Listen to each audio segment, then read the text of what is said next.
You've got the vision, the story, the drive.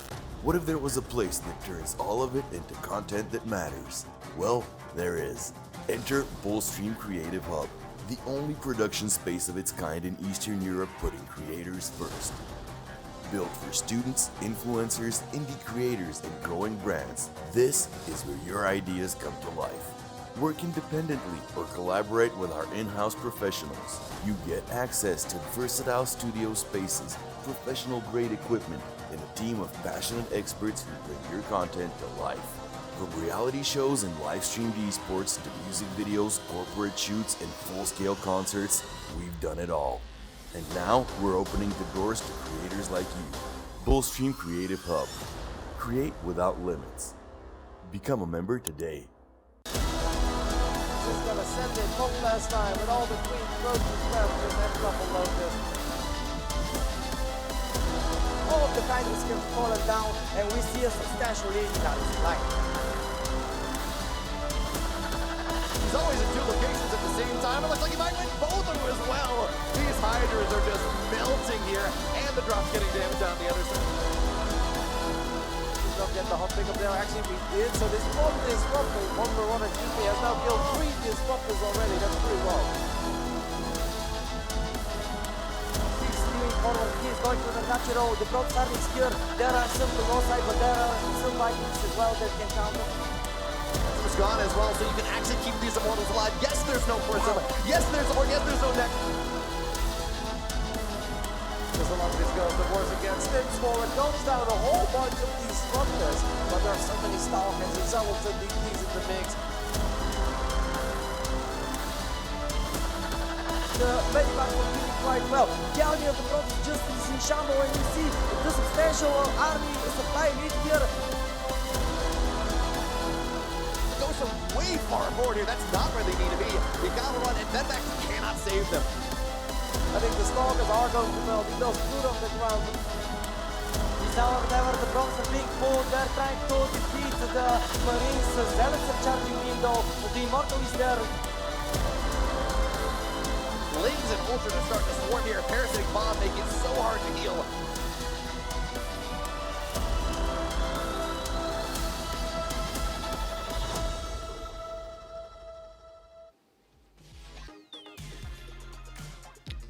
Hello everybody and welcome to day 3 of Bellum Elite 2025. How are you feeling today, guys? Yeah, we are going to have an amazing series, 6 elimination matches today, and we have 2 upper bracket semi-finals that are going to be for the ages. Of course, I'm talking about Clem and Reynor and Serral and Zoun. But before we get to that, let's take a closer look at what happened yesterday.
Already 2 days have passed and we have had some incredible moments to witness. Sadly, we had to say goodbye to 4 players, but now we will follow them up with 6 more, as today we have 6 elimination matches. So, ladies and gentlemen, before we start the day, let's take a closer look at the bracket to see what we have in store for today.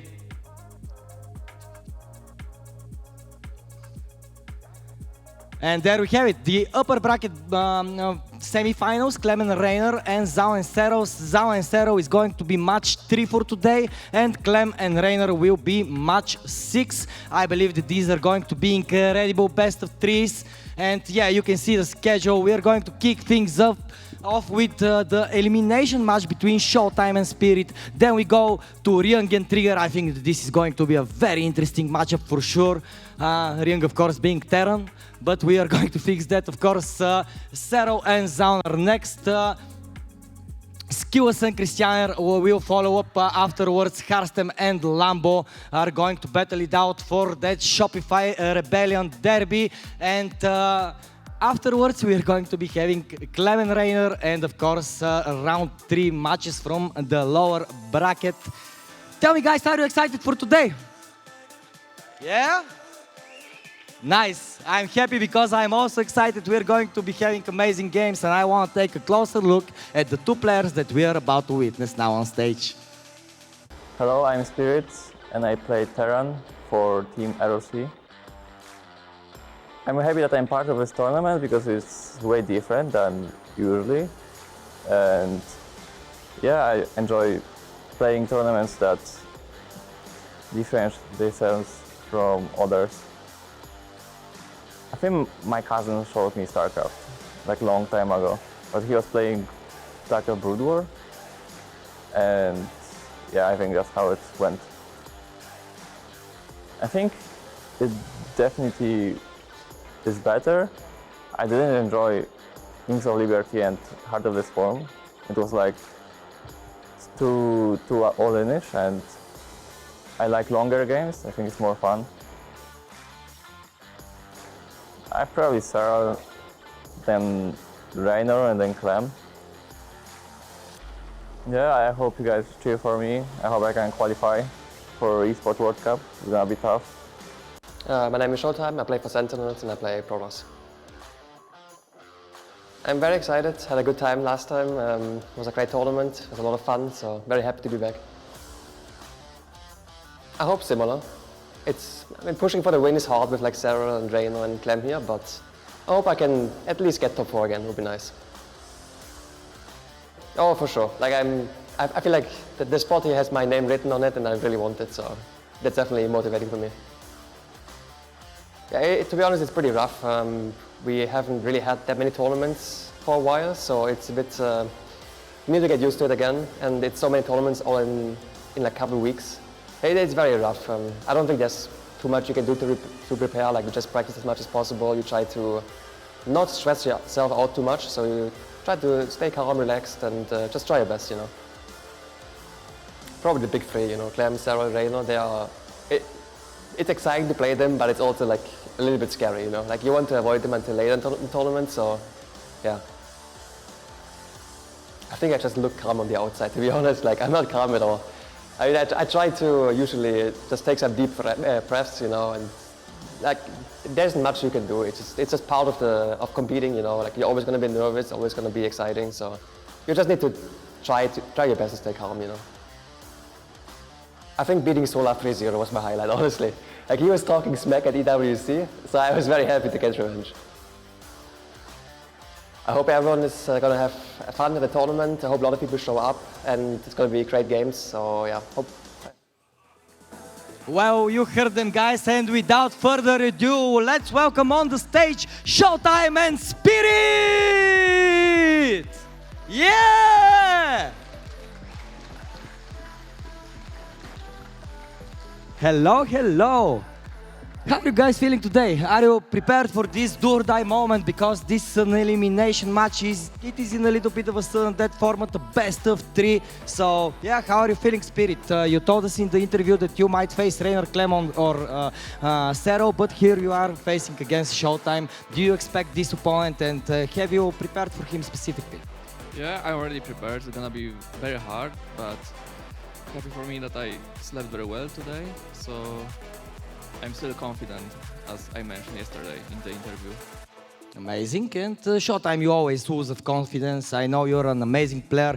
PvZ mastermind. How are you currently in the PvT format, though? I think it's not too bad. I mean, it's not my best matchup, I would say, but I'm still pretty confident in it. And yeah, I think it will be a good match, but Spirit's a hard opponent. Oh, for sure. Everybody here is a very hard opponent. But I want to ask you, are you still so confident, like the first day, that the Esports World Cup slot has your name on it? I mean, it's maybe a little less confident now, but we'll see what happens, you know. And what about you, Spirit, being here for a third day in a row? Has your confidence went up, and do you think that you have the Esports World Cup slot written on your name and potentially the trophy even? Yeah, I hope so.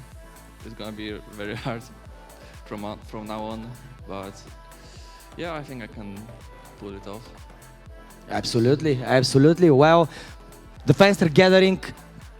They are cheering for you. Any words for them before we get into the match?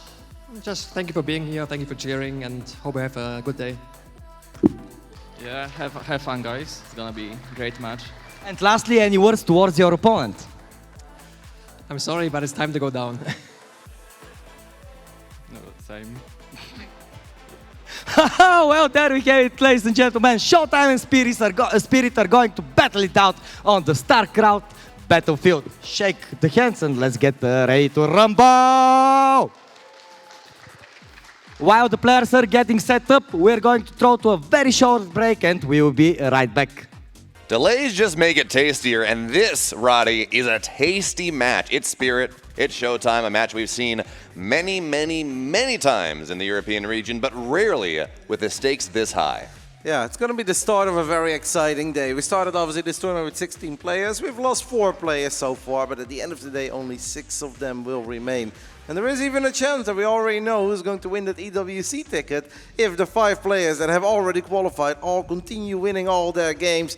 As we can take a look at all 16 of our video gamers. Of course, yesterday we had to say goodbye to Nidix, to Young Yakov, to Future, and to the one that, is it Gerald? It's Gerald. Yes, it is Gerald, yeah. Falls down there to Krystianer, and actually was a really cool PvP. I'm a big fan of how Krystianer plays the game, but that means that there are still 12 players remaining in our bracket, and there are a whole bunch of permutations about what exactly is going to happen here with that EWC slot. Does it get resolved today? Does it get resolved tomorrow? I think, Roddy, we were talking about this, and it really revolves around the fact that if Trigger wins in his matchup a little bit later on, today is when we find it out, and if he doesn't, if Ryung carries through, then it's a tomorrow problem. Yeah, well, not just. I think it's not just that match. I think it's even the following match, right? Because it comes down to the final 6. At the end of today, when everything is over, there are only 6 players left. But Trigger would have to win not 1 but 2 matches. So he'd have to beat Ryung. He'd also have to beat the winner of ShoWTimE and Spirit. And this is a very exciting one. You already said it. These two, a lot of history. Yes, of course, weekly events, a little Wardy Cup here, there, everywhere. Doesn't really matter now, does it, Viola? When they know that they've got a realistic shot at qualifying for the Esports World Cup, where even if you make it and you lose every single game, you win $17,500. It really does not matter what happened in the past. I've seen the Polish Terran dominate. I've seen D Mauer hold strong and get convincing wins. I really think anything can happen, but if I really have to pick Bio, I say I'm slightly towards a ShoWTimE today. He's just, it looks like he's feeling it. He does. He looked clean yesterday, but now we got to introduce his opponent. Because in the bottom left, for ROC Esports in the red, put your hands together, it's Spirit. Spirit, of course, incredibly experienced. He has been at the Esports World Cup. He has been at tournaments like Katowice and Gamers 8. He's been here, he's done that. But the same goes for this man. In the top right side, we are looking at the main base of the beautiful, strong, handsome German Protoss representing Sentinels. It's ShoWTimE.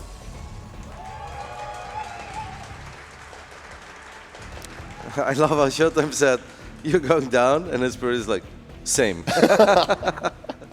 It's like, that's such a clippable moment. It's like when StarCraft 2 pro gamers are forced to trash talk. It's like, same. Well, does that mean I'm going down now? It's like, you tell me I'm going down, same. Well, I mean, But certainly Spirit, a lot of confidence and a lot of deserved confidence in this matchup. Yes, we've been talking about this entire weekend, even in Dallas as well, about how that early late game, late mid game that the Protoss players feel very strong in. Once they get up a base or two over the Terran, almost start to play like a Zerg with just a lot of gateway units. And that is not exactly Spirit's bailiwick. It's getting past that and getting to the Liberator tech in these just 20, 30-minute games. But ShoWTimE, as aggressive as a player he can be, this is probably the best Protoss matchup for Spirit if we think about it. ShoWTimE, he's not likely to go for like a 4-gate blink or something. We might seem to do some of these charge first ideas, but he's also one of these very solid mid-game macro players. Yeah, I think that's an excellent point. And I think stylistically, Spirit can't be too unhappy going up against ShoWTimE. Well, ShoWTimE might even be better than some of those crazy aggro Protosses out there. Yet it favors Spirit a little bit more, but ShoWTimE does just seem incredibly complete. And he seems to have a very, very good read on the matchup. I am with you that Spirit should at least be able to kind of execute whatever game plan he's got in mind. Spirit has historically never been much of the very quick tank pushes with a couple of SCVs that are being brought to the other side of the map. We are expecting him to be a little more macro-oriented. Same goes for ShoWTimE in the end. Even though offline event stakes are high, they can't help themselves, BO. No, they can. We're talking about the late game, the macro game. And here comes Spirit. Well, he's got a proxy starport on the map. Couple Hellions on the way. Very much delayed natural. And this is all about that Hellion drop. It's 8 probes, right? Setting your expectations here. Less than 8 probes. Spirit has not gotten enough. More than 8 probes.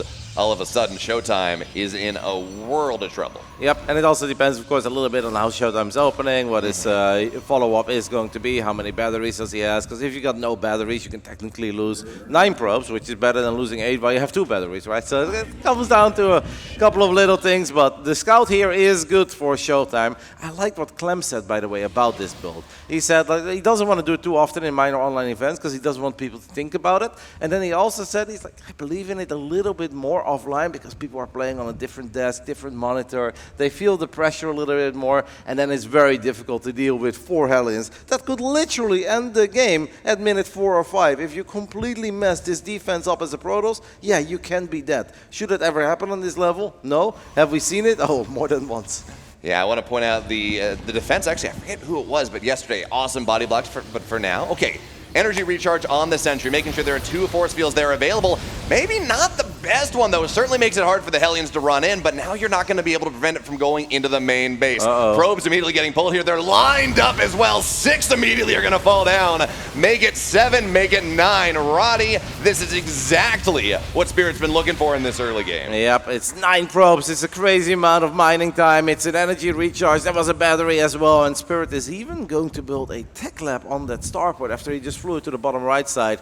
Great start here for the Polish Terran. Really cool to see him bust out the Hellion drop because yeah, Clem, sure, we've seen it time and time again, but from Spirit I really haven't seen it too often. Now ShoWTimE of course does know, like, hey, if you make 4 Hellions and if you make a proxy starport, are you ready to deal with my Blink Stalkers? He could potentially go to the other side of the map. For now, he's just looking to see where that starport is, and he does find it. Will that Raven come out? Honestly, it'd be a bit risky, right, letting this Raven come out, because these Stalkers will have Blink BO. I actually think it'd be better for Spirit to cancel this Raven. Yeah, I think you just got to cancel here. 4 Stalkers and a Sentry, but Spirit's going to let it go through. Blink's on top of it. Looks like the Raven's going to stay alive, but it's at like 20% HP. You might be able to find some damage with this, but if ShoWTimE's on top of it and keeps the Stalkers back at home, not the easiest thing. That being said, though, this does buy some time. Obviously, Spirit doesn't want to lose this starport. He does lose it. But with this Blink Stalker timing you're talking about, where it might be a little bit scary because you build Hellions and not tanks as early, well, that does buy time. And these Stalkers, they're on the map. They're not immediately pressing on top of Spirit. Yeah, ShoWTimE will probably be kicking himself a little bit there, because if he would have had 2 Stalkers on the south side of that starport, he gets extra hits off early on. If it would have just been an A move, I think he could have killed the Raven there. I think there is a world where he absolutely guns it down, but he was just a little bit too late. Perhaps didn't expect Spirit to let that Raven finish. So the Raven survives, but it is indeed very low. Could still become incredibly annoying if ShoWTimE doesn't have anything in the natural. That Raven shows up and it starts dropping other turrets. ShoWTimE a 2-worker lead as he's making his way to +1 and charge. feel like it's so scary right now if you ShoWTimE to tech up, right? When do you drop the Templar Archives? When do you drop the Robo-Bay? We know that ShoWTimE is a very big fan of just Stalkers, Zealots, Colossus. He's incredibly good with that army. But if you do that now, you just feel like you're always going to be attacked right before you have that second Colossus, right before you've got Thermal Lens. And it's just so difficult to make that call as a Protoss. So I understand that he's doubling down on gateway units for a little while, as he is doing his absolute best to get this reactor from the low ground. And Bio, I mean, it wasn't quick, but he got it. Yeah, there we go. And that means less Widow Mines as this game continues on. I was going to say, I really like the SimCity that Spirit has. It makes it very hard to blink into the main base and get anything super interesting, right? Combat shields, a stim, because there are those two lines of buildings with a tank behind. And Stalkers would just really struggle to get effective damage, but the reactor a little bit too far forward, and there's Raven, a perfect scout there from ShoWTimE. Raven went back home, got repaired, is now on the map, but ShoWTimE, he knows exactly where it's coming from. Yep, and Spirit thought about already dropping a couple of other turns now that the Raven is low on HP again. He's going to try to dive into the third. We do have a double drop leaving the main base of Spirit. That's going to be exciting. But with a couple of Zealots and Sentries here and one shield battery nearby, if we blink with the Stalkers, we can kill that Raven. I didn't blink to the low ground, that's a bit of a shame. So it's 3 probes in the end, it's once more 1 HP Raven. I don't know, this Raven is just not that exciting. This double drop, however, Bio, I do think is very exciting, especially if ShoWTimE does not pick up on it. Yeah, the Prism going onto the other side of the map as well. We're on like 8 gateways right now at charge, so both players a little bit of an opportunity to get some damage done. There is a Colossus on the way, that's not going to be super relevant for this attack. Neither sniping nor doing a lot of defensive damage, but Stalkers are going to get on top of this one, kill one of the medevacs down, and you know, we talk about ShoWTimE, this defensive player for a reason. His early game was very rough, but pretty much from that point onwards, he's been doing a great job of just parrying everything that Spirit has coming at him. Yep, he's gathering a lot of map vision, he's been making the correct calls. We now even have a War Prism heading into the main base of Spirit, and I don't see a Cyclone, Viking, Widow Mines here whatsoever, so this Prism is going to have a field day. It's a little bit similar to perhaps that Prism that Clem had against Spirit on Ultra Love. I'm starting to get a bit worried for Spirit. His start really was good, but these tanks feel very exposed, and ShoWTimE might just go for it. Yeah, they do. Stalkers blink right on top of the tanks. Prism's going to get shut down in the Warp Prism. Immediately, the Warping's not going to happen. But there's not a lot here. The tanks are dead. SCVs have to get pulled. And even though there was a lot of damage for Spirit, and actually he will be able to push this back, that's 11 SCVs going down, that's a couple tanks going down, and Roddy, if he didn't target that Prism down, 8 more Zealots on top of that army, we go from a dubious hold to a game that ends. Yep, I think I'm with you there. If that Warp Prism is able to complete that Warp in, there's a good chance the game will end with that Colossus showing up as well, and that Viking count basically being non-existent at this point. Now we hold, but we have to ask ourselves the question, Bio, at what cost? Because it's still not looking all that good, and after losing all these tanks, any move out is just going to be so much less intimidating. The Raven does get picked off as well. I said it before, I'll say it again. This Raven was just not that exciting this game, and we're just going to move past it. Spirit knows that it's really time for him to find a victory somewhere. How is he going to do it? That I don't know, but if he doesn't get anything going his way soon, ShoWTimE is just going to be too rich, too powerful, and way too much to handle. Hey, he's on double forge now, so +2 is done, +1 armor on the way. Spirit still only single eBay for the time being. It looked like he wanted to go and poke on the left side and put a double drop into the natural in the main base, but now he's bringing his entire army together.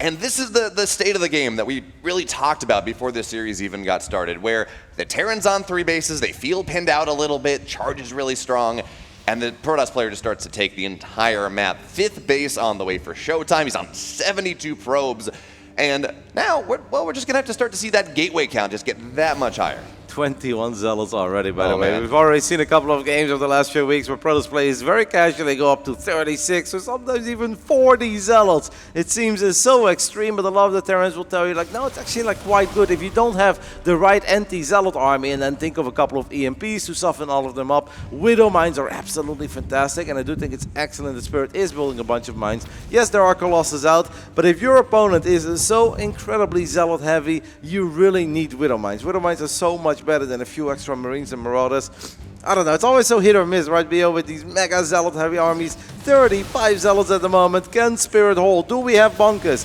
Zealots also really hate bunkers. That they do, but there are no bunkers here, not right now. Widow Mines are going to burrow up. They're going to try to find some value, but Spirit, well, he's just going to have to get kited out for now. ShoWTimE, well aware of those tracers, now tries to drag them on top of the army, but Spirit, he's doing a nice job. He's kiting away. He's not giving ShoWTimE this fight that he thinks he deserves. That was actually very well handled by Spirit, because we've seen Terran players fall apart there, where they just tank a few too many Zealot shots. Maybe ShoWTimE should have tried to at least have a few Zealots come in from that ramp at the third base of Spirit. If we have 35 Zealots, I don't think running head first into a Terran army with 35 Zealots is really what Sweet Protoss dream engagements are made out of, but excellent hold by Spirit, and you can really see how impactful those Widow Mines were there. Not just when it comes to firing and actually softening up a bunch of Zealots, but you know, as a Proto, you run in and you try to like make sure that they trigger or they fire at a Zealot that's all by itself, but then that Zealot dies against the bio, and then you rinse and repeat, and you waste a lot of time, and then the Vikings are able to get a couple of extra shots off. Widow Mines just make everything so much more complicated there. So really good hold by Spirit, and now we are starting to reach that phase in the game. You know, I'm less worried for Spirit, because I actually think he's an excellent late game player. Now, he's not truly there yet. He's way behind in upgrades. He doesn't have that second star pod yet. He doesn't have advanced ballistics. But it kind of, now I see a win condition. I was like, Spirit, if you can continue playing the way you've currently been playing for like another 90 seconds, then he's going to be really powerful. But will ShoWTimE give him those 90 seconds? Well, he's not going to try to do it right now. ShoWTimE runs right in. Vikings doing a great job of getting these Colossus down before they can truly get the damage. And this kite job is beautiful here. All 3 Colossus fall down. Disruptors don't really get the impact that they're looking for. And that's a lot of the tech here from ShoWTimE getting reset, not finding what he wants. And now, while trying to get on top a little bit more. And there's a drop on the other side. Looks like it's not going to get a ton, but it does force ShoWTimE to pay attention elsewhere. The attack does not work, the drop forces him back. And you talk about this win condition that Spirit's having once he gets to 2-2 to 3-3. More barracks, getting into Liberators eventually. Every single defense that he makes where ShoWTimE does not break him and trades as inefficiently as ShoWTimE has been doing, we get closer to that win condition. Yeah, we definitely get closer, but ShoWTimE is still so powerful with +3 attack, +2 armor. He's got 2 more robos on the way as well. And Spirit is very happy that he's a 4-base Terran. I don't think we can even dream about being a 5-base Terran. ShoWTimE just continues to force out these big stims. And yes, the kiting has been beautiful. And I love the SimCity here with the depots, with the bunker. But it kind of feels that these Protoss units are invincible. One more Widow Mine Burrows doesn't really get a dream connection off. There is just so much ShoWTimE over here in game 1. We can really see the difference. +2 armor is done now. +1 shield's done in just a second. And these Zealots that got kited away, that got killed very nicely in the last fight, well, they just don't die. You said it, Roddy. They look invincible. You just do not have the damage density to take him down a second time. And with 32 SCVs going down, what is that, like 12 Zealots warping in at a time?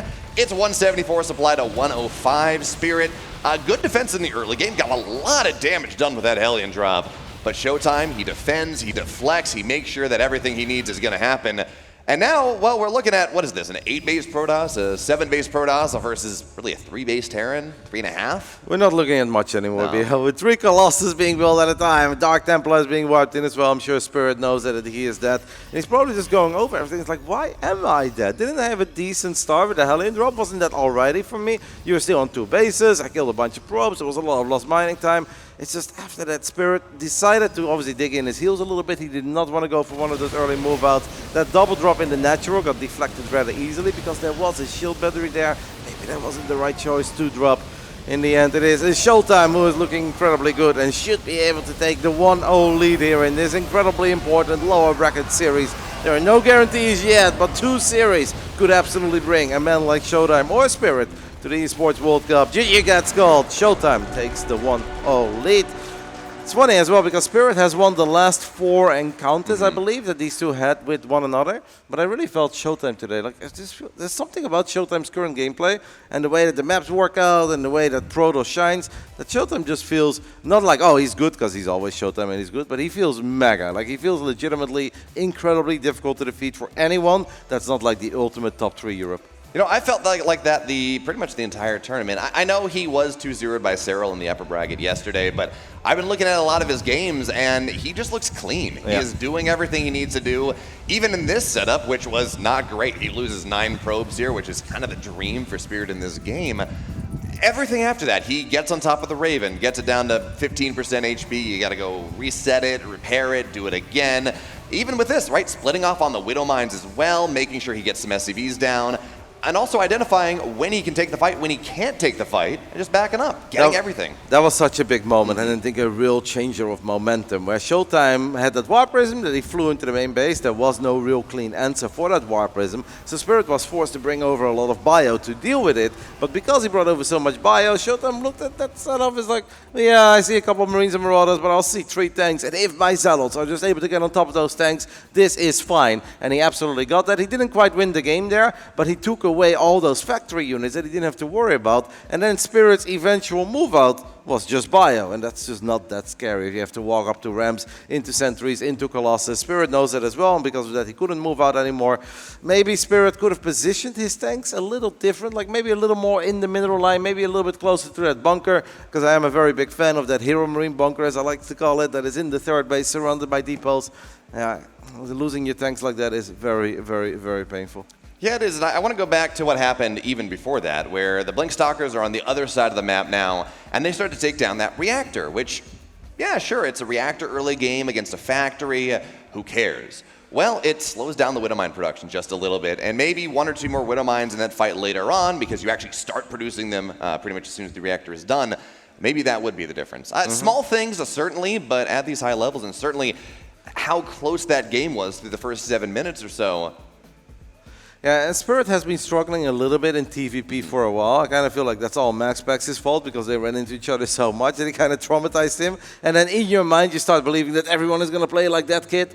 And he has lost a little bit of his confidence, where he just seems to be second-guessing himself very often. And on this level, BO, if you feel like you've got the right move, you have to truly send it. You cannot kind of like tip your toes, go in a little bit, pick up some units, like, oh, let me just go for the safe drop in the natural, then maybe I can escape. You know there's a battery there. You know there's Stalkers are there as well. Like, he could actually be lucky there that he only lost one of the 2 medevacts. Could have ended up losing both. But well, that was game 1. Let's see if game 2 has a different story for us.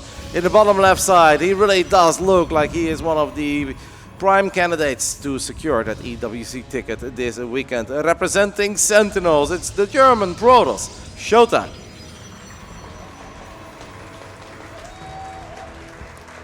And in the upper left, in the blue, back against the wall here for ROC, it's Spirit. For Spirit, this is truly it. There are no other chances. Obviously, he will not be participating in the GSL Season 2 that already started for a little while. He's not a part of the global qualifier, so unless something changes, BL, this is really it. This is basically the 2025 of Spirit on the line. That it is. And ShoWTimE, I'm not going to say he's playing with house money, because you still have to survive those global qualifiers, and they are stacked. But 4 players of the 8 are going to find their way through. And the way ShoWTimE's playing this weekend, even if he doesn't win this series, and that spot is going to have to go to someone else, he looks very good for that global qualifier later on.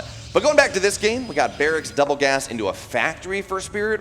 We talked about Spirit, the late game guy, the guy that's going to drag a game 30 minutes. But every single TVP he's played in this tournament, it's been quick gassed. It's been a proxy starport. It's been a Cyclone Marine drop. It's been these things that want to put a lot of pressure on the Protoss early.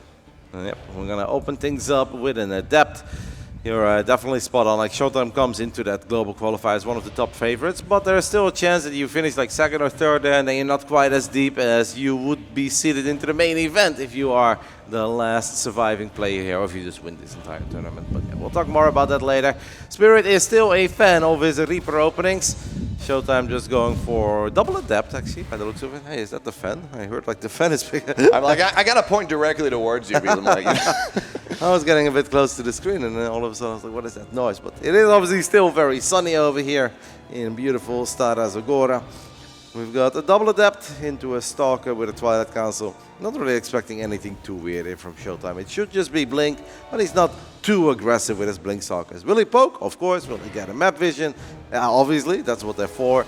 But I don't really expect him to go for an all-out assault in the main base and try to get Spirit out of this game immediately. Even though this is a beautiful moment for this Adept to show up.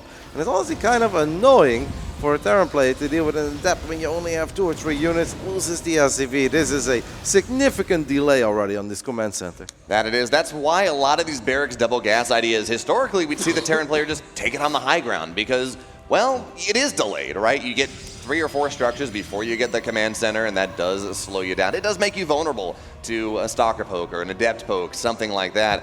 And also, it's a bit of a scout there from ShoWTimE. He knows that there are 2 Hellions out coming out at the same time. He saw the reactor. Not going to tell him exactly what's happening, but...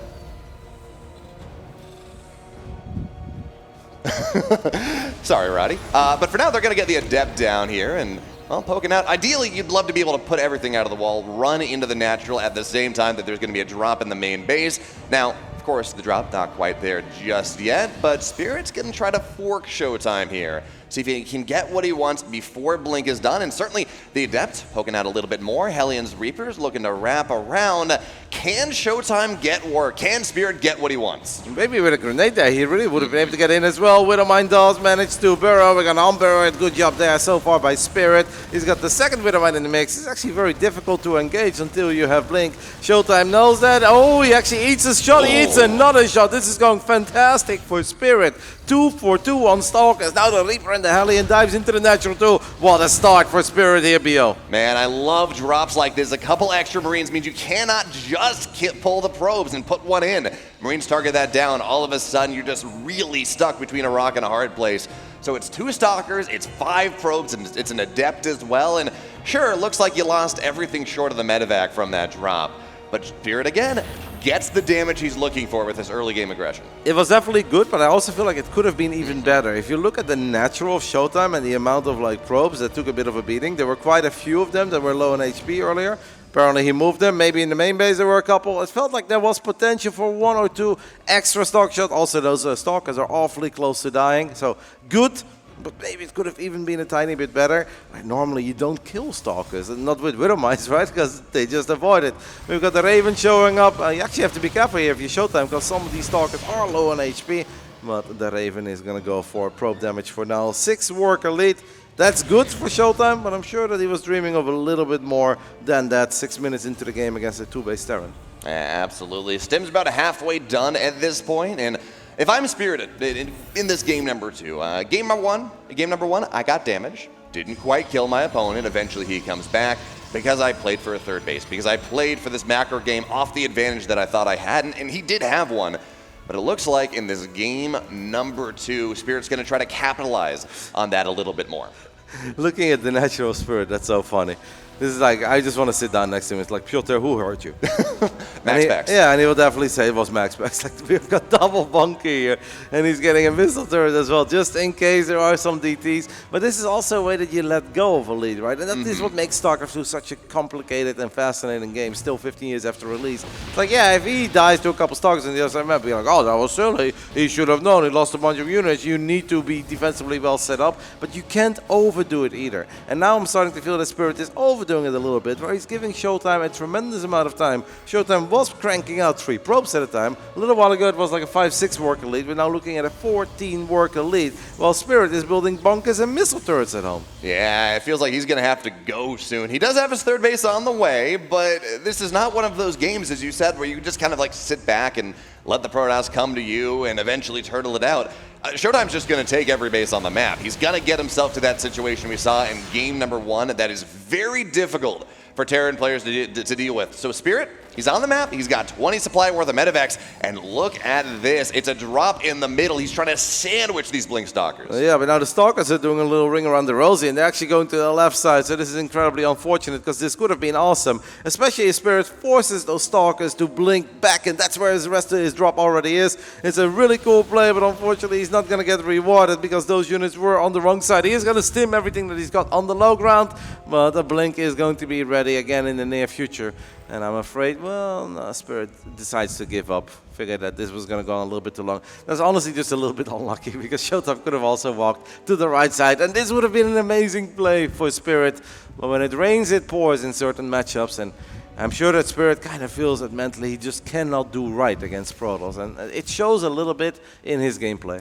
Yeah, and now we're in this situation where I really don't like where Spirit is. He's trying to take his third base, but he's down army supply, he's down tech, he's down, well, he's equal on upgrades, but the +2 is going to be faster than his +1 armor.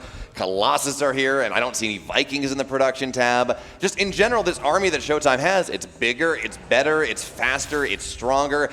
And sure, Persephone has a high ground position. You can try to turtle this up with the sensor tower that he's making this early, but you have to be perfectly, properly in position. And ShoWTimE, he doesn't want to give him that time. Nope, ShoWTimE is just going to poke, see what we can do. Maybe a couple Zealots run into that mineral line, and then Widowmines can fire, tanks can fire. It is a bit more difficult for this army to get in range, though, as long as those tanks are there, those important tanks that we lost a little bit carelessly over on ley lines in game 1. Spirit is at least thinking about making something happen on the other side of the map. He's got a 6-8 Marine drop, whatever it was.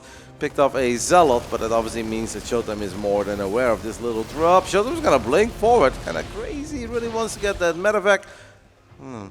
Should be able to get on out of here, though, at least for... Nope, never mind, second blink, and that's going to be a dead medevac. Marines are going to stim their way on out of here, but now ShoWTimE, a little bit of an awkward spot. Colossus dangling behind, maybe just a little bit here. Widowmines are going to try to burrow up as much as possible. Shots are actually going to be pretty good, but this army from ShoWTimE, it's too big. It's too strong. There's just way too much stuff for Spirit to fight in the middle of the map.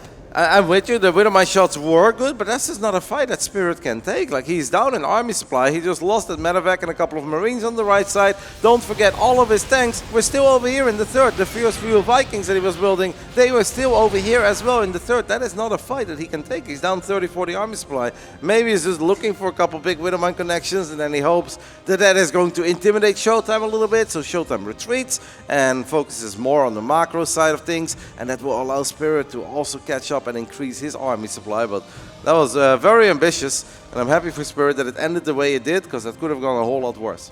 That it could have. I think he also saw Colossus dangling a little bit. He's like, I can stim in, maybe I can take a Colossus down, but obviously ShoWTimE way too on top of that one. Brings the Colossus back into the nice, comfortable folds of his army and make sure that that does not happen. And now ShoWTimE's the one that's allowed to be even more aggressive. He's got his Prism done, Prism Speed, Gravitic Drive ready in just a second as well. And this has been kind of the weakness of Spirit in these TVPs that we've seen thus far. He either does not react enough or kind of reacts too much to these Prism harass plays, and then ShoWTimE sledgehammers him in the front. Luckily, that's not happening this time. It's just the drop, but that just a drop is still making life difficult for Spirit. Yep, ShoWTimE does see that Spirit's going up to 4 bases, and how easy it was to fly that Prism into the main base and have a proper flyby and actually save it all the way into the top right side. This might be the moment that ShoWTimE says, all right, pedal to the metal, let's just battle. I don't want to see you get a planetary there, because it's going to be very annoying to attack a planetary with this current army. It's also going to be annoying to run into a million Widowmines in the third. Let's just go for it, BO. And honestly, ShoWTimE's army with the upgrades, it looks promising. I'd love to see him split off a couple Zealots there. I feel like this is a play that we still don't see often enough. As long as that planetary ain't done, I think as a Protoss, you should always grab 3 Zealots and click them into the mineral line immediately. Agreed, but those EMPs to start the fight were actually really good. A lot of effective damage on ShoWTimE as it got started. I would have loved to see the tanks move over as well, but ShoWTimE, he just continues to poke here. Spirit, I think at this point the planetary's done. He should have his 2-2 soon. But ShoWTimE for now, he has this timing. He's got +2 attack. Armor's going to be there coming out pretty soon. And it's awkward, right? Because we can see Spirit, he doesn't want to fully commit to this. He's scared of those force fields. He's scared of the army just jumping right on top of him.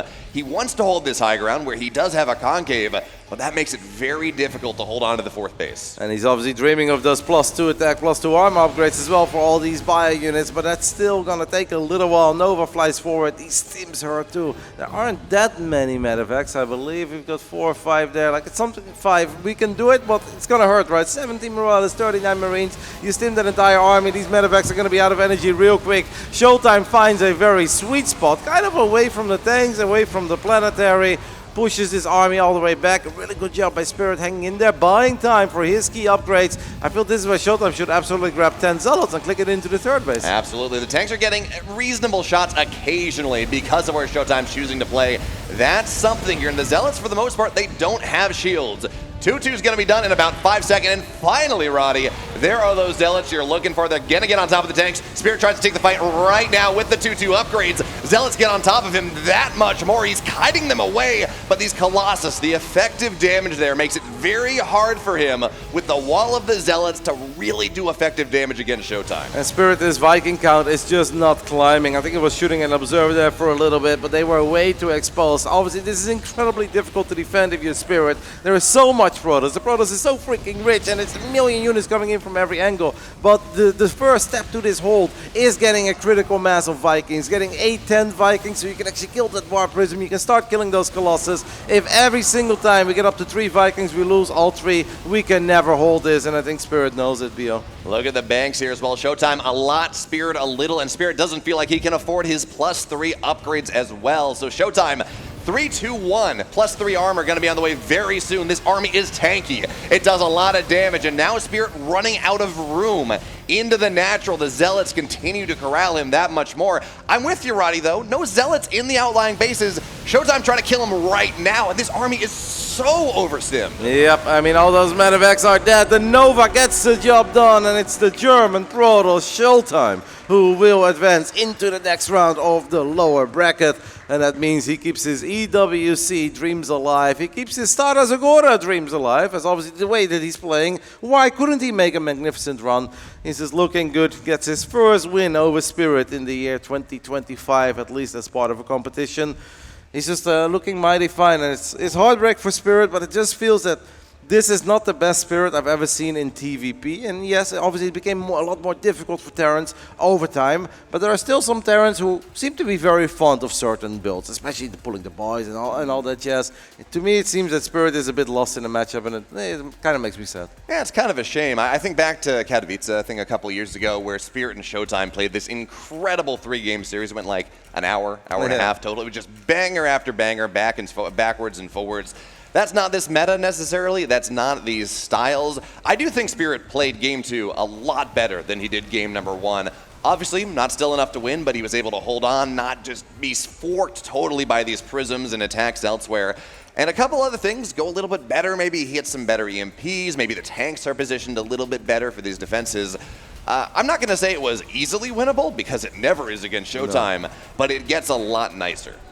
Yeah, I mean, that start was not bad with the Widowmites actually connecting with the Stalkers and killing a bunch of workers. Like, yeah, he lost the units that he sent to the other side of the map, but that really wasn't that bad. But then very often from some of the Korean Terrans, you see quick follow-ups, right? There's like, here are 6 Marines, a Cyclone, a Viking, and a tank running to the other side of the map to build a bunker at the third.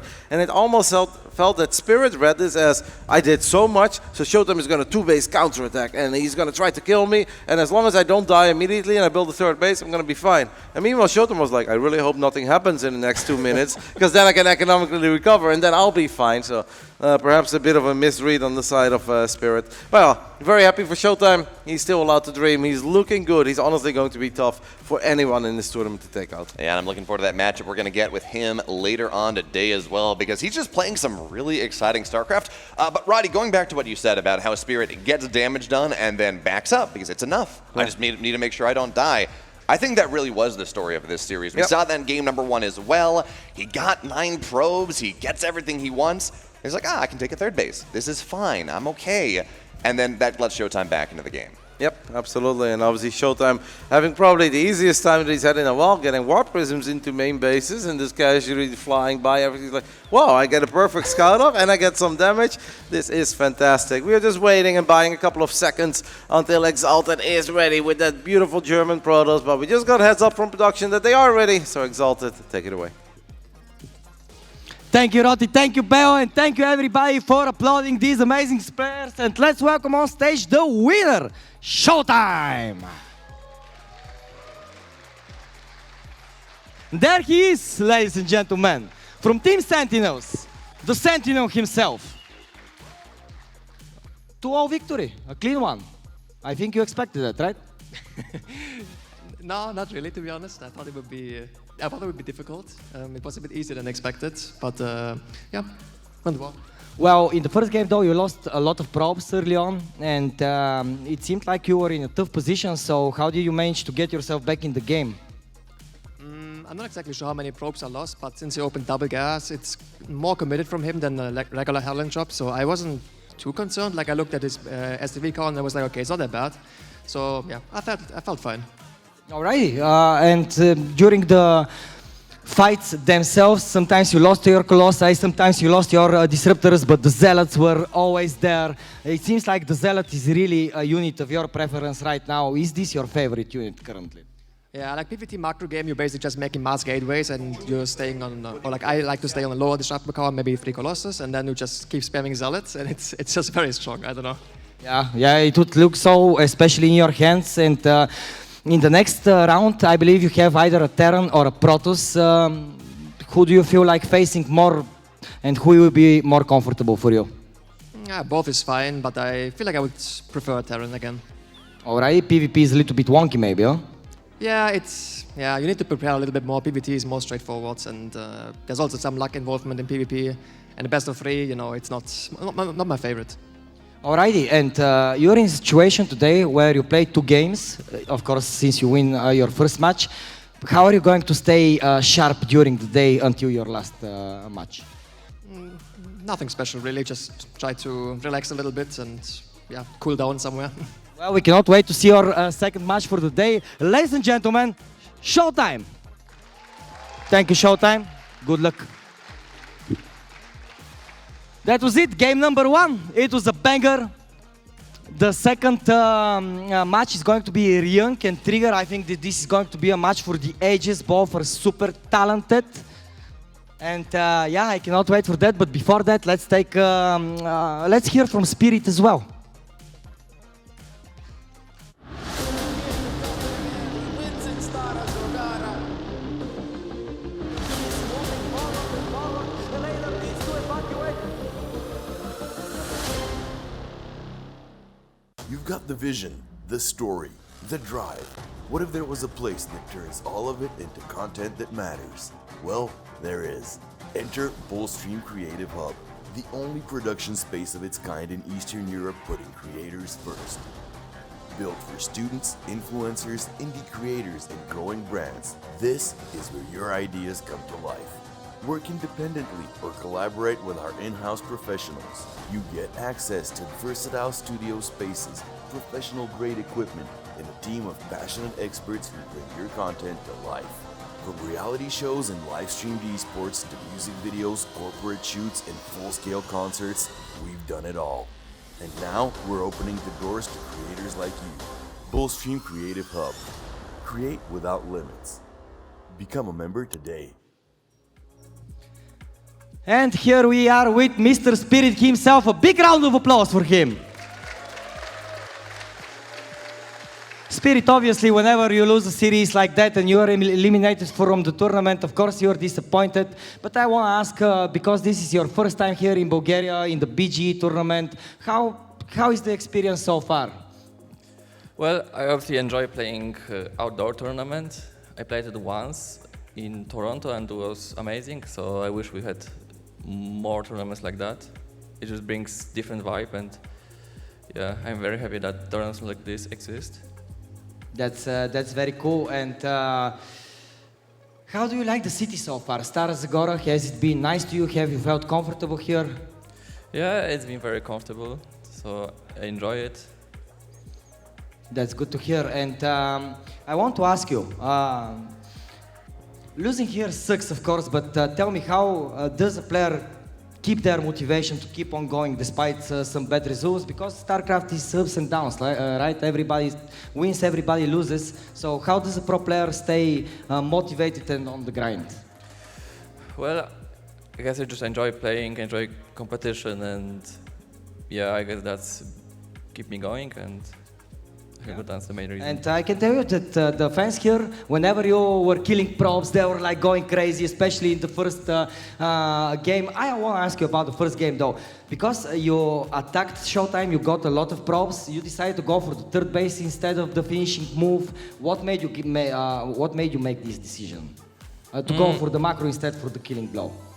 I didn't feel like I was ahead enough, so I was just thinking I could just like deny his fourth base and play the game from better position, which would be enough.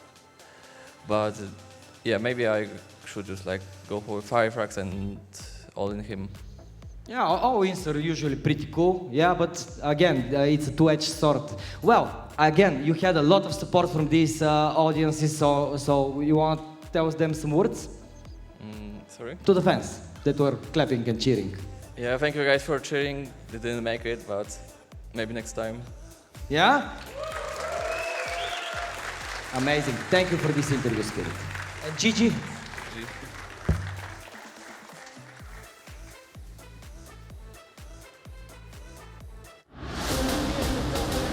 Wins in Stara Zagora.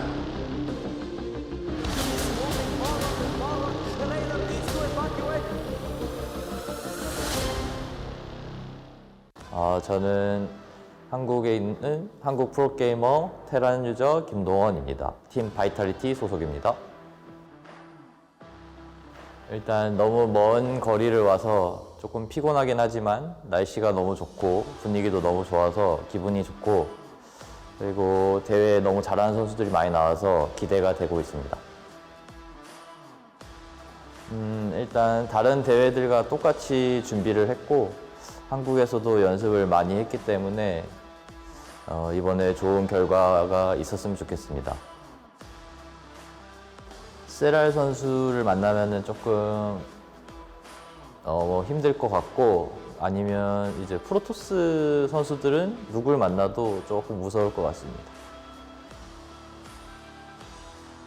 이 스포츠 월드컵 시드가 있기 때문에 이렇게 먼 거리에서 하는 대회도 올 수 있는 동기부여가 됐던 것 같고 그리고 아무래도 마음가짐도 다르다 보니까 꼭 시드를 이 대회에서 획득하고 싶습니다. 올해 대회에서 성적이 좋진 않았지만 이제 달라스와 한국 예선에서 점점 실력이 올라오는 걸 느끼고 있기 때문에 이번 대회에서 꼭 잘해서 EWC 시드를 딸 수 있도록 하겠습니다. 응원해 주셔서 감사합니다. Hi, my name is Trigger, and I'm playing for Team Basilisk. I'm a Protoss from Canada. Yeah, I'm very happy to be here, and yeah, I wouldn't be back if I didn't enjoy the last year one, because the last year one I really liked because it was, it had very nice vibes, and the people here are so nice, and I had a lot of fun with just my friends and talking and playing the tournament, and it's also a very unique venue, which was really exciting for me. Well, it's a very beautiful country, a lot of nature. So yeah, I mean, it reminds me of Canada in terms of the nature and stuff. So yeah, it's very relaxing and very pretty. Well, because I already qualified, I can relax a little bit. I don't have to, have to get the top spot or anything. So that's a relief. But I think because this is maybe my last LAN tournament before EWC, I'm going to use this as an opportunity just to find out, what I'm lacking in terms of the LAN performance and see how I can improve for the EWC. Yeah, I think every LAN I play, I get a little bit better at playing LANs. It's always a bit harder and a bit uncomfortable to play on LAN. So just as I play more, I get better and more adjusted to it. So yeah, it definitely helped. Well, for me, I'm just trying to enjoy my time as a competitive gamer and not try to set too many expectations on getting very, very good results and just focus on my improvement and if I'm having fun. And I think I'm improving and having fun, so that keeps me motivated because I'm achieving those things. So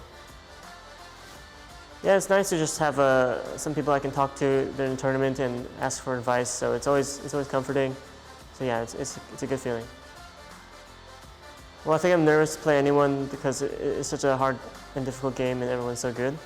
So yeah, I don't think there's anyone specific that I'm really watching out for. I just need to put in my efforts for everyone equally, and that's kind of my mindset going into this tournament.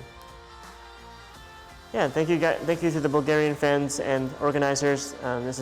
We're very lucky to have this tournament, and I'm very appreciative of it. So thank you so much for coming to watch, even if you're online or at the venue. And yeah, just keep rooting for me and Team Basilisk. See you guys. One more elimination series. Actually, we've got a couple more than that, but we're going to start with this one. It's going to be PvT. It's going to be Trigger. It's going to be Zoun. And there's a lot on the line for this one. So to hear what the players think, let's bring them on stage.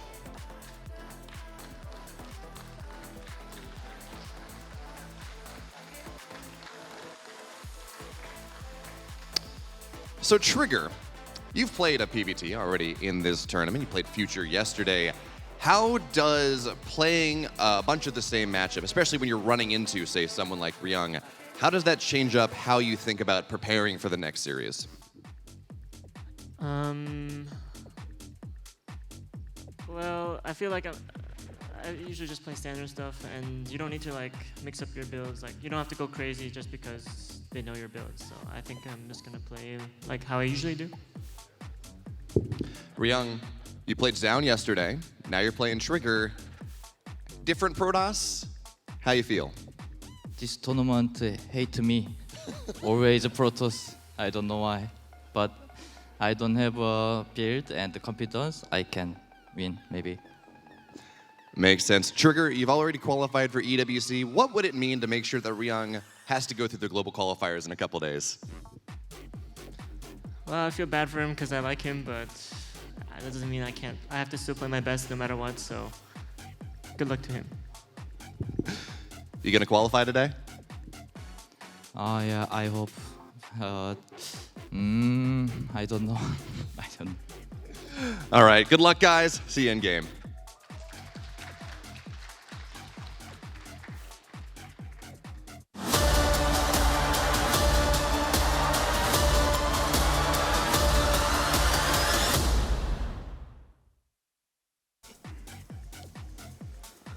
Hello everybody, I'm again here with Rotterdam. Still surreal, how are you feeling today? Feeling very good. I enjoyed the first series. I was actually just going over the games with Harstem a little bit as well because they were kind of weird where the starts felt all right for Spirit and then it just kind of went nowhere. So sometimes it's really worth just going over a game again and taking a look at a few moments like, okay, maybe that could have been better, X, Y, Z. But I'm doing good. I'm excited for this. I just took a look. Obviously, we know that Trigger and Ryung recently played a big match against each other over at DreamHack Dallas. I was like, how have they done outside of that? And where in the early days, Ryung very often beat Trigger. Trigger has actually won their last 5 encounters in a row. Oh, wow. And that is, I think, pretty significant. I did not expect that. I figured that, look, it's close, 50-50, maybe slightly Trigger favored because the kid is so damn good. But winning 5 in a row, that's gonna be a bit intimidating if you're Ryung. Yeah, but that might serve as an extra motivation though, because when you lose 5 times in a row, you really want to get back, right? At the player that has knocked you out so many times. So I believe that this is going to be fuel for the fire that is going to help Ryung showcase his best abilities here on our LAN event in the beautiful outdoor venue. I mean, I'm sure that Ryung is already mega motivated, even if he won the last 5. Nobody has ever traveled from Korea to Bulgaria to then be like, you know what, lower bracket round 2, this is a good moment to get eliminated. No, not this guy, and he's such a legend, obviously. Ryung has been around forever. He had big moments in the early days, but he never truly fell off. It's been a bit of a roller coaster. Trigger started playing StarCraft much later, but it has been a couple years at this point, but he's definitely had a very impressive rise through the ranks. First of just the NA scene, but then at one point just when it comes to the very best players on this planet, and those are the guys that he's hanging with. Don't forget that he was 1 map away from making top 8 in Dallas. After he had a very close series against Solar right after he defeated Ryung. This is going to be a fun one, Exalted. Oh, absolutely, and let's not forget Rotterdam. Trigger actually lives in Korea, right? Yeah, so correct. He trains with, or not trains, but at least he's playing the ladder with these guys. So apparently Ryung and Trigger meet each other quite often, I would assume. So I think that this is going to be a very tactical, very interesting matchup. I think this is a generational matchup as well, right? We have the young prodigy against the established star. So I'm very curious to see who will take the advantages here and what is the veto. Ryung will pick Incorporeal, Pylon will be picked by Trigger, and Leylines is going to be the decider. But tell me, Rotterdam, isn't Pylon a little bit of a shorter map, and doesn't that benefit the Terran? That's what they say, indeed, but let's just see how it all plays out. I want to point out, by the way, that Torches got vetoed again. Have we seen Torches a single time this weekend? I actually don't think so. I don't think I've seen it either. Maybe it happened on one of the games that I wasn't paying attention, but I feel like we haven't seen Torches once. It's like, yeah, okay, it's a bit weird. At least Reynor and Future played a game for us on Last Fantasy. But I guess, now we've got best of 3s. Maybe once we enter the best of 5 or even the best of 7 grand final, then we get to see a little bit more. But I'm a little bit surprised that we haven't seen it once, like not even among some of the meme players out there that like to be a bit crazy. Yeah, me too, but Last Fantasy, for example, is a map I really like. I believe that we need more maps like that in the map pool because, yes, it's harder for the players to play them, but it's all that more exciting for the fans, and I believe that maps like that can be crazy, but I understand that they want to go towards more standard line, right? Because they want to just feel as comfortable as possible when they play in such an important match. Because Rotterdam, let's not forget, this is an elimination match. Yeah, no, it's tournament live on the line, and they've obviously traveled for a long time. You're maybe a little bit more likely to see it on minor online events, but since it's not exactly the first day in the second series, we're in day 3, I was like, I kind of hope that we see torches at least once, but we'll see. I guess we are just counting down the final seconds before both Trigger and Ryung are ready for this lower bracket match. What else are you excited over today, Exalted? I know I met you before the show started. You were jumping up and down. You were excited over literally everything, but I'm going to make you pick. What are you looking forward to the most? Can I pick 2 or should I pick just one? Oh my just god, one. man, Rotti, you're making me sweat more than the sun out here. Well, well, for me personally, Reynor and Clem is going to be probably the highlight, right? But again, I have to mention Serral and Zoun, and I have to mention everybody else, so I just want to see StarCraft games, Rotti. Well, but what about you? We've got 7 more to go. I think Reynor Clem is an excellent pick, especially because it's been a little while that we saw them play against each other in an offline event. And obviously the kids are always bantering, they're always having fun with each other, which makes me happy. So I think that's an excellent highlight. And I think that goes for many. Just for some of the folks that have just tuned in, today we've got a bit of an odd setup perhaps on how we are covering the games. We're going to do 2 matches of the lower bracket, which is what we're currently doing. This is the second one, obviously. We just had the first one already with ShoWTimE Spirit. After this match is done, we'll do 1 match of the upper bracket. That is going to be Serral versus Zoun. Then we'll do 2 more matches of the lower bracket. So think of Harstem against Lambo. Think of Krystianer versus... You don't know? I don't know either. Who is Krystianer playing? He beat Gerald yesterday. He's got to be playing... Damn it. Who's Krystianer playing? Somebody in the audience scream. Quick. SKillous, of course. That's yeah, right. we were waiting for the public to, you know, test if they're following the tournament. But From one PvP for Krystianer yesterday against Gerald to another PvP, as production is so kind to show us the bracket. But anyway, the TLDR, guys, is that we do 2 matches lower bracket, 1 match upper bracket, 2 more matches of lower bracket. Those would be SKillous, Krystianer, Harstem, Lambo, and then we go back to the upper bracket, and that would be Clem versus Reynor. yeah, I actually like this order in all fairness. And then we will finish, of course, with the winners of both match 1 and 2 and match 4 and 5. Yep. Yeah, so 8 games today, ladies and gentlemen. The first one has concluded, but we're just getting started today. I'm really fired up. I really want to see who will make it to the final day. Of course, the stakes are very high, I would say, with the Esports World Cup slot on the line. And I mean, our beautiful trophy. I believe that each and every one of these players that remain in the tournament would love to have the trophy in their cabinet. Wouldn't you agree? Absolutely. And also just the prestige of winning an offline StarCraft 2 event that is very international with players from different continents. It's so hard to win anything in StarCraft, online or offline. So, of course, anybody that's here that's still in the tournament is dreaming of it. But you're right, some of them are definitely maybe dreaming even more of just being that highest placed player that has not qualified yet for the Esports World Cup. They're like, oh, no trophy, but at least they're going to Saudi Arabia later this year and they'll be very happy with that too. But trophies are fun, mate. Trophies is something you can collect, be proud of. Didn't have many trophies in my days, but I got a couple. So. Still got them. Some of them fell apart. They weren't very well made, but it is what it is. But your team has a lot of trophies though, so you can enjoy those, I believe, right? That's true, but I was a video gamer once upon a time. I think you still are, Roddy. I think you still have it. I'm actually interested to see you in a tournament setting, so hopefully you kind of... You know, whenever you do so, please tell me so I can watch. Sure. If the competition is not too fierce, we can absolutely make that happen. If you make me play against these guys, I'll prefer. No, I think we should cast these guys. Yes, I'm with that. Yeah, okay, so we are waiting for confirmation about Ryung and Trigger. I see that they have set up in the booth. They are looking pretty focused, at least Ryung is. Production just let us know that we should be heading into the game soon. I'm not exactly certain what the holdup was, but it doesn't matter. We said this yesterday and that will go for today as well. It's a really big moment for these guys, especially for Ryung as he is not qualified yet for the Esports World Cup. We are not going to rush them to get this game started if they're not happy. We want them to be 100% happy, and apparently Exalted, we have found that moment of ultimate happiness. So here we go, the second of 8, a best of 3s today. In the top left side, we are looking at the main base of our Korean Terran legend representing Vitality. It's Ryung.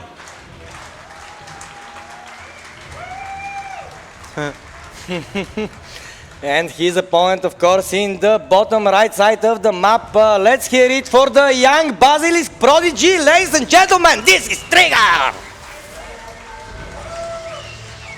Ryung is such an amazing player, and I'm so happy to see him return here to the BGE stage, where he seems like a more developed, more established, and more mature player, in all fairness. So apparently he has been grinding, he has been playing, he has been training like crazy, and I think it shows. He's already qualified for the Esports World Cup and Rotterdam.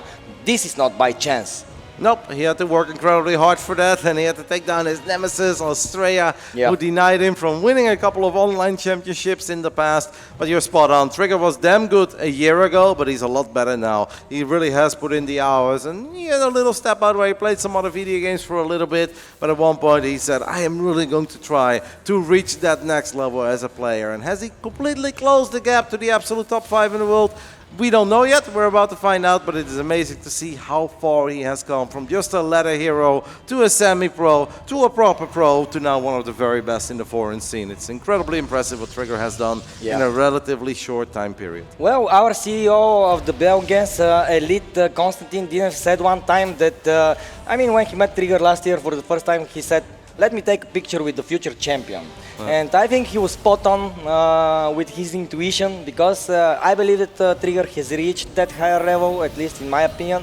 And in all fairness, I think that the battleground of proving is going to be the Esports World Cup, where I really think he will shine. I hope you're right. I'm sure that he hopes that you're right as well. We so far saw him lose a probe, as that probe was being chased by not one but two SCVs in the main base, and Ryung has decided to go for a Reaper first. The Trigger, his bread and butter in this matchup is the Twilight Council, the Blink Stalker opening, the way that we just saw ShoWTimE play against Spirit as well. There are definitely a couple of Protoses out there that like to switch it up. Sometimes they'll even go Robo, but obviously if it's not Twilight, more often than not it is Stargate. We'll see some Proxy Gate builds as well.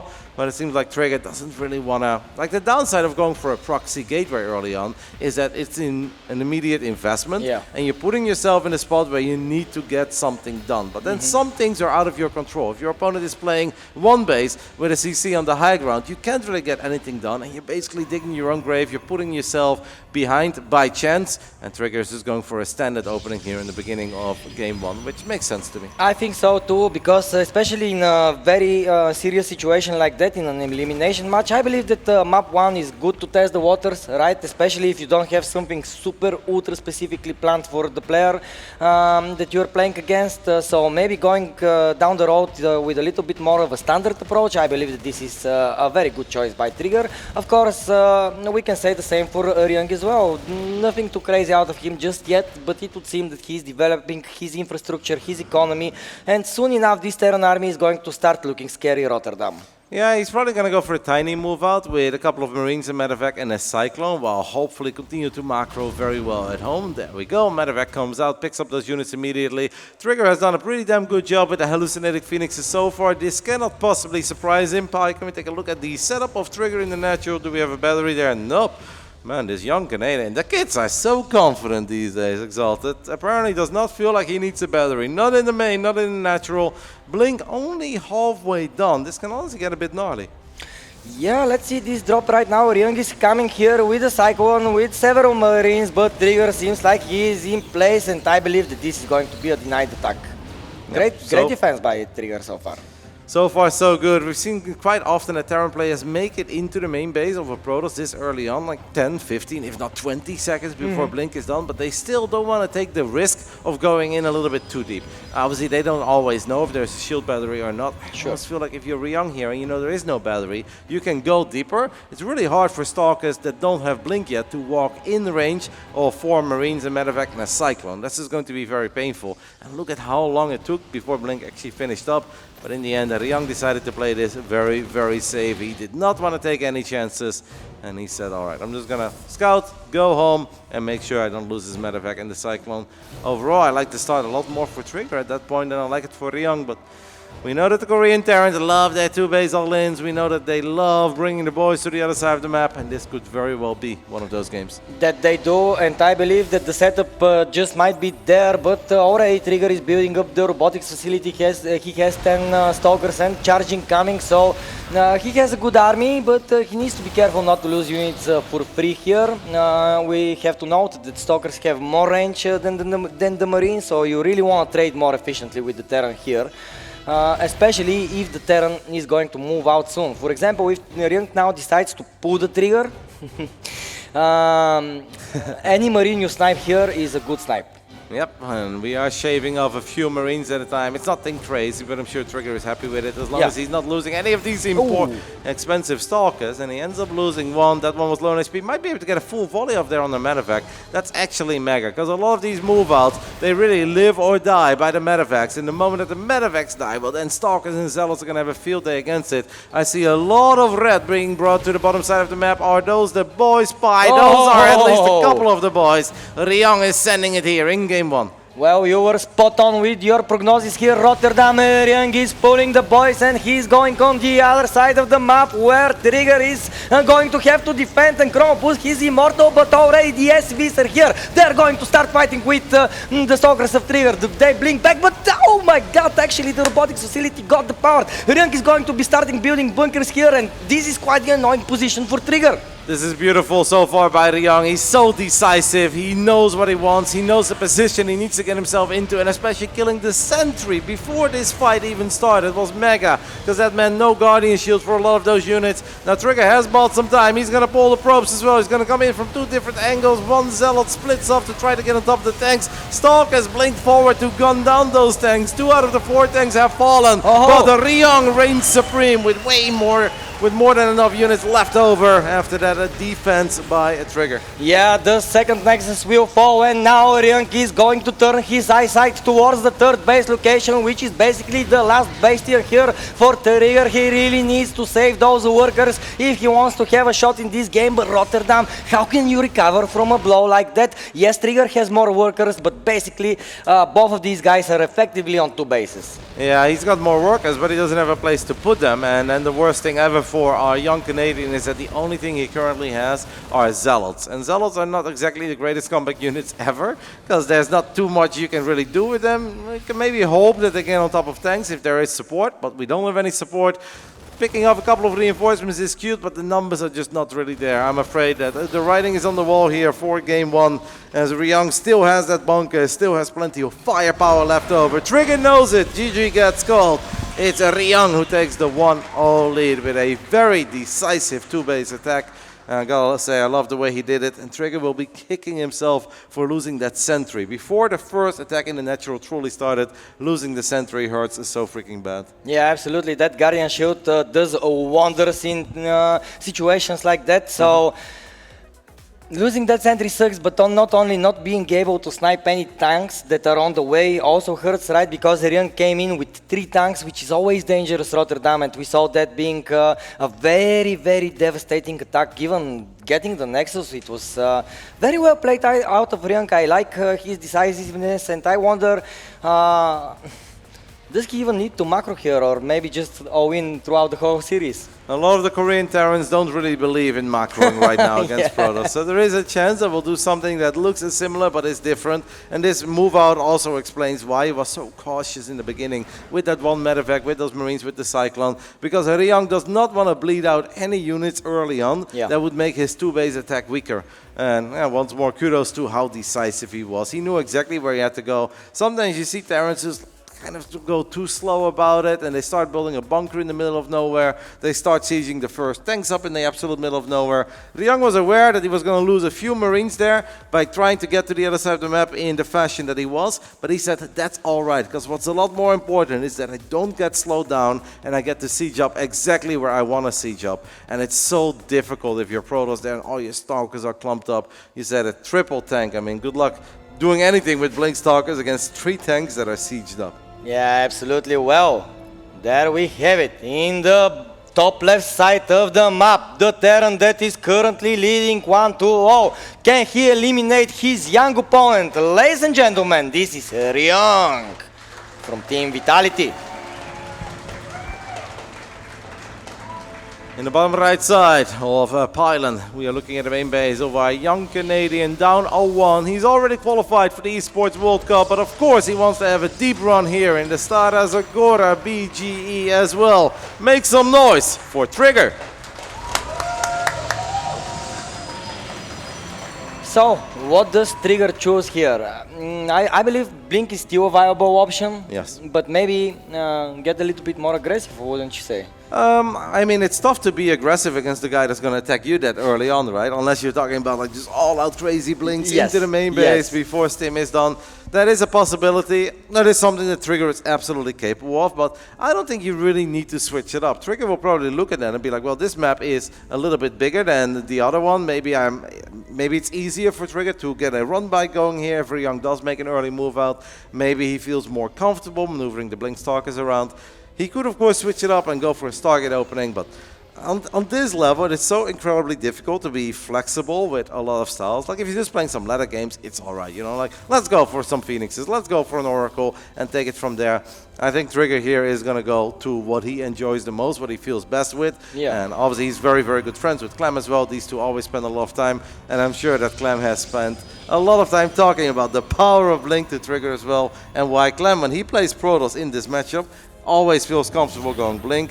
I'm sure that they've discussed that for days. I'd be very surprised to see anything else here. Yeah, and not only, let's not forget that Blink is actually very micro intensive, right? And Trigger is very quick with his fingers. So I believe that Blink actually works wonders for him, and I think that this is a very viable strategy for the young Basilisk player. The thing is though to try to stay vigilant and not die from an early Terran push. Still though, Ryung is for sure extremely inspired by his first win, and I don't think he's going to make that easy for the young Canadian player.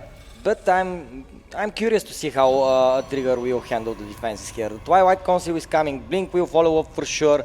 Chrono boosting on depth here, maybe to go to the other side of the map just to scout, I believe. Yeah. If we think back over last game, we did see that Trigger had an investment in the robotics facility. Trigger spent resources on an Immortal, and in the end, that really didn't do anything for him. Obviously, there was never a moment where we had a War Prism that did anything useful for us. Maybe we had one Observer that helped a tiny bit, but the Immortal definitely didn't. So Trigger could also look at it and be like, okay, that investment clearly did not really pay off against an attack that hits that early. But it's also incredibly important if you're Trigger here that you don't get too tunnel visioned on making sure you've got the counter for whatever the hell happened in the last game, because that's kind of irrelevant. Like, there's no guarantee that Ryung will go for the exact same thing. Sure. Is there a possibility? Yes, but you absolutely have no guarantee. So you kind of just need to take every single game as a unique one and just try to play your A game here, especially with Tournament Live on the line. Yeah, but now we see just similar setup like last game. We already have the Cyclone out, we have several Marines, but I'm missing the Medivac here. We don't have a Starport. I don't like this that much though for Trigger, even though he's taking good advantage of these side blockers, but the Cyclone's got a lot of range, got a lot of micro potential, but it's actually the Stalkers that killed the Cyclone. It felt that Trigger was playing with fire here way before Blink would ever be done. Somehow finds a way to kill that Cyclone. That's an impressive Cyclone kill, because I kind of was afraid that he was going to lose at least one, if not both of the Stalkers there. But a very, very good job dancing around those side blockers, breaking the lock-ons and getting some free shots off. Yeah, that would have hurt for sure. Now though, he will have those Stalkers, he will add a couple more, and I see a Warp Prism in production Rotterdam, which means that Trigger is actually feeling to, wanting to feel the waters on the other side of the map and see how Ryung's defenses will fare against his attack. Yep, for a long time Trigger would always play double gate, Twilight, Robo, go up to 3 bases, then eventually he's like, okay, that's a little bit greedy if I always do it. So he definitely started mixing it up, 2 bases to 3 bases. Now it's just 4 gate, Blink Stalker on 2 bases. You said you wanted him to be aggressive. Well, he's clearly thinking about it, but at the same time it's also Ryung who is mega aggressive here. He's already making his way to the other side of the map. Oh my God. And they are missing each other. Trigger is going up to 3 bases. Ryung is not at home. It feels that Trigger is the one who strikes first here, but Hero Marine told us a long time ago that SCVs beat Stalkers, so I don't know if you really want to engage into this base trade. 1 Stalker left behind. This could still get very, very gnarly, because these tanks are going to siege up with the Banshee, with the Bonkers. This kind of worked out well for Ryung. Yeah, absolutely. The fact that they missed each other was actually very good for Ryung. Now Trigger needs to risk it and he needs to blink on the tank. It's very good actually for Trigger that Ryung decided to unsiege exactly in this moment.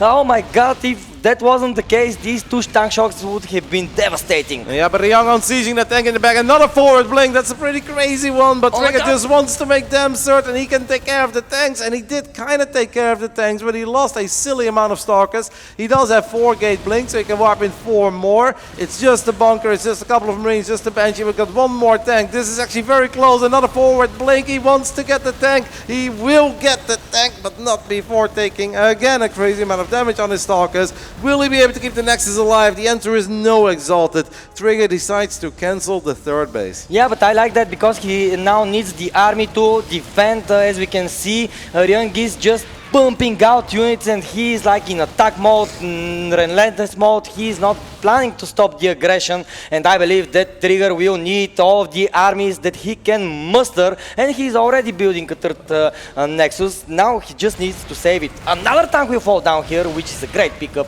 by Trigger. Yep, does allow these Marines without Stim, without combat shield actually to get a couple hits off. And now with the Banshee showing up as well, that tank may have gone down, but Trigger just lost a decent amount of Stalkers.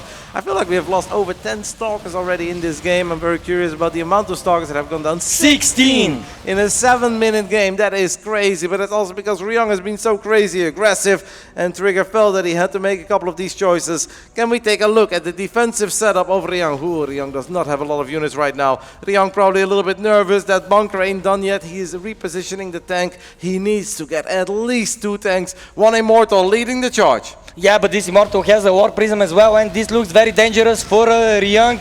Good defense by Trigger, and now aggressive blink, so the counter attack seems incredible, and I don't think that Ryung has enough to defend here. And Rotterdam, I think that we might go to game number 2. Well, we've got SCVs and we've got Stim now. Don't underestimate a couple of Marauders. And the boys, the SCVs are powerful as always. And Trigger may have been able to kill 11 workers here in the 2 tanks. I don't think this game is close to ending. We've got Stimmed Bio, we've got Medivacs on the way. Don't forget a 3rd command center is about to finish up. Ryung is in trouble, but I do believe that this game will go on for a little while longer. And let's not forget, it's not that Trigger has got double Forge and he's got Storm and he's got Colossus. No, he's been mostly working with gateway units. And as Spy, our observer, just shown us, he has lost 24 Stalkers. This is really crazy, by the way. These 4 Stalkers are 1 sneeze away from actually dying. And now the War Prism is in a bit of trouble. No! Oh my goodness! God. 2 out of the 4 Stalkers inside of it go down. That also means this Immortal is in trouble. And Ryung takes the supply lead. Oh wow, I'm super impressed by Ryung. I thought that investing in that 3rd base and having basically no defensive unit is going to be so dangerous for him. But just how he managed to defend here, I'm wow. Just impressed by him, and now he's actually gearing up for a very dangerous counterattack. I'm very worried now for Trigger because that War Prism is incredibly important to keep the Terran busy. We saw the power of it on full display in our first series of the day already with ShoWTimE and just throughout almost every single high-level PvT. If a Terran does not have to worry about any Zealots running into the 3rd base or natural or being dropped into their main, the game becomes a lot easier, and Ryung is already moving out. I do not like Trigger's army dealing with this army of Ryung, and Ryung will still continue to grow at a very rapid pace. The Zealot count is going up. We do have some shield batteries to help out. Colossus on the way. I think 1 Colossus was about to make its way over, but this is going to be a very difficult hold, if it is even doable as a hold. Yeah, well, really, these Colossus cannot come out sooner here for Trigger. Ryung, even though he lost so many tanks early on, he has now 2 in the back, and these are super dangerous. I'm very scared about our young Canadian player, but if anybody can muster up a defense here, that would be Trigger. Still, it's difficult against that Terran Bio, but the Colossus is finally here. We have the Guardian Shield here by the sentries, and Trigger is closing the distance here. Yep, he does get on top of the tank. The Zealots are doing a really good job in pushing those Marauders back. Trigger has to be very careful, though. He can't lose that Immortal, he can't lose the Colossus, but for now it's a hold. With the tournament live on the line, that is an impressive defense coming out of our young Canadian Protoss, who's now even full of confidence, blinks forward. Great micro there on both sides, and that was without Turmulence, by the way. Imagine how much more useful this Colossus is going to be with Turmulence. You do need to be very, very cautious here of your trigger, because the moment that Immortal falls, a few Marauders can just stim forward, get on top of the Stalkers, get on top of the Colossus, and you'll be hating life, as the only thing that you have left over are Zealots. But Trigger has got no fear. He continues to attack, continues to go up to 4 bases. He's playing this like it's 9 base against 3, but it's absolutely not the case. Yeah, this has been a crazy game, this one on Pylon, and it's so back and forth. I really cannot know who is going to win it, but at least Trigger is trying now to counterattack, to pressure Ryung. Ryung has been mining for several minutes now without being disrupted, so I think that Trigger really needs to punish that, because as you can see, the worker counts are very equal, and we know that in this matchup, this actually favors the Terran, as actually our lovely observer Pi just shows us right now. Yep. Trigger may have gone up to 4 bases, but he's still down in workers. Now he takes the 1 worker lead. It seems like he's gearing up for maybe some sort of a Colossus Archon attack, hoping that Ryung will only be able to deal with one of those 2 tech units. Either the Vikings are going to deal with the Colossus, or a bunch of girls with EMPs deal with the Archons. Maybe Trigger feels, because this game has been so messy and scrappy, where they're both just swinging for the fences, that it's unlikely Ryung is capable of dealing with both. I kind of think Ryung is capable of dealing with both, though, but I like the idea here for Trigger. Do we really want to wait for +2 attack or not? That's going to take a little while. It seems like the answer is no. Colossus leading the charge, but I still think that the Viking answer against the Colossus is more important here than what these Archons could potentially add to this attack. I don't really see it for Trigger. I don't think the Trigger really sees it either. It doesn't hurt to sometimes slow the game down a little bit. But this kid, he's got 1 speed, 1 gear, and let's go. Just wants to continue to battle. Yeah, like in the old Need for Speed games, the NOS, right? Turbo gear here for Trigger. But of course, he has the weaponry now. 3 Colossi are going to be together, and they have the extended thermal lance, so they will be dangerous. But of course, those Vikings are pain for them, and the Stalkers will need to be very careful. Yep, it's 1-1, and we do have +2 right now on the side of Trigger. That's obviously big, but the Widowmines are doing a good job in keeping some of the Zealots at bay. Archons now leading the charge. You've got to be very careful with your War Prism. You really don't want to lose the War Prism here. As one of those 3 incredibly important. Colossus is low on HP. Absolutely loving that bunker there by Ryung, surrounded by supply depots. This makes your life so much easier as a Terran. As our first Disruptor shows up and gets a double kill on 2 of those Widowmines. Yeah, I love that the Disruptor transition. I really think Trigger needed to opt for another splash damage source, as the Viking count is already getting dangerous enough. And we already see Ghosts on the way, Rotterdam, so I think that the Disruptors here are pretty good choice. And of course, Trigger with his impeccable micro will be very dangerous with them, but we can see that Ryung is very patient, he's very technical, very tactical still, though. Trigger is pushing him, but the stutter step micro here, good enough by Ryung. He's going to pick up maybe an Archon here or there, but both of these guys are actually displaying an amazing skill set. Yeah, but a lot of these little interactions have definitely gone in favor of Trigger. He forces the entire army to stim. He grabs a ghost here, he grabs a ghost there, gets another one here. The Novas connect. That's 3 goals for very, very little. And where this game looked pretty promising for Ryung for a little while, now it's Trigger who's casually taking a 30 supply lead just by always poking with this army, not quite engaging into the fight, but those Colossus are always there, and Ryung has lost a lot of units, now forced to pull the SCVs, but SCVs into Archons and Colossus, that's not the same as pulling them into Zealots and Stalkers. Yeah, absolutely, but apparently Trigger is in a great position. We were talking about that they were equal in workers. Now there is a big lead here for Trigger. He's going up towards the 5th base here, Rotterdam, so his macro feels amazing. All the while he was attacking, he was developing economy, he was developing the upgrades from 2 forges at that, and he's pumping up more and more disruptors, which are apparently super dangerous for the Terran player. Yep, the ghost count now only 2, and that does make all these Archons that are still in the mix quite problematic. I feel like we've lost 6 ghosts or something. Can we take a look at that pie? Yeah, 6 ghosts have gone down, and that's kind of crazy because we didn't really have an all-out fight. We had a bit of poking and prodding, but we didn't really have like, let's stand our ground and fight. This is it, game-deciding moment. So the fact that Ryung has lost 6 ghosts is incredibly painful. Forces him to remake those incredibly expensive units over and over again, while never really getting the dream fight, while not getting a lot in return. Because losing ghosts and killing a couple of Zealots is just not the same. We've got a lot of Zealots going ham on the left side. and Trigger is obviously just loving life. Is he in danger of losing a couple of the important Protoss units? Absolutely. Does he care? I don't think so, guys. He is rich, he's got money for days, and we are going to game 3.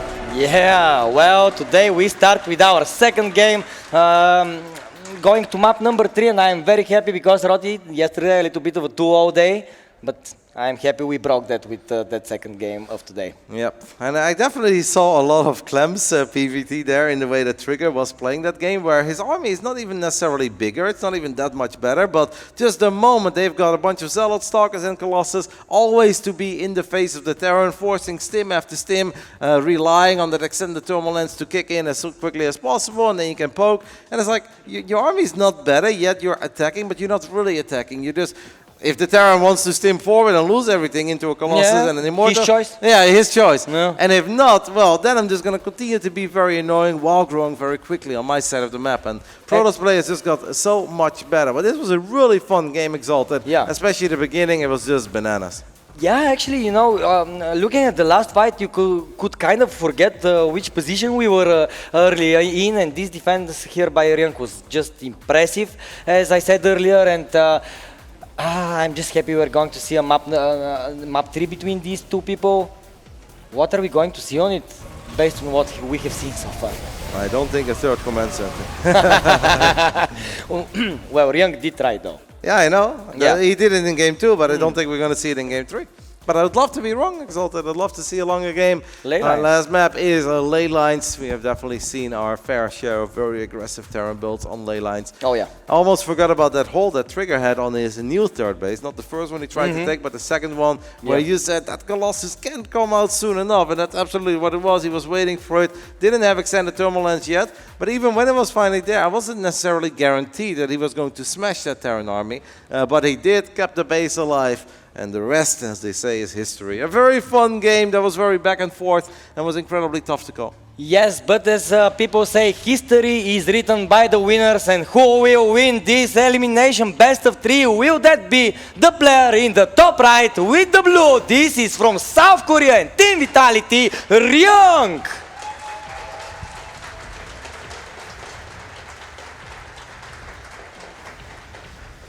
And in the bottom left side of ley lines, he probably saw his tournament life flash in front of his eyes, but he's still here in the decider. Make some noise for Basilisk Trigger.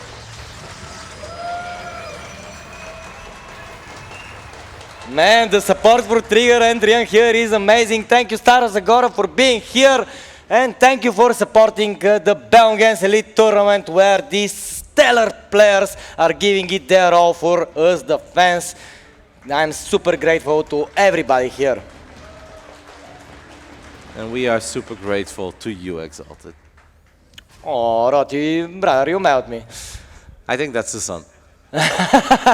Oh, yeah. I'm going to use this opportunity while the builds develop, of course, to shout out all of our partners and, of course, the beautiful production team of Bullstream, which I believe are the real MVPs, and of course Bellum founder, Konstantin Dinev, who is as excited as me to have you all guys here. So yeah, guys, I'm super grateful to be a part of this experience and to share it together with you, as Ryung is already planting down the second base. Yeah, which might lead to another two-base attack, Mr. Roddy. Yep, we'll keep a close eye on everything Ryung is doing. I'm expecting more of the same from Trigger, but last game, of course, he did go for that 4-gate. That Pi pointed out, because that is worth pointing out. It's not a 2-gate with a very quick third base. It's not the 3-gate, which is a bit middle down the road. No, Trigger clearly looked at that and said, all right, I know what you're going to do. You've already been mega aggressive against me in game 1. In game 2, you're going to be mega aggressive as well. And I believe there is a world where that game is actually pretty easy for Trigger, and that is if his Stalkers immediately find themselves below the Terran army and they can start kiting all the way back home. But because he moved on the right side of the middle and Ryung moved down through the left side, he kind of missed it, and that made it awkward, right? Do you engage in some sort of a base trade, or do you recall immediately? Trigger in the end decided to go for the recall, but that just made that hold very complicated and difficult overall. I'm curious to see how we are going to approach a game 3 here, but I wouldn't be surprised if it's another 4-gate Blink Stalker. Yeah, I think that build worked quite well for Trigger in the previous game, and I think that it is a very middle down the road kind of build, right? You have the Stalkers, you have the enough gateway to support the early game, and of course you can transition out of it, so I really like this build order choice, if it is of course that. Still though, I'm probably more curious at what the Terran is going to be, because he lost the previous game and I would only imagine that he will go back to his basics, which is attack, attack, attack. Yeah, I mean, in the previous game, we were also trying to attack like an absolute mad lad, because we did have bunkers right on the other side of the map at minute 5. We had Banshees being rallied to the bottom side. We had tanks sieging up. It was very, very close. And at one point, maybe Ryung felt like, all right, now the best choice I can make is drop a third command center. But he was definitely aggressive. I expect him that he will continue to be aggressive, because you actually have Cloak on the way. That's pretty interesting. So not just the regular Banshees that we saw last game, but potentially some Cloak Banshee. Now the Adept does let the Shade finish up, which means the Adept will fall. You see this as a Protoss, but Protoss players, Exalted, have trust issues. It's like, well, just because I scouted it, that doesn't mean it's actually going to happen. And we can see Ryung immediately cancel it.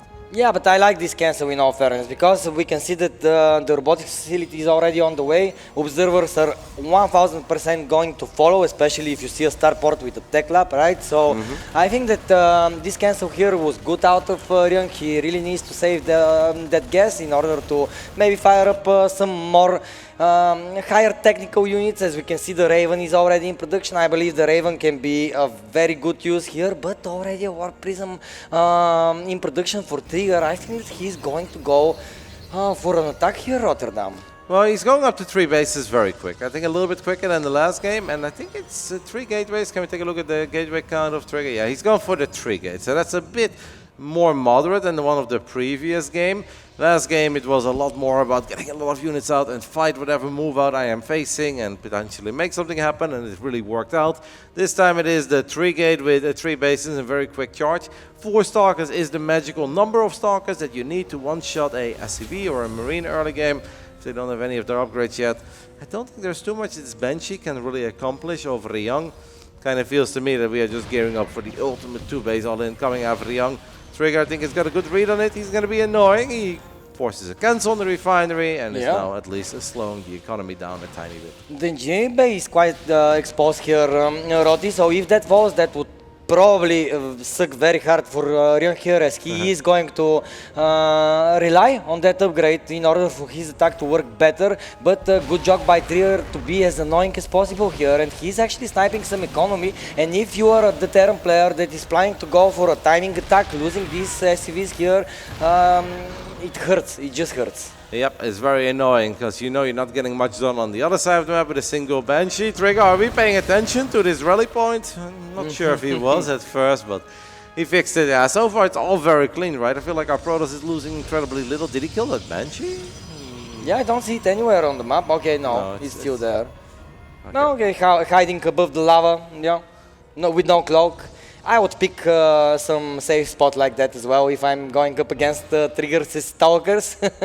Yeah, so it's going to be 8 gateways on the side of our young Canadian with Zealot Charge, with Blink, does not have a Robo Bay yet, does not have a Templar Archives yet. So it seems like the first hold that he's going to try to pull off will just be pure Zealot Stalker. Of course, Sentry is very important, the Guardian Shield, Force Fields, maybe 1 or 2 Immortals, and if he then holds, he can always decide to add additional tech. Yeah, like he did last game.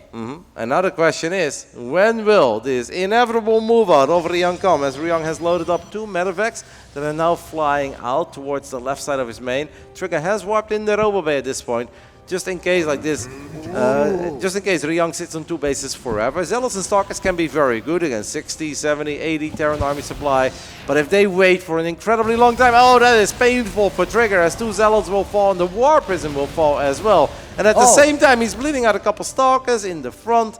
Oh, well, Ryung, I think the boys will be coming Exalted, and I think so far he's not going to be too unhappy about all these things that just happened in the last 45 seconds. Yeah, sniping down the Prism, and there we have it. The boys have been pulled. Ryung is smelling blood in the water, but will the shark bite or will Trigger swim to safety? This is what we are about to find out. This Banshee is just trying to distract Trigger here. The Raven is a very nice pickup here by Trigger, as the anti-armor missile would have been of help here for Ryung, but this is a lot of supply that is coming towards the other side of the map, Roti. Yep, we've got a bunch of Zealots going ham in the natural. You guys can see that in the bottom right side, but this is the more important fight. Widowmines are trying to figure out what they want to go for. There are 2 pylons powering that robo right now. Colossus 60% down, but the robotics facility again gets unpowered. I do, however, think that if Trigger gets a good engagement, maybe with a few Zealots going from the right side up that ramp, he already has them. Here we go, Exalted. It's tournament live on the line for both players. Yeah, and now the Zealots stream into the tanks. The tanks will fall eventually. Immortal still holds up to its name. Ryung is trying to micro his heart out, and he will destroy the Stalkers, the Immortals. The probes will fall, 23 of them. Another warping comes here, but this is the last warping basically for now, and the Ryung managed to secure this position here and potentially eliminate Trigger. Yeah, but Ryung is about to get revenge for that loss over at DreamHack Dallas, as this is looking incredibly good. He's going to take out the third. That robo has been on pause for a while. Trigger also pulled the probes in trying to pull off that defense, so there is no economic lead, and I'm afraid there is just a little too much firepower left here on the side of Ryung. A strong series coming out of Ryung with a very fun second game that did not go his way. He's actually thinking about slowing the game down here a little bit, as extended turbulence is finishing up, but the problem is we don't have a robo. We lost the robo, as the robo was in the natural. Well, he's going up for a Dark Shrine. Yeah, when you're behind, you can basically always rely on those, but look at the supply, 100 to 68. It's really looking grim here for the Protoss player. You're a real caster now, Exalted. Like, when behind, go Dark Shrine, look at these supply. Honestly, mate, you're set. You're set for the next 10 years. As a few force fields go down, there is a little Guardian Shield covering a couple of the Zealots, but this Terran army is too big, too powerful, and I think Trigger knows it. He has done his best. The last few series went his way, but this one, a very important one, belongs to Ryung, as he's going to get on top of the final sentries. Ryung will be staying alive and can still dream of qualifying for the Esports World Cup at this weekend. A big sigh of relief here from Team Vitality's Ryung, and I believe that he deserves this win. He was very decisive, very aggressive. Yes, a very hard battle on map number 2 that Trigger won, and let's be fair, Trigger did fight his hardest on map number 3, but Ryung took the tempo, took the initiative, and just finished off the game. Yeah, losing that Warp Prism with a couple of the Zealots inside of it was painful, because that forced him to actually go for a big run-by, and he obviously lost the potential of just flying Zealots into the main base.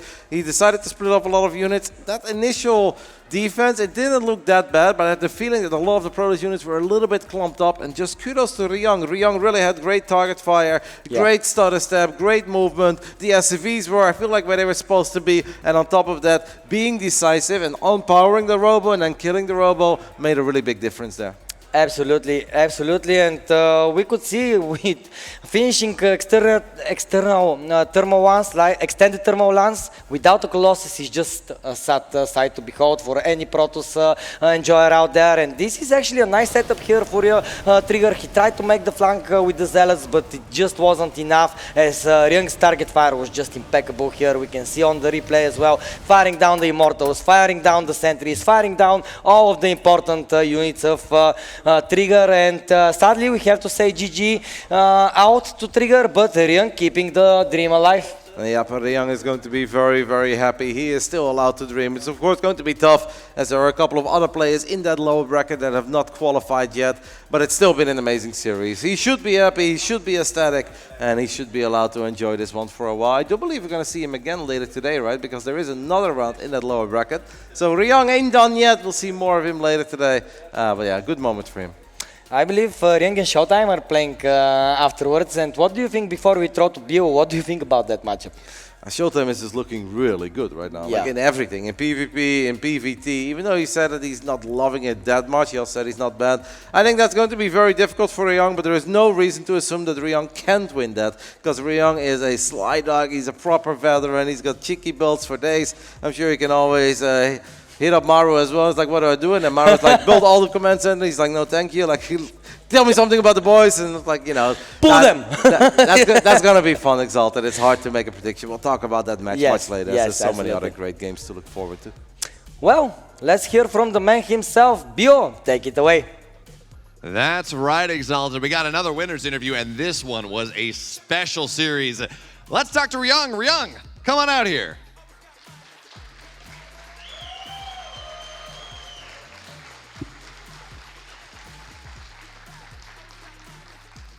Ryung, 3 PVTs. You don't like it. Seems to be working well. Have your thoughts changed? Yeah, my play is so bad, but as we together attack, always win me.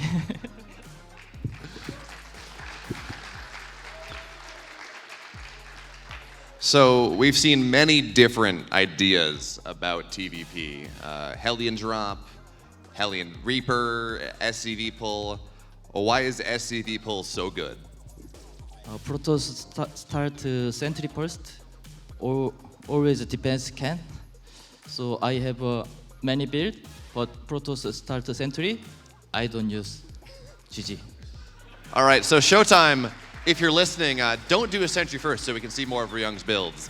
That's what I'm hearing here. But final question, you play ShoWTimE in a couple hours from now. He's a bit of a different Protoss. How do you feel about that matchup? Maybe I have a 2 hour, 3 hours, so. But I don't have a build. Please guys have a build, talk to me. Yeah, I can use. Yeah. All right, well, Ryung, we'll let you get ready. Congratulations.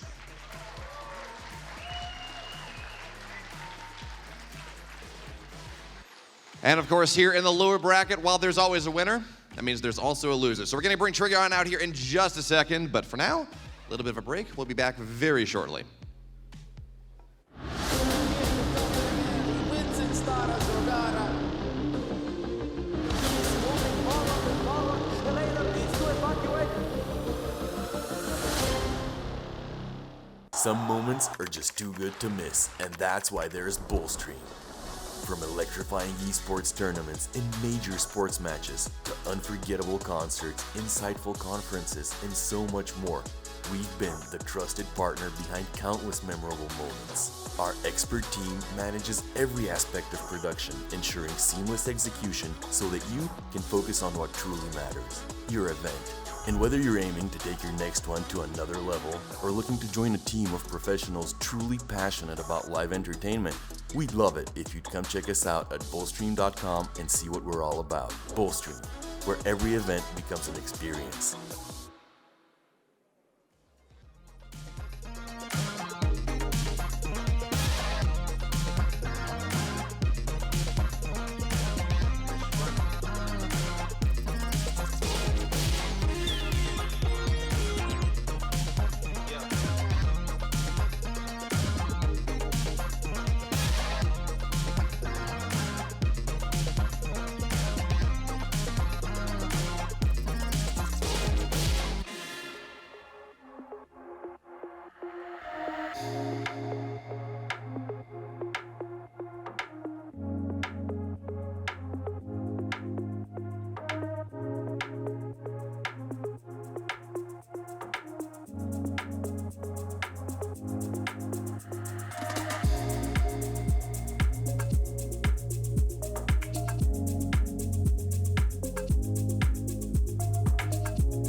Gonna send it one last time with all the queens, roads and scavengers and a couple locusts. All of the Hydra skips fallen down and we see a substantial lead in our supply. He's always in 2 locations at the same time. It looks like he might win both of them as well. These Hydras are just melting here, and the drop's getting damage on the other side. Don't get the hump pick up there, actually we did. So this one disruptor, one more order, he has now killed 3 disruptors already. That's pretty well. Lings and Wolfram are starting to swarm here. Parasitic Bomb make it so hard to heal. Welcome back, everyone. Trigger, unfortunately, first of all, big round of applause for him. It's been a great tournament.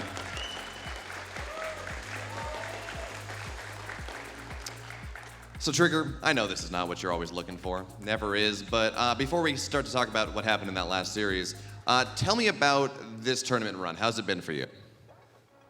Not very good, I guess, but it was fun at least. Fair enough.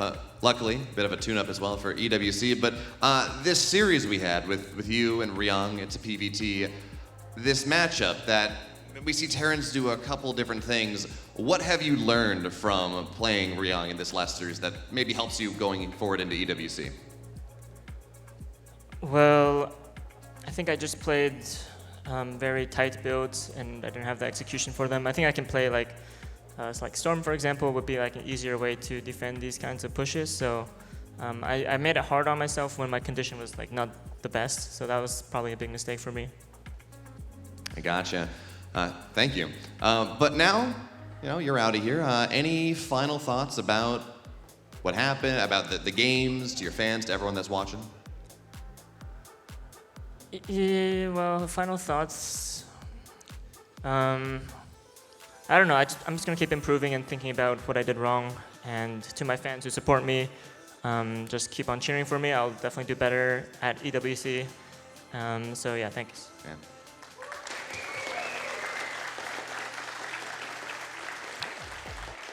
I think I speak for a lot of people watching here that I can't wait to see you play in 6 weeks. So looking forward to that one, Trigger. Thank you so much. Thank you.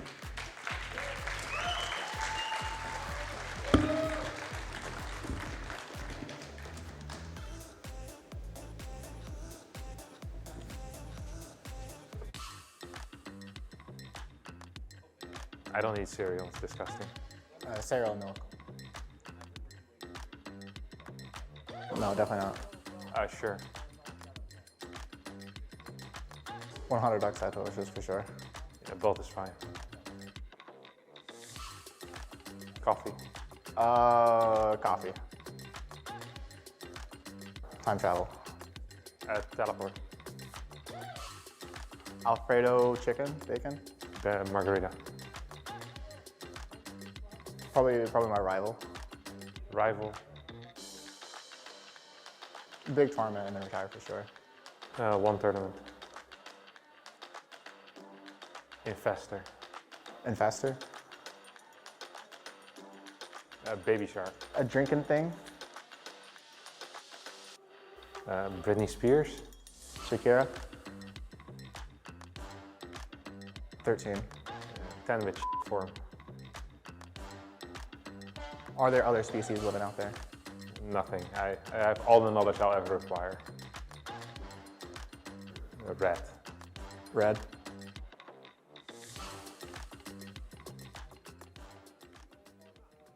Hey, I'm Serral. I'm coming from Finland and I play Zerg, and it's a pleasure to be playing here.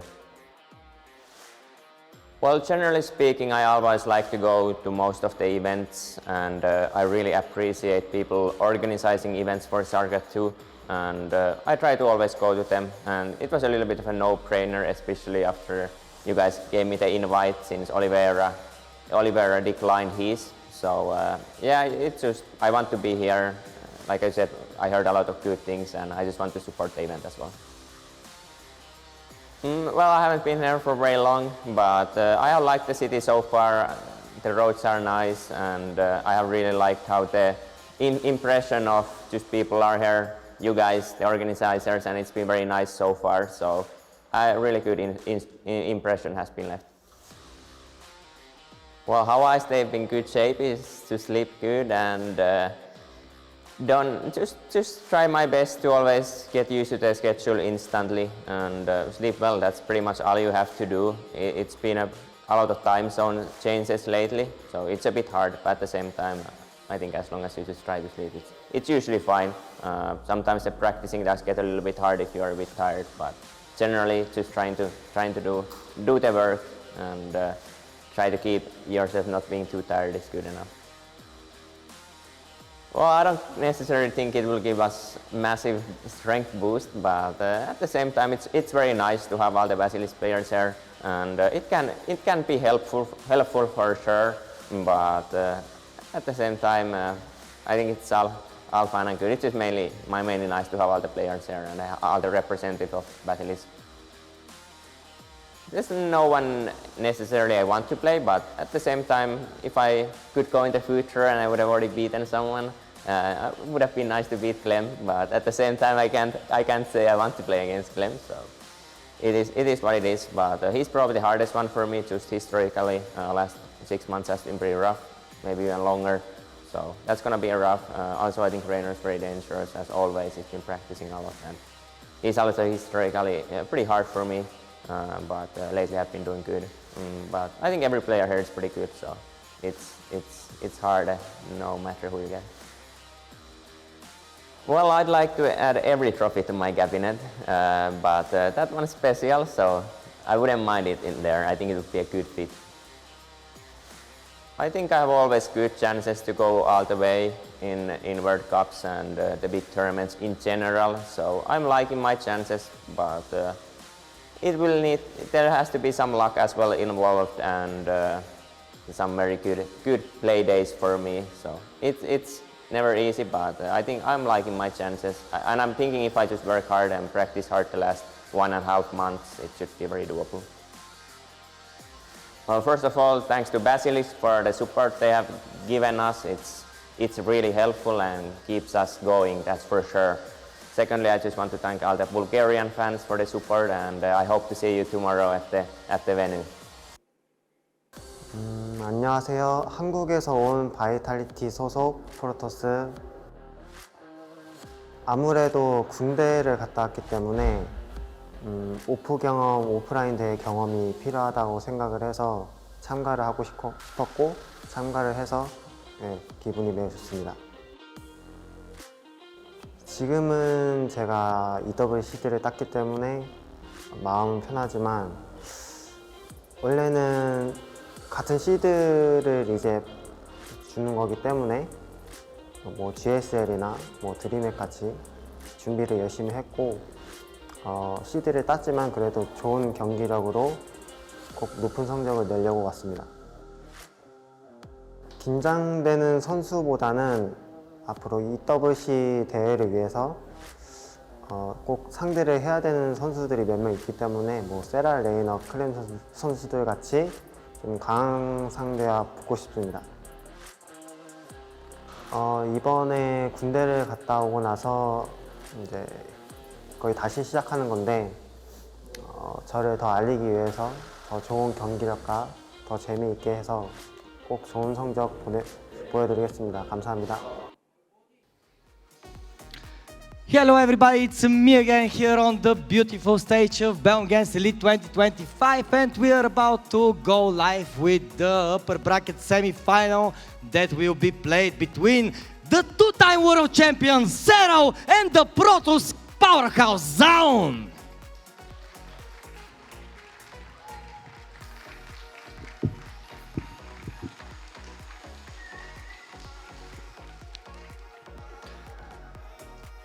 Wow, being here with Zoun and Serral and Trio on stage is something super cool. So guys, I know that you are excited to go into the games. I'm not going to take too much of your time, but Serral, early on today you told me that this is not the best bracket that you could have hoped for. Why is that? Is Zoun that dangerous? Well, I mean, Zoun is very dangerous, but I think every match has been pretty hard for me so far. That's just more pointing to that. I'm still happy that I didn't have to play Clem or Reynor yet, which is nice, but Zoun is very hard, and like I already mentioned yesterday, I think it will be a fun match for sure. Well, Zoun, I want to ask you, is this going to be a fun match for you? Have you prepared something specifically for Serral, and how is your PVZ currently?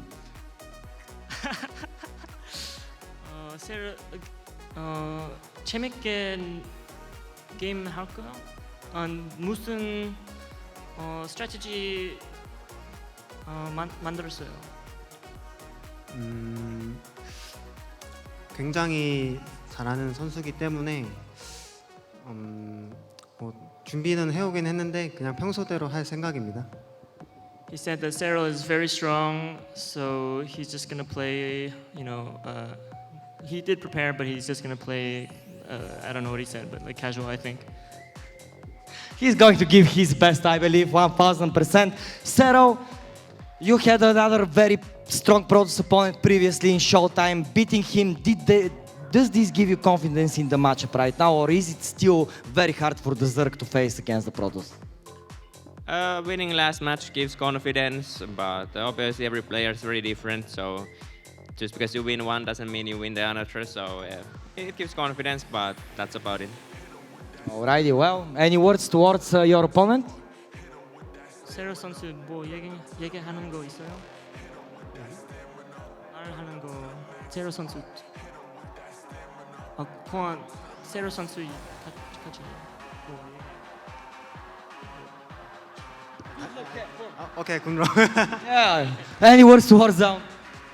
Good luck, good luck. Good luck. Well, guys, I cannot wait to see this one. I think it's going to be a legendary series.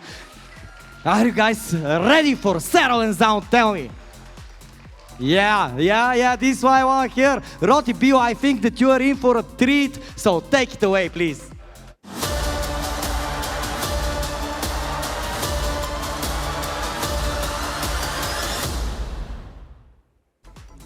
It's always a treat when we get to watch Serral on the main stage in the upper bracket. And you know, you look at this series, it's very hard, always very hard to root against Serral, to pick against Serral. But Zoun, he's been on a bit of a heater recently. Yep, qualifying through that Korean EWC qualifier is very impressive.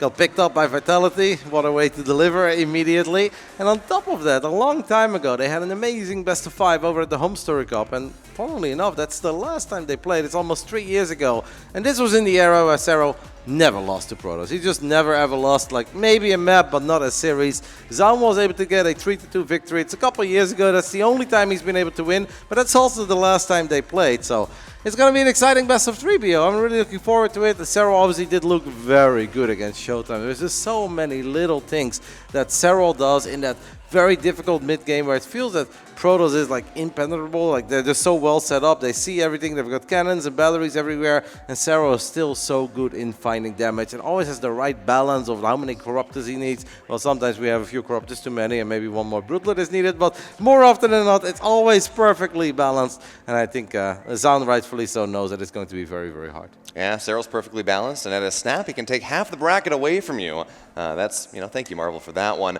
But I was sitting in the green room watching that series yesterday, and it's just like, you watch that Hydraling Bane bust, and 9 Zergs out of 10, that doesn't kill, maybe it does damage, but it does not kill the Protoss, and Serral, Banelings are where they need to be, Hydras are where they need to be, and it smashes ShoWTimE. I'm not sure what we're going to see from Zoun in this series. He's not a ShoWTimE to me. He's not a classic, this guy that thrives in the late game, but that has, for the most part, outside of kind of these Blink Storm ideas, has been where you hear Zergs complaining the most. Yep. Zoun likes to be, I think, somewhat timing oriented as well, where he's got a lot of like Colossus timings. Even in the past, we think back of Parting and his days where he would hit those laser sharp timings, and almost every Zerg on the planet would try to deal with that with lair tech, because they're like, you just don't have enough time to actually go hive and get Vipers out. Serral always had a different approach. He's like, nope, if that's what I'm going up against, if it's a 3-base double robo Colossus timing with a bunch of Blink Stalkers, I do want to get hive tech. I do believe that I can buy those very crucial seconds to get Vipers out and land a couple of abducts, but that's a different meta, different map pool, so I don't know if that's what we are going to see. There's a good chance that Zoun is going to try to be a little bit tricky. I am sure that he has gone over that VOD of Serral versus Classic recently a couple times at this point, but it's just so hard. If you look at how those games went and how unique they were and how long they were, you can't really replicate that. No, even that really special game number 3 that you were referencing earlier, maybe one too many Corruptors, one too few Brood Lords. That was a game where the fight started. Serral tries to break Classic, and he's got like a 10K, 8K bank. Classic 1K or 2K. And Serral just grinds himself down against what Classic has. It's an immaculate defense. And Rotterdam, one of the true things, the stories that we tell ourselves about StarCraft and really a lot of RTS games, it's always easier to attack than defend. So if you're sitting there, your bank is a lot smaller, and you're relying on Serral not taking a perfect fight. I mean, Rotterdam, maybe if it's some other Zerg, that feels comfortable, but this is Serral we're talking about.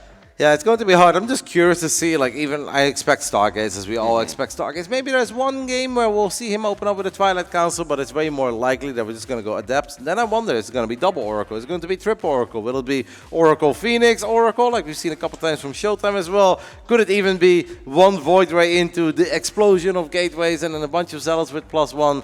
Like, I feel that Zoun is going to do whatever the hell he possibly can to keep Serral guessing for as long as humanly possible, and then hope that Serral is not totally ready. As we have loaded into the game, but it seems like there is a UI box, so there is a very good chance that we'll rehost this. In case you guys are unfamiliar with StarCraft 2, we've got a lot of different consoles out there. That was basically just to spice things up a little bit. There is one that's a beautiful galactic console. When Warcraft 3 Reforged came out, there were like a Night Elf consoles and that kind of stuff. And they're very cute if you're a casual, but if you're a pro and you've played hundreds of hours with the default console, you really don't want to look at fancy leaves flapping around over your mini-map, or even the different font, right? The way that like the units are written out, it's all a bit different. So that happens sometimes when you set up a game and then they just rehost and then they get the right one. Yeah. Sometimes if you're really unlucky, it gets like hot pink everywhere. Yeah, and it yeah, gets really weird. That one is pretty though. Yeah, you know, if you like pink. I do like pink. Well, actually, so do I. We're not going to look back to those high school pictures, but talking about this series overall, you say, okay, what is it going to be? Is it going to be Stargate? Is it going to be Starglaves? Is it going to be something else? I think the big thing to look at there is going to be the picks and the bans on the vetoes, because if we get something shorter, like a pylon maybe, then yeah, okay, Glaves, Starglaves, I'll believe that one, but we're going to start on Incorporeal. I don't know exactly where we're going from there. There we go. Okay, well, you know, nothing really strikes me as a big adept map in the pick pool. No, but if you hide it, I mean, we've seen a couple of Korean prototypes in the past as well, even just build a proxy gateway. And think of Golden One, that is hiding it at the bottom side of the map, and suddenly they show up with 16 adepts with glaives that were all warped in already on Serral's side of the map. And Serral, of course, is incredibly good in scouting, but if you have to worry about those first basic adepts shading around, then you have to worry about those oracles that fly in two different angles, maybe a tiny gateway move out where they push back the creep. You can't always be checking every single pixel of the map, and you can miss something. And we've seen Protoss players have success with that in the past. It's a guessing game for us. It's a guessing game for Serral. We know that Serral is always confident to go into the late game. No matter how strong Protoss is considered to be right now, if they get set up on 5 bases and the double Cybercore and the Mothership and the Tempest, it's hell for the Zerg. It really is. But Serral's still okay with it. It's like, it might be hell, but it's my hell. And I'll find a way to navigate my way through it. And I think Zoun knows that. And even though Zoun isn't a really good late game player, I still think it's more likely that if Zoun finds success in this series, that it happens at minute 7, 8, 9, 10, rather than at minute 28. Yeah, it was kind of funny. I was talking with Serral back in Atlanta, what was that, a year and a half ago, I think, at this point. And we were hearing rumors that we were going to get a balance patch. No one knew what was going to happen just yet. Actually, I think maybe we even had some balance patch changes, but just not finalized at that point. And I asked him, and I said, hey, Serral, you know, how are you feeling about the new balance patch? How do you think this impacts how you're going to play? And his response was not, oh, it's going to be so bad, it's going to be so good. He's just like, I want the patch to drop so I can play on it. I'm just going to win anyways, you know? It's not, really, it is no big deal. Did he say that? I'm going to win anyways? Well, that was implied. He's just like, I just want it to drop, man. I don't really care what's going to go in there. I can see him imply it, because that is definitely Jonas' attitude. Like, for how long he's been around, you very rarely ever, or if ever, see Serral put down something to balance. And he also very rarely comes in with the idea of like, I'm just going to destroy everyone. But more often than not, like, you can see how confident he is. In the past, where he was winning every tournament that he attended, it's like, so Jonas, is this going to be another one? He's like, well, 50-50. Either you win it or you don't. I was like, I don't think it's 50-50 when you've won like 7 in a row at this point. It's also like 1 out of 16, right? That's like, I don't even know. Like, I don't even want to do the math on that one. Less than 12%. It's like 6%. Yes, exactly. There we go. 6 point something %. 6 times 16, 96, and a little bit extra. A little impressed, Roddy. It's working out. That works. As we take a look at our schedule, as I said earlier today, we'll do 2 lower bracket, 1 upper bracket. Then we'll do 2 more lower bracket matches, and those are going to be awesome. SKillous, Krystianer, tournament live on the line. Harstem, Lambo, a super fun matchup for us, but heartbreak for the boys that are obviously incredibly good friends. They have been part of the great guys, the European friend group for a long time, and of course they've been teammates for a little while at this point at Shopify Rebellion. And after that, we're going to hop into the upper bracket match that is most likely not going to be a TVT, guys, but then again, what do I know?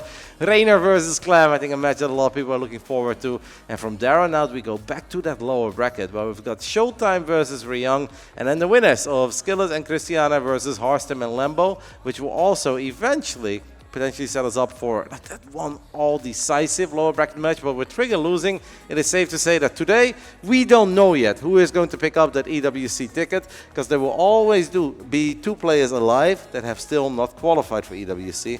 So we'll continue that tomorrow, but I do believe that at that point they also start playing against people that drop down from the upper bracket. So then there is a chance that, let's say, like the upper bracket guys win, that we have a bonus best of 5 somewhere tomorrow, BL. That's going to be fun, but the UI bugs have been fixed. It is time to get ready for some ZVP. It is time to hop into this one. In the bottom right side, we are looking at the main base of our Korean Protoss, already qualified for the Esports World Cup. Representing Vitality, it's Zoun.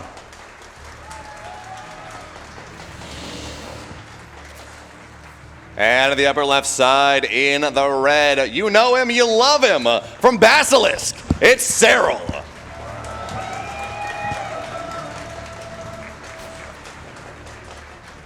No crowd bias here, Roddy.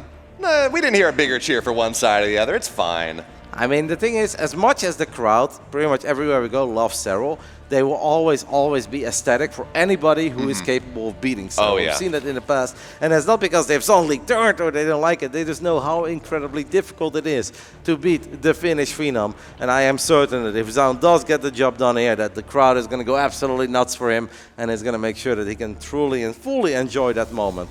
So I feel like basically all the time our crowds are very wholesome. I think we have to go back to like ancient StarCraft 2 history to go back to a crowd where we're like, okay, that was a bit hostile, that was a bit mean and rude and not really needed. I feel these days, everywhere we go, all players get love and support.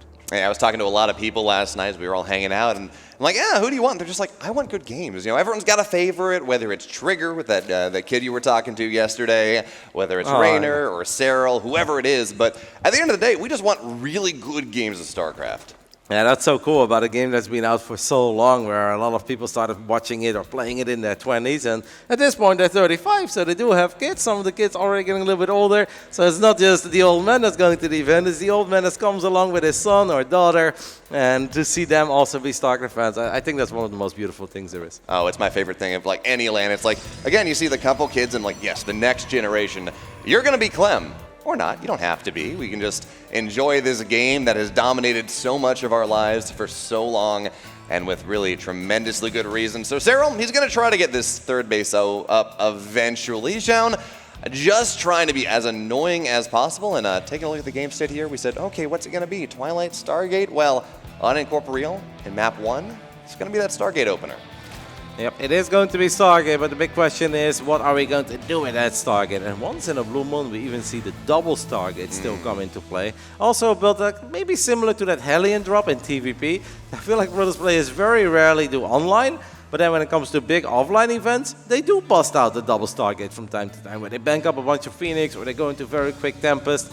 Don't think this is the map for it, and it's just an Oracle for now, but of course we'll keep a very close eye on everything that Zoun is doing. Serral's looking for a Serral. Should have played a little more Warcraft 3 back in his days, because if he did, he would have been able to nail that one BM. Well, that's just a little bit biased there, Roddy, but no, yes, Micro doesn't quite land. Talking about these Oracle openings, though, the different ways that you can go into it. Yesterday, we saw ShoWTimE go into a 4-oracle. Right, 4 oracles, not 3, not 2. Delayed blink a little bit, and then he got some Phoenix later on just to deal with that kind of mid-game to late-game Protoss transition. But why would you, as the Protoss player, go, say, for 4 oracles instead of 3? Well, that depends on what you see or where you want to go. But there are obviously moments where Zerg players are like, yes, I'm aware that you've got oracles, but I don't really care. I'm going to try to avoid them. I hope you spend all your energy on stasis traps. They're not that impactful, and I'm just going to dominate the ground with nothing but Lings, Roaches, Ravagers. None of those units really shoot up. And yes, Ravagers have Corrosive Ball. Once in a while they connect, but obviously that's not very reliable. So it makes perfect sense from time to time as a Protoss to not stop at 2 oracles, but actually make a 3rd or a 4th oracle. If you feel that they're not taking your air threat seriously enough, you can absolutely double down on oracles. But even then, like, obviously the more oracles you make, the less you have on the ground. And there are scenarios where these oracles are going ham on everything the Zerg has, but then the Zerg has so freaking much that they possibly cannot kill the amount of Roaches and Ravages in time to keep a 3rd base or whatever the hell you're trying to keep alive. But unique scenarios. I wouldn't say that it's good by default, because as awesome as oracles are, they are expensive. So if you go for a 3rd oracle, everything else is delayed. You go for 4 oracles, you're just going to have significantly less on the ground, and that obviously causes other issues. I love what we're going to see from Zoun here as well. This is something we saw a Hero starting to do, I don't know, a year ago at this point. We got a couple Oracles, in this case 2, and then you get a couple Adepts. You get like 6 Adepts, and you're not going to get anything more than that, but you're trying to split, you're trying to fork the Zerg player, run Adepts into one side, run Oracles and elsewhere. In this case, it's going to stack everything up, but this is not the fight that Zoun wanted. He was trying to go force the Queens, force the Lings elsewhere, get some damage done, but the Adepts, only one of them maybe finds the mineral line, and that's not really a lot. Oracles dive in, they take a ton of damage here. Gonna have to get recalled, actually. One might, barely doesn't go down. But a lot of that damage from the Oracle, the first Pulsar beam getting turned on, it spent 5 seconds on the Assimilator and not on any of the workers. Serral immediately drops the Spire, and that could have something to do with the fact that these Oracles are so freaking low on HP right now that yes, they got saved, but it is incredibly likely that Zoun is going to be mega cautious with them from here on out and just drop a Revelation from far away, but he's not really going for any flybys. And because of that, Serral feels that this might be a moment to sneak out a couple Mutas. I'm not expecting too many, because Zoun is heading towards Blinkstalkers, but showing up with 8 Mutas in an exposed Protoss main base, kill a bunch of probes, and then remax on the ground with +1 melee, Ling, Bane, Roach, Ravager, well, maybe Banes, we don't have to get Banes, but from time to time Banelings are very nice, especially because that's often the most efficient way that the Zerg can deal with static defenses. Yeah, I'm really curious to see how Zoun is going to navigate this once the Mutas show up, because... Oh, he found it. That's actually big. Yeah, he did. I really didn't think the Revelation was going to get that one. But this style that the Zerg goes for, where you get +1 melee, you get Mutas, it's always very interesting, because it is an attempted base trade. But because Zoun saw this so early, he's going to drop a second Stargate. The Phoenix are on the way.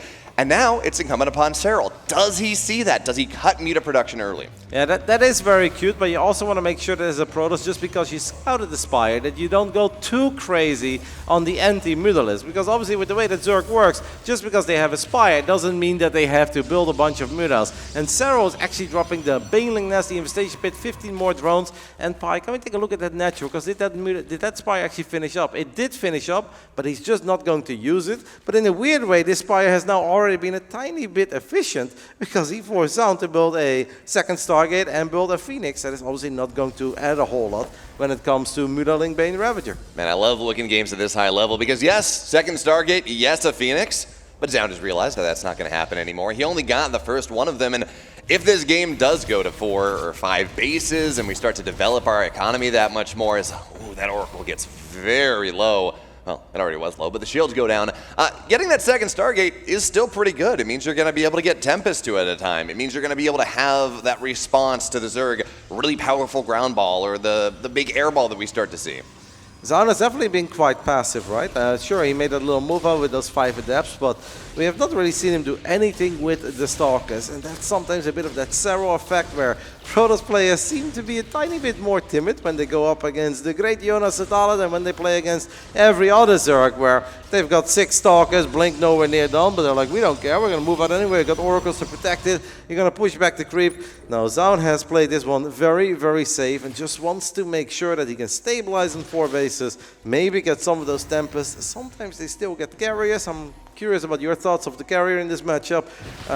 But yeah, it's all about just surviving right now for Zoun. Zoun did not decide to move out, did not push back creep with Stalkers and Oracles, and he said, nope, I just want to get to 4 bases, and from there on out, we'll come up with some aggressive plans down the line. I am really curious what Serral's going for, because he's building 47 Banelings. There are no Hydras and not a ton of Roaches. He's just going for it with the Hive on the way, but he needs to trade some of this supply out. And now the question is whether Zoun's going to be ready. He sees this happening. He's got an observer on the map. He knows where the army is coming from. And now here comes the first hit. Nothing really here. Zoun late pull on that one. And it's going to be 6. Yeah, okay, only 6 probes. Meanwhile, right side, Storms get dropped preemptively. Good stasis trap there as well. As the Archon runs forward, trying to tank things forward. High Templar, though, get taken down on the backside. No more Storms there. And while the first couple Baneling hits were not super effective, the extra ones at the very end, those work so much better. Yep, and they also forced High Templars to morph into Archon, so no Storms available at the moment for Zoun. Zoun losing 20 probes. Serral, of course, lost a crazy amount of units there. That was not cheap. But does Zoun have the confidence to now immediately run to the other side of the map? After investing in a fleet beacon, building 2 Tempests at a time, I think the answer is no, so he's probably just going to sit back, and that will allow Serral to once more max out. And the next time he maxes out, his army is going to be even more powerful. As +2 melee is about to finish up. I don't think we have ever fired Adrenal Glands. That hive was just done a little while ago, so we don't have Adrenal yet. Obviously, Serral wants to make sure he doesn't forget about that, but I think at this point it's a lot more about just maxing out. I mean, this attack honestly didn't do a whole lot, BO. Previous one, I would say, was a success, for sure, especially with how many of these probes are softened up. This one, though, didn't get much done. Yeah, I'm curious as to your thoughts about these ultras that are on the way. They at times have been good, certainly, but it feels like right now, with how strong the solid 4-5 base Protoss is, and how many Tempests they're getting, everything else, getting a lot of Archons as well, that these ultra timings that, again, at times in this matchup have been solid, are not finding the same value that they used to. Honestly, I always love Ultras, unless you're looking at like 12 Immortals. You know, if it's a crazy amount of Immortals, then I'm like, yeah, I don't think the Ultras are going to get a whole lot done. Archons are very good against Ultras if they are supported by Immortals, but if it's just Archon, Stalk, and Storm, and even a couple of Tempests, Zoun is actually going to have a really, really difficult time taking out all these Ultras, especially once Kindness is done and +2 Carapace is done. So I kind of like it. Yes, they can be derpy, and we'll probably see 1 or 2 moments where the Ultras can't quite fight the surface area, but I think this is an excellent moment to show a build Ultras. I still think, though, Serral desperately need to get his hands on Adrenal Glands, because he's making a silly amount of Zerglings. He's got +2 melee already. His Lings would be 3 times more powerful if he just starts researching Adrenal. Yeah, I don't know that there's a better upgrade in the game than Adrenal. It makes your Lings so much more powerful, not only in the fights, yeah, sure, but it means those run-bys are so much more difficult to deal with. As a bit of a random ultra run-by here, most of them are back at home, but this will force us down to rotate a little bit. And well, ultras against Immortals, against Archons, against even Tempests in some ways, are maybe not the best units. They do a very good job of cutting down a lot of this static defense if they're just allowed to fight. Now, certainly if they're attacking the static defense instead of the army, that's not what you're looking for, as the Lings, they run in once again, and this is a nice trap here, knocking down 1 ultra, second one gets low. Looks like we're not going to be able to kill that, but in a strange kind of a dynamic here, until the Ultras get on top of the Stalkers can actually be pretty good against the Ultras. Yep, especially if they're well protected by cannons and batteries. One Storm does land there. Serral should realize, wait a minute, that takes a long time to kill a single shield battery, and I'm really hoping that Jonas starts paying attention, because it's going to be sad to see him make hundreds of Zerglings and not have that hive tech upgrade on them that makes them so much more powerful. And Spy showing us that it absolutely is not done yet. Ultras do okay here, but we don't have any Infestors to fungal this army, and Zoun did immediately warp in a second Robo the moment that he saw the first few Ultras. So we've got double Robo, we are starting Immortal production. Well, Zoun has definitely survived what could have been a very scary phase in the game. I would almost say with ease, and perhaps our Korean Protoss is even cooking now. Yeah, he's looking pretty good. Big counterattack on the northeastern side against Serral. And this base should go down, I think. I'm also tracking a lot of Ultras trying to take down his 4th base as well. And of course, any base trade at this point will probably favor the Zerg, just because the Zerg has a little bit more.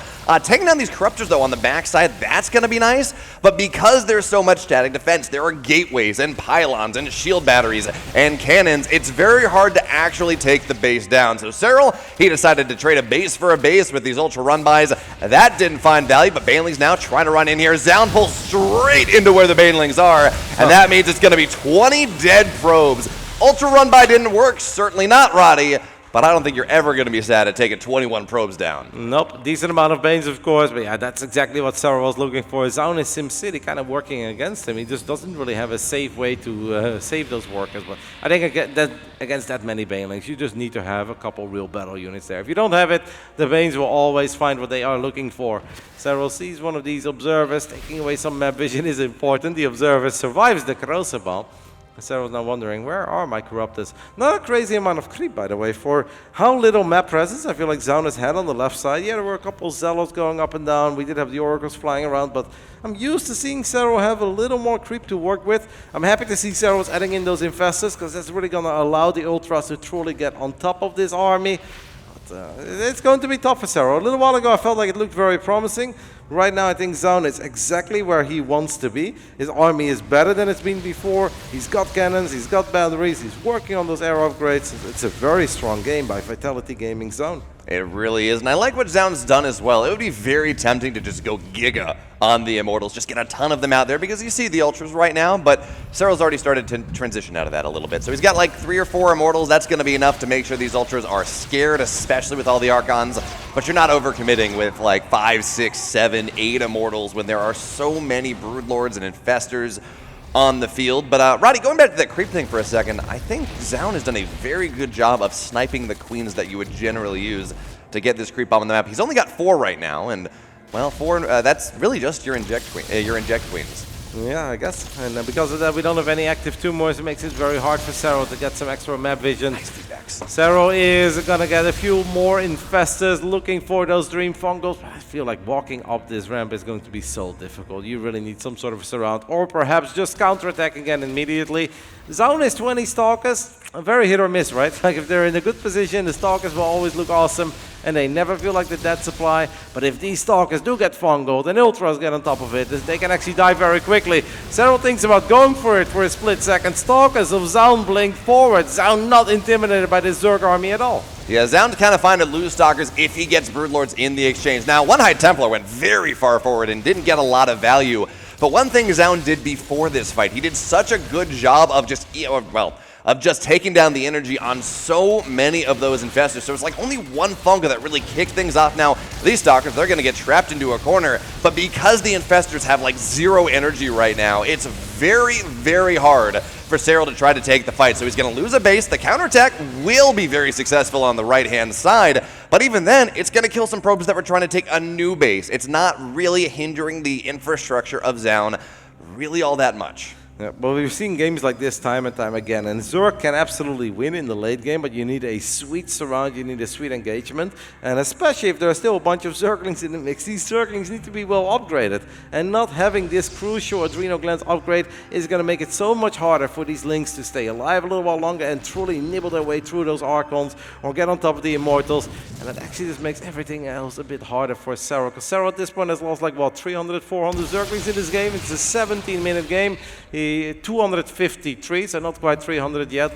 Not having it is just really painful. Even if you think Archons will always be great against Lings, right? Well, Lings with Adrenal, give them a couple seconds on top of that Protoss army, they'll make the difference. And all of these run-bys snowball so much harder if you do have that upgrade. They really do, and if you can start to find your way, especially into the tech, and start taking Stargates down. Templar Archives, that kind of stuff. Gateways, yeah, anything that you can do that makes it a lot harder for Zoun to reinforce into the fight, that matters quite a bit, as a Fungal's going to go and kill off, and well, gets an Archon as well, rather nice. That's a big Fungal on these Stalkers. They don't have Blink either, so Zoun maybe a little bit too dicey there on the Blink forward. But Roddy, I want you to look at the banks here, because right now we have a Zerg player less than 2,000 minerals, less than 1,500 gas.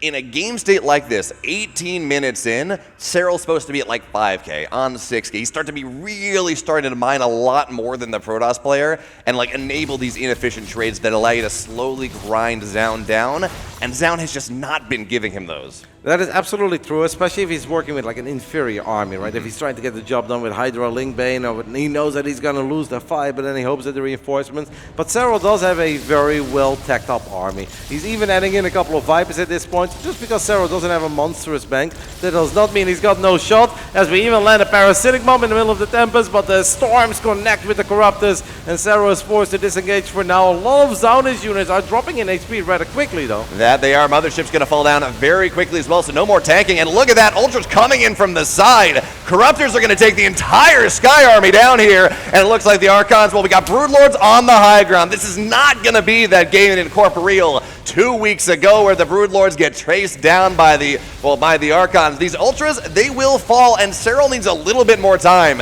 Air Army's dead, 100%, but here come the Stalkers as well. They're zoning these two Broodlords out of here, and this ground army from Zoun is very hard for Serral to deal with. Yep, Serral's going to make a little bit of everything. We've got Lings on the way, Broodlords on the way, 6 Ultras, but it probably feels like forever for these units to finally show up, and Broodlords, they just don't deal the damage they once upon a time did. An Ultra spawns and dies immediately, and even if it looked at first like Serral won that fight convincingly, the aftermath of the battle was absolutely in favor of Zoun. Serral's now going to try to punish Zoun for sticking around for as long as he did, but there are Zealots on the left side taking down a hatchery. Corruptors are counterattacking, but it's starting to look very, very promising for our Korean Protoss. As long as he doesn't throw away all the Immortals and all the Archons immediately, he should be fine here, Bio.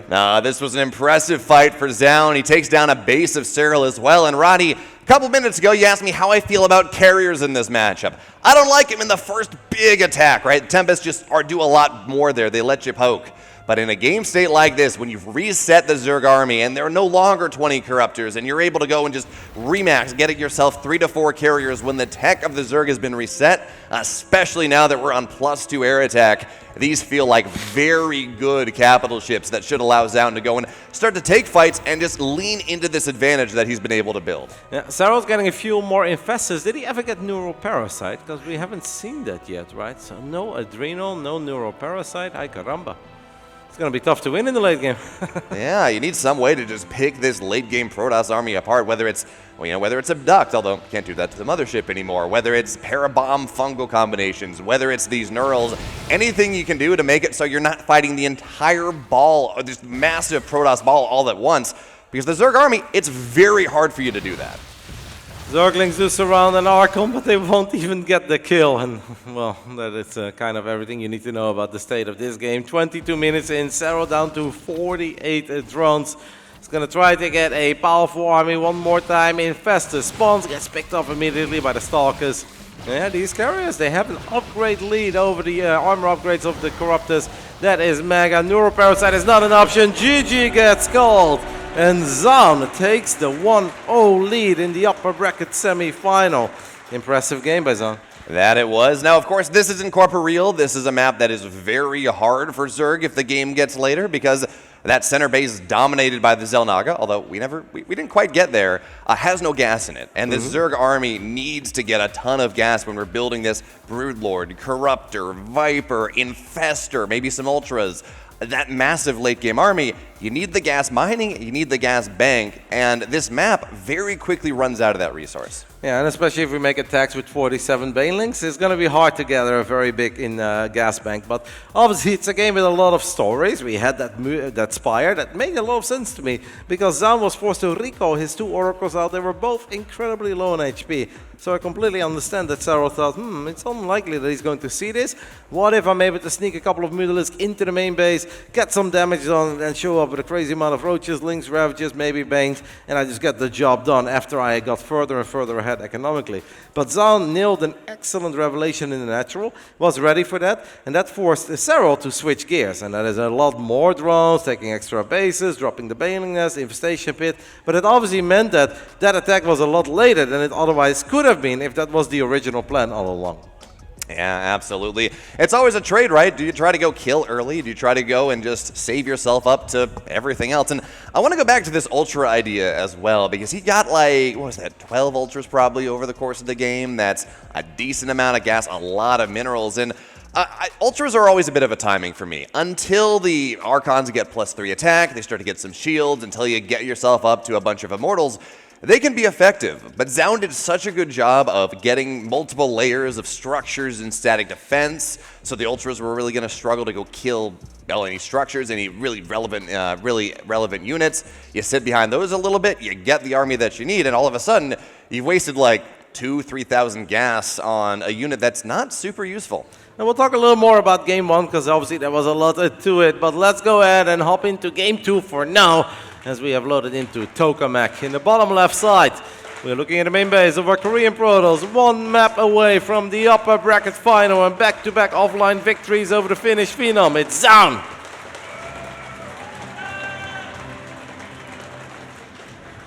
And here on Tokamak, not looking for a lower bracket run just yet. He's in the red, down a map. It's Serral. And Roddy, I wish we had a camera on the caster booth right now, because Rotterdam, everyone loves you, right? And even nature does, because we got a butterfly on your monitor right here, just hanging out. It's beautiful. As long as it's on the monitor and not on my face, I'm happy with it. I don't think that... No, it's not going to show. No, let's go back to the game. More interesting bugs happening over here, even though we don't have too many of them yet.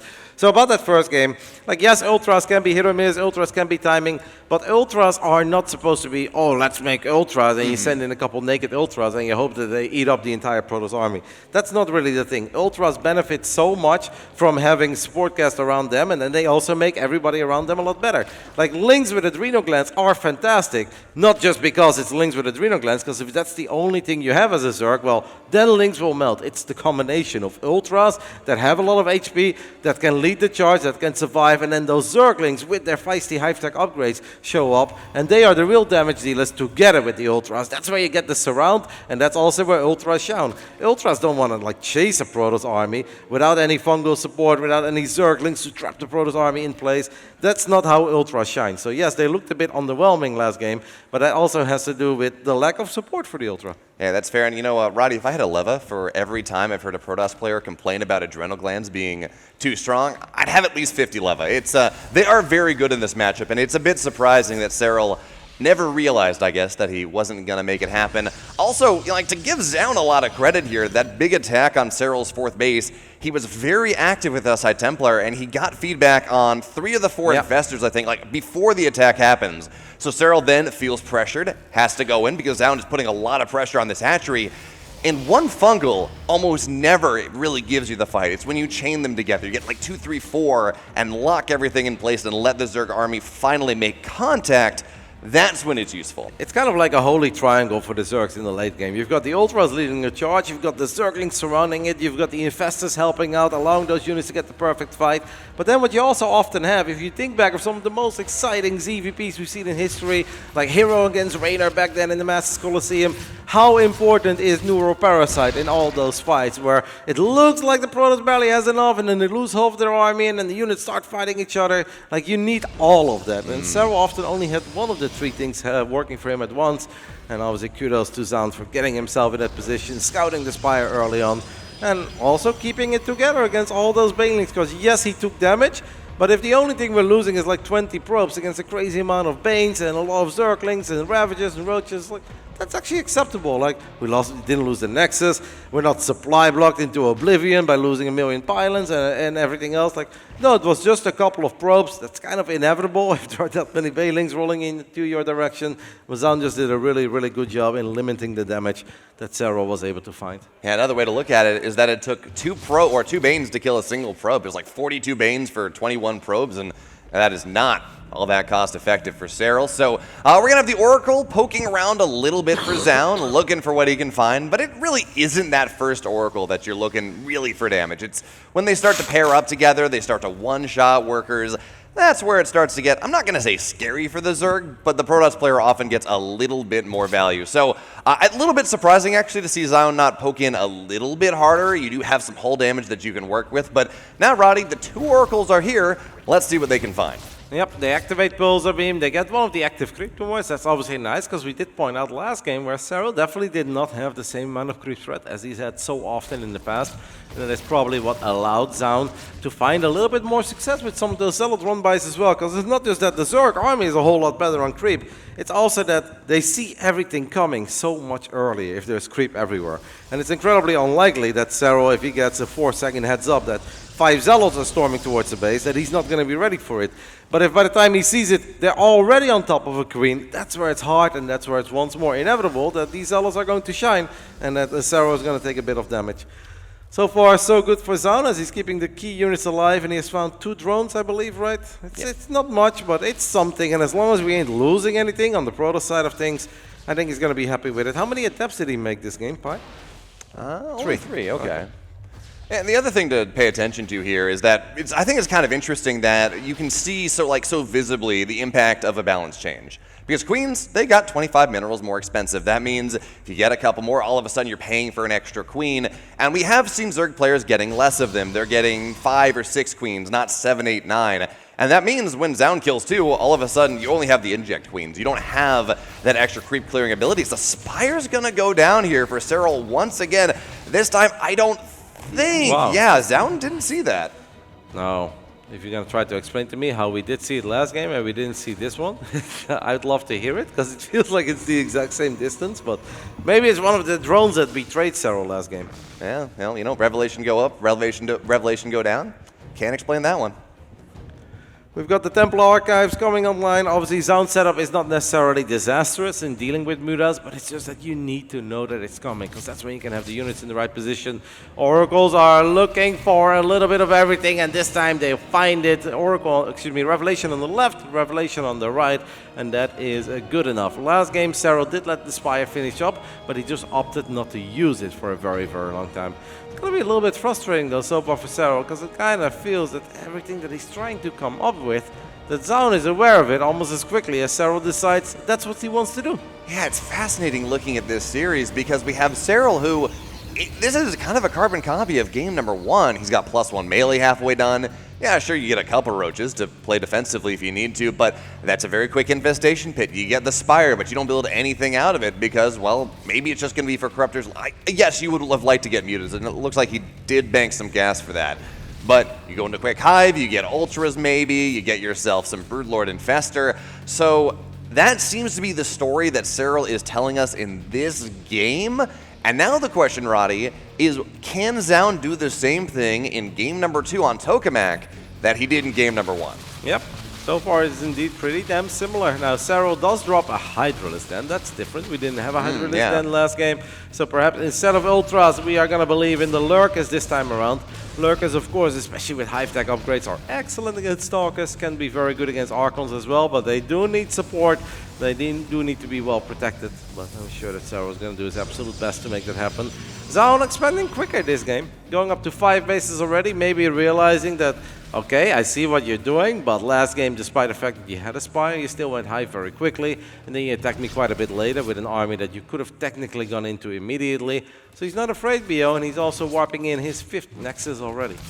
I do like the transition to Lurkers instead of Ultras. Yeah, Ultras can absolutely work. We talked about why they can work earlier on with the Infestors and Adrenalings and everything else, especially before the tech's not there. But I really like this idea of the Lurkers because it means you can go and have a more stable army. But Serral, Dropper Lord's on the way. Question though, the Dropper Lords are good, Roddy, but there's a big army here. Storm is done. It's got like 5 of them. And the Blink Stalkers, they're doing a great job of zoning. This Observer is actually incredibly important for Zoun because that's obviously going to allow him to push back the creep, but it's also going to allow him to see that there are Zerglings coming in from behind. That's why he's keeping the Oracles there. Banelings coming in from the left. This is very scary for Serral. He needs to get on top of these High Templars. The Storms are connecting in a big way. We do still have a lot of Roaches and Hydras and Queens helping out as the War Prism is doing its thing. Stalker numbers are quite high. Oracles flying head first, but Zoun is probably loving his Stalker numbers.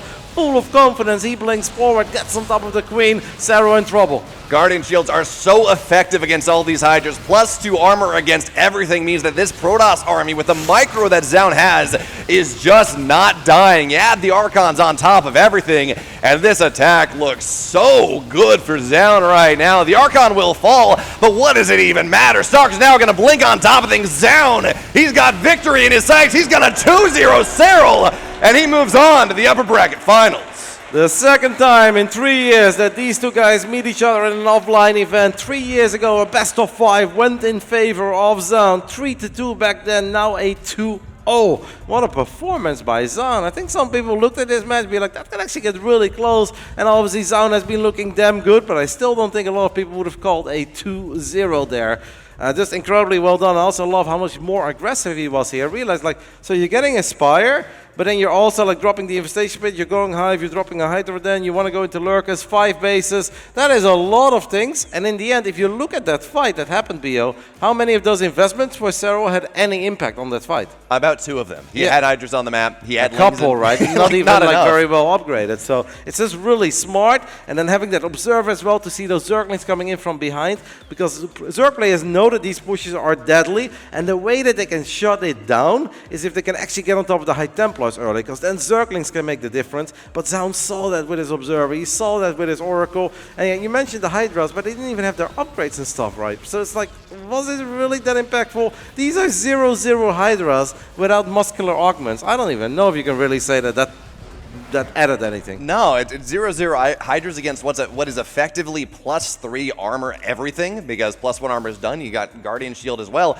That's just not a lot of damage you can pump in there, and even if the surround was good, it just wasn't quite good enough. I don't know about you, Roddy, but I've been talking to some of these players, and from everything I'm seeing, everyone is super impressed with Zoun's reads. And to the point where Krystianer yesterday was like, man, I got blind countered because in these PvPs. That happens often, though. Yeah, you know. But it's like, Zoun's reads, he got Serral perfectly. Serral's caught in transition like 2 games in a row. His understanding of the flow of the game right now seems very, very strong. Yep, and he's got that killer instinct, and he's not afraid to switch it up, and he plays with a lot of confidence. It's a really beautiful series by Zoun. Obviously, making it to the upper bracket final means that he's guaranteed top 3 in this event. That is already, I think, something to be very proud of. But hey, if you're in the upper bracket final, you want more. We're going to go ahead and head over to Exalted, who's going to do his best to get some words out of Zoun together with Trigger. Enjoy your moment, Zoun. Take it away, Exalted. Thank you, Roti. Thank you, Bio. What an amazing series we just witnessed. I want you to welcome with the loudest applause, Zoun!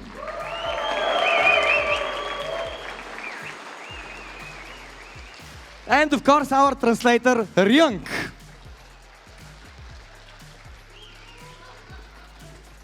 GG, Zoun. Tell me, how did you manage to win against Serral?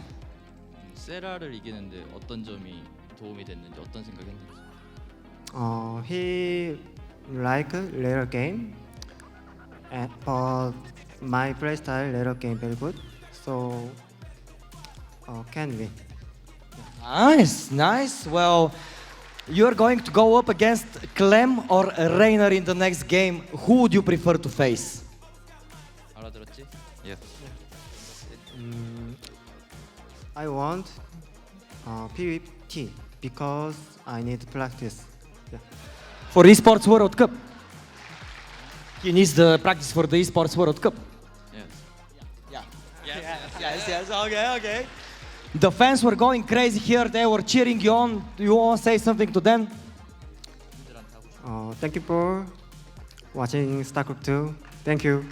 And thank you, Vitality. Nice. Well, thank you, Zoun. Thank you, Ryung, for this translation. And guys, we have our first upper bracket finalist, Zoun, taking Serral down 2-0. Wow. Wins in Stara Zagora.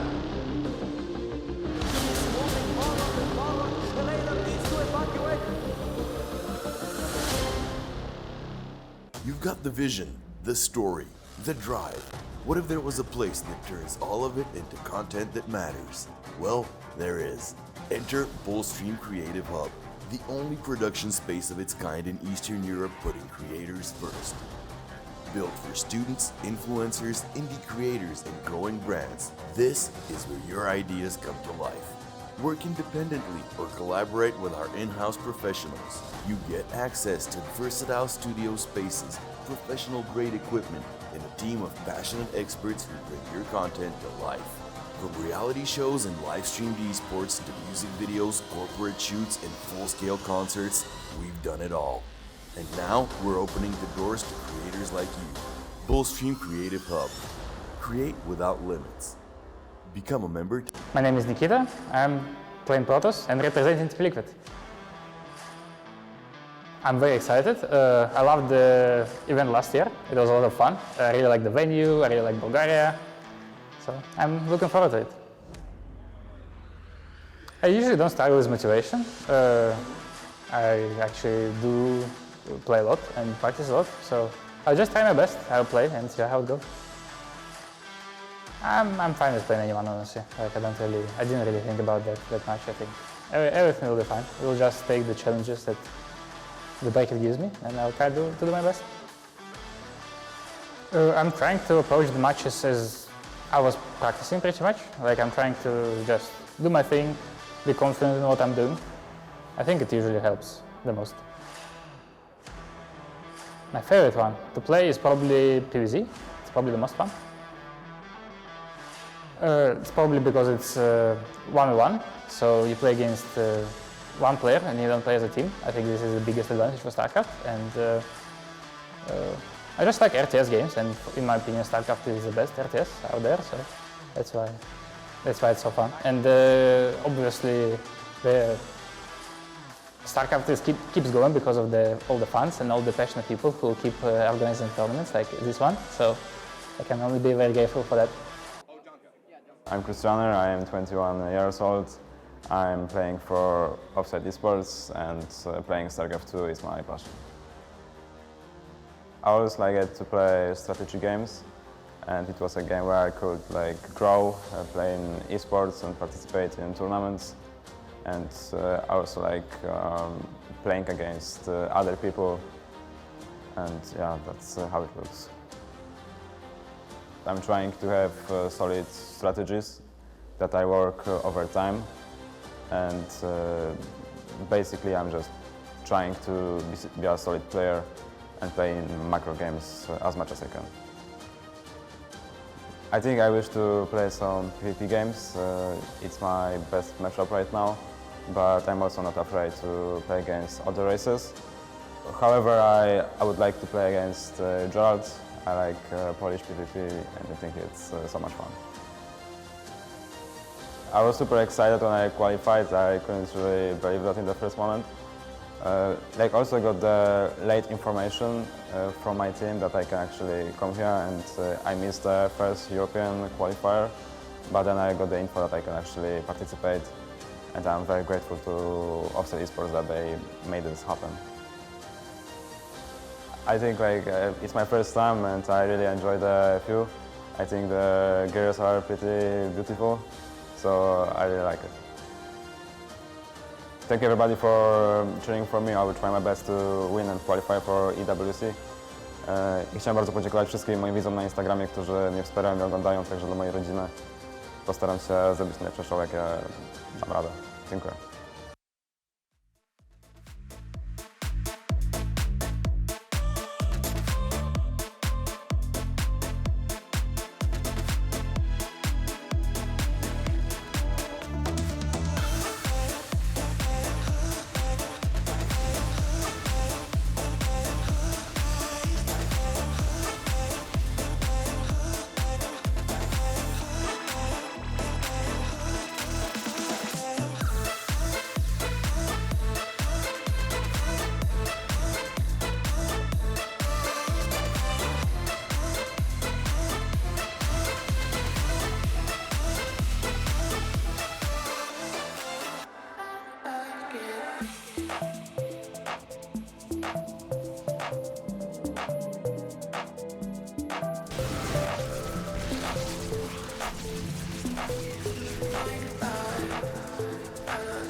Milk first. Milk first. Yes. No, I don't like it. One big horse deck, because I'm feeling powerful. One horse duck. Coffee. Energy drinks are for losers. Night is warm. Time travel. Margarita. Mexican. With my biggest fan. Biggest rival. I think it's obvious to be a guy who is going to be remembered and win a tournament. One tournament. Zergbin. Larva. I haven't. I don't have any. Avril Lavigne. Jared. 10. It depends on my day, but 20 or 25. This is going to send it one last time with all between RoadToEWC and couple Locusts. All of the fighters have fallen down, and we see a substantial lead in our line. He's always in two locations at the same time. It looks like he might win both of them as well. These Hydras are just melting here, and the drop's getting damage on the other side. Not get the hot pickup there. Actually, we did. So this one disruptor, one GP has now killed 3 disruptors already. That's pretty well. He's steering forward. He's going to the natural. The Broad Starlings here. There are some to low side, but there are some Vikings as well that can counter. He's gone as well, so you can actually keep these Immortals alive. Yes, there's no Prism. Yes, there's no neck. Goes the Wars against Stimsmore. It goes down a whole bunch of these disruptors, but there are so many Stalkers and Zoun's and DTs in the mix. The Medivac was doing quite well. The army of the Protoss just is in shambles, and you see the substantial army supply lead here. Those are way far forward here. That's not where they need to be. You gotta run, and Medivac cannot save them. I think the Stalkers are going to melt. He does good on the ground. Now or never, the Bronx are being pulled. They're trying to defeat the Marines. Zealots are charging in though. The Immortal is there. Lings and Ultras are starting to swarm here. Parasitic Bomb make it so hard to heal.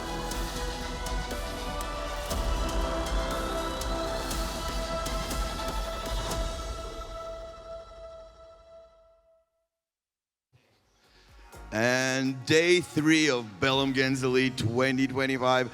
Oh my goodness, it's been an amazing number of games today. What an upset we just witnessed. What surprises and what wonder here under the Bulgarian sun in Stara Zagora. I hope everyone's enjoying themselves, and I hope you guys are ready for an amazing PvP between 2 amazing European players. Let's bring them on stage right now. It's Krystianer and SKillous.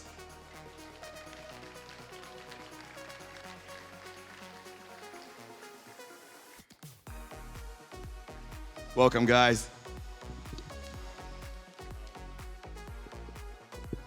So, how are you? How are you guys feeling? Feel good. You feel good? How about you, Krystianer? I think it's going to be very hard. Like, I'm not feeling too confident right now. Oh, but aside from the game, how are you feeling in Bulgaria? How are you feeling here for the 3rd day? I know you could have been jet lagged, tired. Are you feeling like physically at your best? Has the good weather breathed good spirit into you? I think I'm feeling so much better than yesterday, so I have a good time as well. Mentally, physically, good. How about you, man? Are you feeling rested up? Are you feeling physically at your best right now? Yes, I had a good night's sleep, so can't complain. Nice. Okay, these guys are feeling good. And how about in terms of the matchup? How's your mirror matchup? I practiced a lot of PPs actually for the qualifier, so I have a lot of stuff prepared. So he's looking good for the mirrors. How about you, man? I think I'm looking very good too. I practice so much PvP on the radar, so it's going to be fun, I think. Oh man. Any message for your opponent? I hope it will be a good game. Good luck. Oh, no, nothing hard. How about you? Any beef?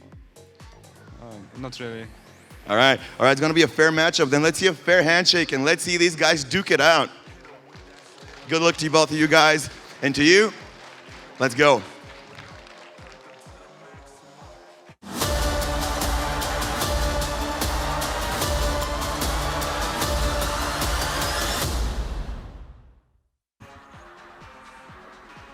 Thank you, Jonathan. Thank you very much. We are about to witness a very nice elimination series. And Bell, this is my first time casting with you today, brother. I'm super excited about that.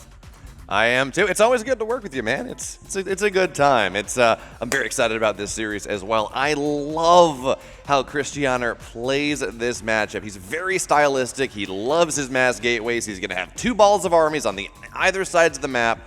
And if SKillous can hold on, if he can deal with the multitasking, probably going to be fine. Yeah. But Exalted, that is easier said than done. For sure, but I believe Krystianer is a very tenacious, very aggressive, very hardcore playstyle Protoss. SKillous though, already I called him on the stage PvP Maestro and he already won a PvP. And I believe that this is a good confidence boost for sure for him. I think that this is going to be a very competitive matchup. Let's take a look at the V2 and see which are going to be the battlefields that we are going to see this best of 3 on. Starting on ley lines, then continuing to Tokamak, and for decider we have Persephone. Yeah, pretty straight up matches or maps that we're looking at here. There's no torches, there's no pylon, nothing like that where someone might try to go and do something a little bit cheeky, a little bit more aggressive. Certainly, of course, this is PvP, and just because the map is long or just because the map is short, it doesn't always have a lot of bearing on how aggressive they play. You can always put a pylon on the map, go for a robo, have some fun there. But going back to what you said, though, Exalted, it's kind of funny. We've had PVTs, we've had ZVPs, we've had all these TVTs, we've had all these other matchups, ZVZs, in this tournament. But these 2 players in particular, they're in their own little circle of hell. They've only played Protoss against each other, against other people. They haven't had a chance to touch any of the other matchups. Yeah, but did we have a TVT though? We did not. I lied. Yeah, I lied. on stage. I hope we can get that, but it's maybe some slim chance there. We had a pretty sick one for the finals last year. With, oh my God, Olivera and Clem? Yeah. Well, just looking back at the previous BGE, you know, I'm so many great memories, and to relive them again this year, it's like a dream to come true. It's like a birthday present. Yeah, that was yesterday. But today, you know, I'm another day older. I get to, they brought out the cane this morning, and I just kind of hobbled my way a 30-minute walk up from the hotel. I talked to the guy, hello, Odie, and, you know, he's younger than me. So It works out, though. Can you give me a prediction about this one? I know it's a difficult thing to ask a caster before the game, but I think this will be closer than expected. But what is your opinion? I love SKillous as a player. I just really like how Krystianer. I really like how he plays. But I think this is a matchup that SKillous is favored in. Historically, he's won about 2/3 of the times they've played. And I think we're going to go with something about that. I think this is a 2-1. It's very hard. You can get a 2-0 PvP, that is a domination. You can get a 2-1 PvP, that's a domination. And you can get 2 zeros that are very close. But I think Krystianer takes the map. I just don't know if he's going to take the entire series versus SKillous. True. Nikita is very dangerous for sure. The player for Team Liquid, of course, that we see on our screens right now. But Krystianer is a beast. He is a hardcore, cold-blooded killer in PvP. Basically, he qualified for the Bellum Elite tournament through a PvP struggle with Gerald. So I think that he's pretty confident in this matchup, and I believe that this will translate onto the map pool as well. Both of these guys look ready. Man, it's funny, he was tweeting out a little bit earlier after that series he lost versus Zoun, where he's like, man, I was blind counted 2 games in a row. And you know what, in fairness, that is Krystianer. He plays one style, he plays it very well, and it's really going to be incumbent upon his opponent to be able to deal with that, to counter it, and to respond appropriately. But enough about what might happen. Let's talk about what is happening. In the upper right, in the red, his name for Team Liquid is SKillous. Nice. And in the bottom left, Stara Zagora, make some noise for the Protoss Polish powerhouse. This is Krystianer. Another really important thing to talk about here as we get into this game. We've been seeing some games early on where players go and they have some level of qualification to EWC, whether it's through the global final or the global qualifiers, whether it's directly qualified through. This is one of those matchups where no one is in. They're not in the global qualifiers. They're not qualified to the main event. They are in the hunt. SKillous, I think we would look at as someone who's a little bit more in the hunt based on previous results. But also, he's been a little bit dissatisfied with how everything has been going. He tweeted out yesterday after that series that he played where he got sent down to the lower bracket. He's like, man, I have no hands. I'm going to be the first handsless player to qualify for EWC, which, when you lose games that you feel like you should have won, frustration is certainly evident, but it's another day, right? It's another day Exalted. Yeah. It's another set of PvP, and he's very good at the matchup. And keep in mind, Bio, yesterday we finished a little bit earlier, right? So the players actually did have a little bit more time to rest. Most of them, when I saw them early on, they said, oh, I had such a nice rest, such a nice sleep. So they are recovered, they're here, they're ready to get it going. And I think that both of these players are going to be extremely sharp. Already though, Mr. SKillous with a cheeky pylon on the map. What might that translate to? Yeah, this looks like a robo on the map for SKillous right now, and this doesn't surprise me. We opened up this series talking about how, well, just because the maps are bigger doesn't mean that really matters, because you can proxy something on the map.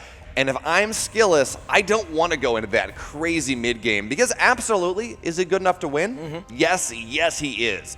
But Krystianer is so good at just making the chaos happen. He's going to have a ball of Stalkers on the right side, a ball of Charge Lots on the left side, and he's just trying to grind you down. And if you make one mistake, you will absolutely lose that game. So what's the best way to make sure you don't make that mistake and you don't put yourself in that situation? You proxy a robo, you get a prism, you get some immortals, and you just make life very difficult for Krystianer very early into this game. Yeah, but I like that Krystianer. Ooh, the second base here is very, very dangerous in a situation like that. And I was about to say that I like the scout because he is going to see the lack of technology. But I mean, SKillous should be very happy if he sees that second nexus here with the proxy Robio. I think that he's going to get very aggressive. It's not the end of the world because you already are on two bases. That force field's not going to trap the Stalker in. You'd love to pick off a Stalker before things get started in earnest. But remember, this is two gateways versus two gateways. There's a robo on the way for Krystianer. He's got an inkling, actually a very strong inkling about what happens. So getting that natural down, not the end of the world, especially if you can buy the time for it to complete. Because what that means is then you have an energy energy recharge in the natural. That's very powerful. But for now, SKillous, a full unload into the main base here, looking a little bit sneaky. Couple probes, they're going to be the first victims. And Krystianer now slowly trying to find his way in, trying to get some damage on this prism, but it's just a little bit out of range. The cool thing, though, is he's now trying to go and say, okay, maybe I get a Stalker.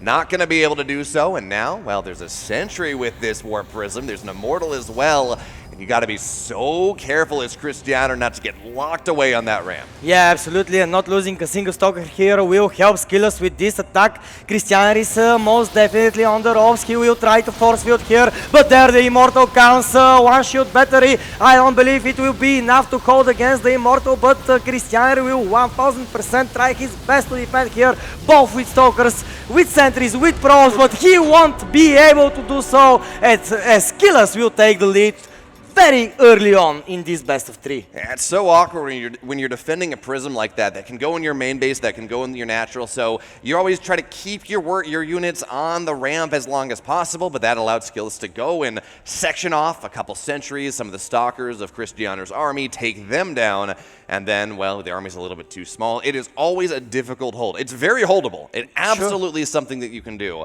But it's never easy to hold this aggression coming out of the other Protoss player. And, well, Krystianer, he had the tools, he had the scouting, I think, as well. Yeah. Just not quite able to make it happen. Yeah, SKillous looking very happy with his performance, and I believe that he should be. Taking such a quick lead in an elimination match like that must be a great confidence boost here for Nikita. Oh, absolutely, and especially given how this has gone thus far. Yes, he did take down his opponent yesterday, but again, we talked about this. He wasn't super happy with how... Actually, sorry, he didn't take down his opponent yesterday. He lost in the upper bracket, and he talked about how he didn't feel all that great. You know, the hands failed him a little bit. So got to be very happy here to win what really is such an execution-focused build. It's not on your macro. Yes, you do have to hit it, but when you're hitting with one base, it's all about your unit control, all about how you move around the two bases and get the force fields down and get the Guardian Shield where it needs to be and make sure the Immortals are where they need to be and make sure the Prism is keeping everything alive. So very execution-based, and SKillous, well, he makes it happen very well. Yes, he did. Yes, he does, and I believe that we're about to start game number 2. Will Krystianer go for a proxy of his own, do you think? I don't think so. I think Krystianer is one of these players that is very much, well, they said they were going to us, now we're going to go in game, but very much one of these, he's going to do the same thing over and over again. But now we're going to get into game 2, and Krystianer in the upper left, he's doing his best. He wants to take us to game 3 in the upper left. Upper right, there we go, it's Krystianer. It's going to be good, Exalted. Do it one better. You got it, buddy. There we go. Make me look good. Bell, you're amazing, brother. Ladies and gentlemen, in the bottom left of Tokamak, we have the Team Liquid representative currently leading 1-0. Can he eliminate his opponent? This is SKillous. Better than me, Exalted. Better than me on that one. I can only wish. Still though.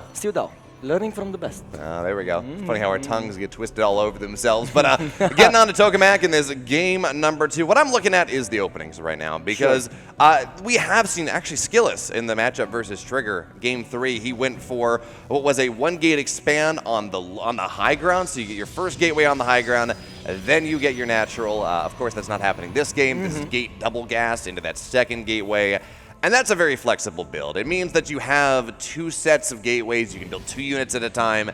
It makes it a little bit easier to defend against, say, a proxy robo, like we saw SKillous do in game 1. And in fairness, Krystianer was on 2-gate expand. He did have those tools.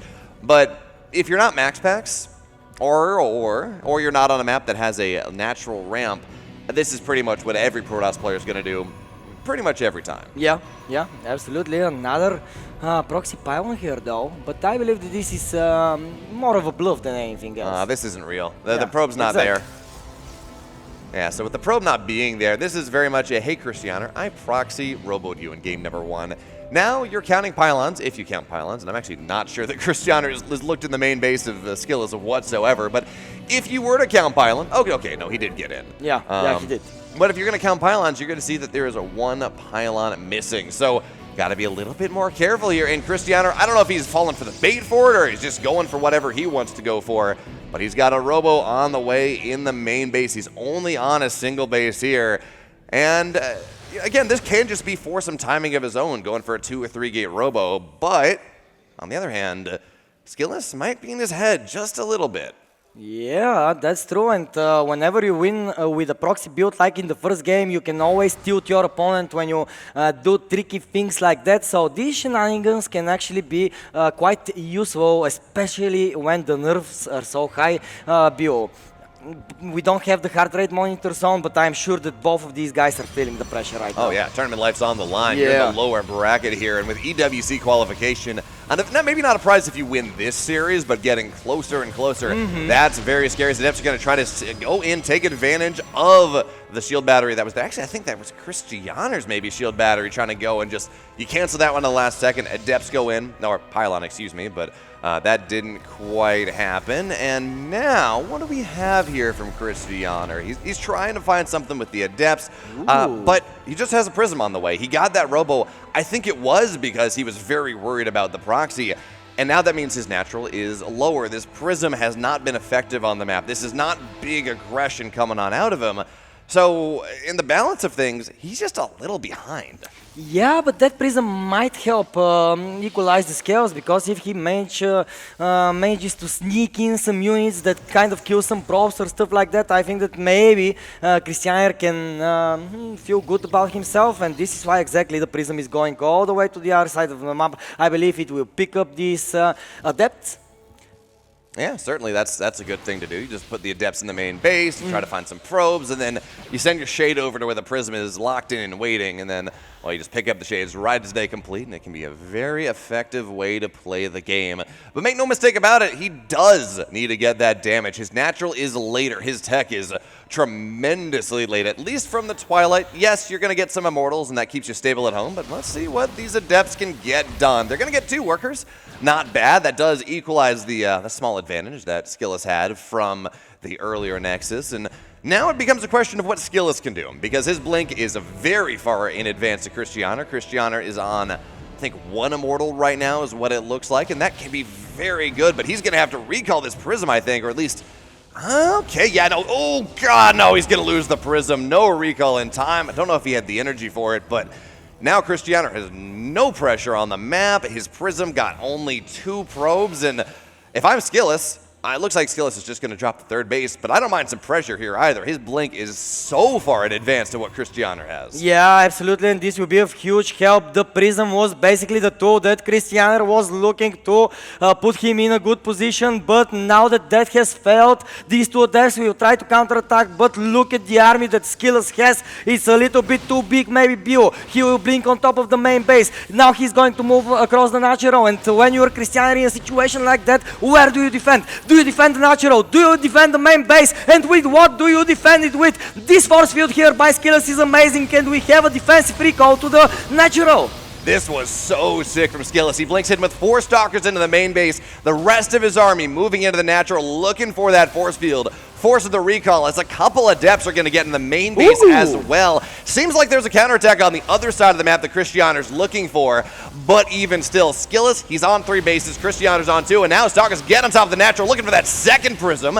They're not going to in. That's not what you want. And actually, but he survives? Somehow it survives, but it's not useful. It does not give you that pseudo blink that you're looking for. Only saving grace for Krystianer, though. He had a Dark Shrine on the way when this attack got started, and that meant that, it's not going to matter anyway. Wow, GG! It was, yes. Krystianer had a Dark Templar trying to keep him safe, but it was not enough, and that means that SKillous very quickly dispatches his opponent, gets to move on to that next round, 1 step closer to that EWC qualifying spot. Well, this was a little bit shorter than I expected, in all fairness. I was just getting fired up and all of a sudden the game finished, but this is the format, and you either win or you lose, but skill was just impressive here. Went in with the game plan, executed it perfectly. First game, Proxy Robo, GG. Then we have an attempt by Krystianer, but a great defense by SKillous, and the counter-attack was just deadly. I really like the idea to attack at 2 places at the same time. Krystianer didn't really have enough units to defend both locations, and cutting out the ramp of the main base like that and forcing the recall even again slows you down. Just Krystianer was put in a very, very tight spot. That he was, but this isn't necessarily about the game, but man, I wish we had a camera on you while the game is actually happening, because man, you're just like, you're surfing around there, you're just like, everything's going, you're so excited. I love watching it. I wish the audience could see, because this man, he exudes passion for StarCraft. He's a pleasure working with him. But you're right, this moment right here was so cool. I thought he'd made a mistake where, okay, well, he's not close enough. Only 4 Stalkers blink into the main base, but no, he's just on another level. The rest of his army is waiting there to shark around into the natural. He knows Krystianer has to go and respond to that, and knows that he's got to go and defend the main base, defend the pylon on the gateways there, so he's got his sentry. Force fields off the ramp, forces the defensive recall. That means you can get damage done on the units as they're recalling, and all of a sudden, this game that was already a little bit rough for Krystianer, it just falls apart. Yeah, it falls apart, Bio. As much as I want to talk with you, I really want to hear SKillous and Jonka take it away. Hey, everyone. Wow, that was some action. And let's hear from the winner right now. Let's just get him on stage. SKillous, come out here, man. Yo, come here, man. Congratulations, dude. Thank you. All right, man. First, I want to ask, what was up with that Proxy Robo game one? That was amazing. Take me through your thought process. I just feel like Krystianer is he kind of has his strategies that he excels on, but if you take him out of his comfort zone a little bit, then I feel very comfortable against him. So that's what happened in these games. When did you make this read? Did you recently figure this out, or have you known this about him? I know it about him for quite a while, because I know that if I just play a comfortable, normal game for him, it might get very tricky. Know thine enemy. Okay, and your next match is going to be the winner of, if I'm not mistaken, Lambo and Harstem, right? Who would you prefer to face? I think Harstem will be a little bit easier for me to play against, but I also would like to play against Lambo because it's going to be a rematch that we had on the European qualifier for the EWC. So I really want my revenge. But your preference, is it race-based or player-based? Is it more because of the matchup or how you feel against the player? Yeah, it's probably a little bit matchup based because my PvZ is a little bit weak, I think, and PvP I have a lot of confidence and I know what to do. Well, you definitely showed your PvP confidence here. Well, good luck in the next one and congratulations again. Thank you. All right. What a player, everyone. All right, all right. And with that, we're going to be taking it to a short break and coming back with someone who we've been eagerly waiting to see here with us, one of the talents. I'm going to keep it a secret who that's going to be, but he'll see you after the break.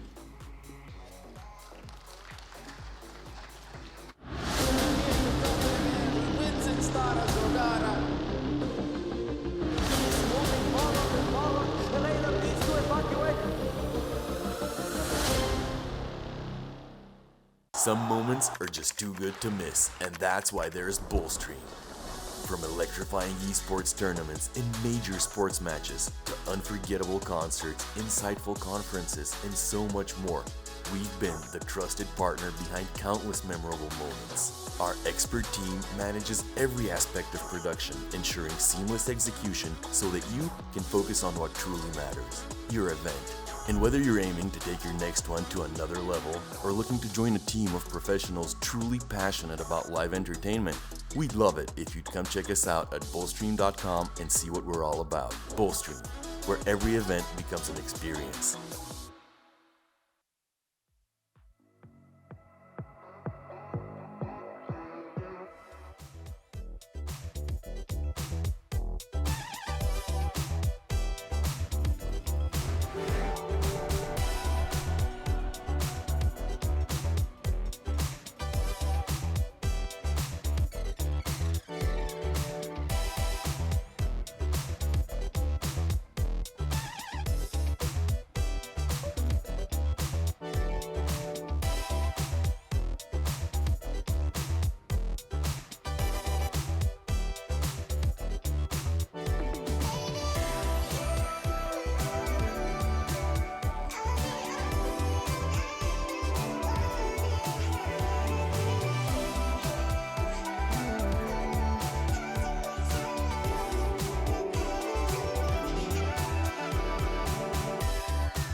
to the bone if you know you know.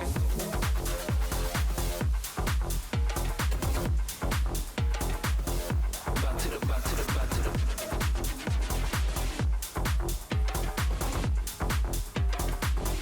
Back to the bone if you know you know.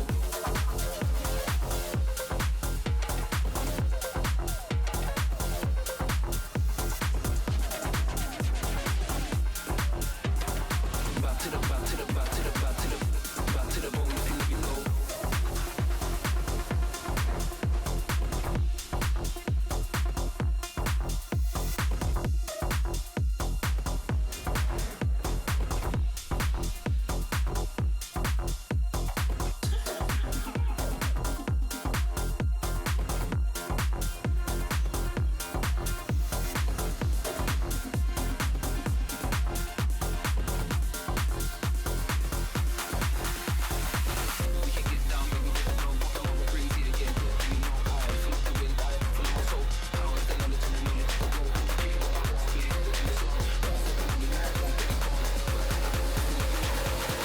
Back to the bone if you know you know.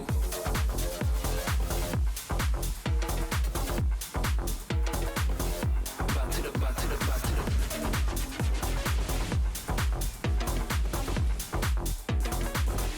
Back to the bone if you know you know.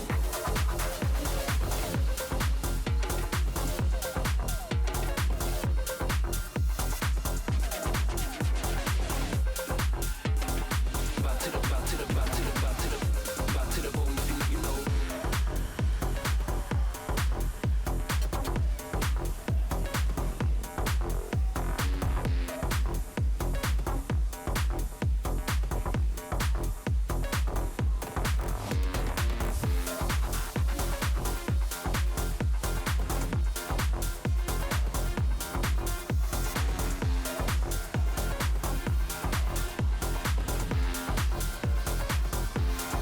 Back to the bone.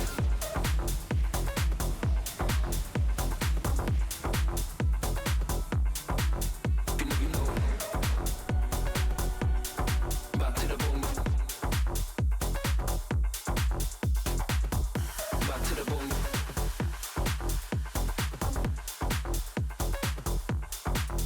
You know you know. Back to the bone.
The Serral first. Serral first. Yes. No, personally, but I don't judge. 100 horses because it probably will look very cool. 100 duck-sized horses. I like neither. I don't really like coughing because I get jittery. Coffee. Teleport. Teleport. I don't want to mess up anything. Prosciutto. American style with a lot of meat. This is a rival. Rival, 100%. One tournament. I'd rather win the tournament. Probably Zerling, because it tastes like chicken. I think the larva. It's gonna be crispy. Falling apart from zebra head. A lot of them. None. Megan Fox, I guess. I can do 8 with good form. 0. Purpose of life, maybe. I have all the answers. Purple one, if they have it. If they don't, then the red one. Like a Coca-Cola one?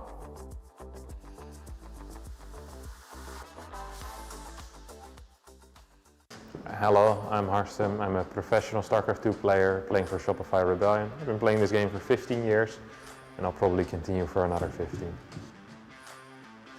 I think the general atmosphere, it was my first time in Bulgaria in general and I really liked it. Yeah, I just enjoyed it. I enjoyed the food, the weather is very nice as well. A little bit too hot at times.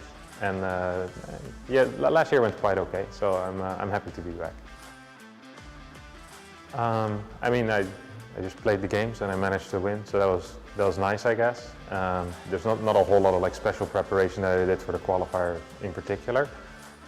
For this tournament, I mean, I just practice. I don't know who my opponents are ahead of time, so it's not like I can prepare anything there. But yeah, generally, I play a bunch, and I have some builds prepared in each individual matchup, and we'll see when I'll deploy them. Well, anyone that is better than me, I'd like to avoid, which is quite a few players this tournament. So I don't know, obviously Clem, Serral, Reynor are going to be very difficult to fight against. I think those are the big three, but even someone like Zoun, ShoWTimE, they're going to be tough opponents altogether. And yeah, it's just going to be hard from the first match on. Every win is going to be important. I really don't think it's this bad. It used to be way worse back in the day. I mean, like I said, I've been doing this for a long time, and the periods of a lot of tournaments in a row, especially for an extended burn, I think that was a lot more in the past. I remember just summers not being at home at all for 2-3 months straight. So this, I mean, it's a walk in the park. It's fine. I'm a big fan of the Bulgarian tomatoes. When we drove in from Sofia last year, I remember driving past a lot of tomato fields. There's acres and acres of tomatoes. And whenever you go to a restaurant, it always specifically mentions that they have, the good Bulgarian tomatoes, and I've grown to quite like them. So when I was here yesterday for the first time, I ate some Bulgarian tomatoes. It felt like home. I mean, you're always going to be a little bit nervous. I think that's very natural, and I don't think that's necessarily bad either. I feel like after a while, you kind of get desensitized to the ultimate pressure. You'll be capable of playing somewhere close to your level. I think everyone always plays a bit worse when there's something on the line, but yeah, I feel like these days I can get pretty close to where I am in practice, and I've no real struggles anymore. There's nothing in particular that I do, or no strategies. It just, I don't know, maybe experience is very powerful in that regard. All right, well, thanks everyone that is here in person. It's a pleasure to play in front of people always, and I hope you guys keep supporting the Bellum Gens Elite as well, and I hope to see you all back for the next edition too. Hello, I'm Lambo and I'm presenting the Shopify Rebellion. I feel great. I like the city. I like the people here, especially. I felt very welcome last time. I feel very welcome again. I feel excitement from everybody to see each other again, and I'm just hyped for it. The way to stay motivated is quite easy. It's the spot for EWC. I think everybody wants to have that, and that kind of decides how good our entire year is. The difference between not making it and making it is the difference between basically 17,000 at least or nothing, which is, I think, very easy to get motivated by. The way I do it is I take it very seriously, and I try to get ready for Dallas before, well beforehand, a week beforehand. I try to adjust my sleep schedule, and then the moment I'm in Dallas, I'm already adjusting my sleep schedule back the moment I was eliminated from the tournament. So now I don't feel as jet-lagged as most of the other guys, and I think I don't feel bad about playing too much. I don't over-practice now that I'm playing all the tournaments. I think that's also important to not burn out. And yeah, I think that's about it. I would like to absolutely avoid Serral and Clem in the first round especially. Even Reynor I think will be nice to avoid. these guys are the best, and the way it is being made here is it's drawn, right? So it's a little bit by chance, and I hope that they don't draw me, because that will just give me way better chances to get the EWC spot, which is what I'm here for, obviously. I think it would be very exciting if down the line I would eventually face ShoWTimE in a match for the spot. I think something like that would be insanely hype, because I don't think we're favorite to win the entire tournament, but if we're playing like for a top 4 to advance and the winner gets the spot, I think that would be mega hype. So my dream scenario is I meet ShoWTimE for the spot, the winner gets the spot. I don't think I would stay calm, to be entirely honest, because there's so much on the line.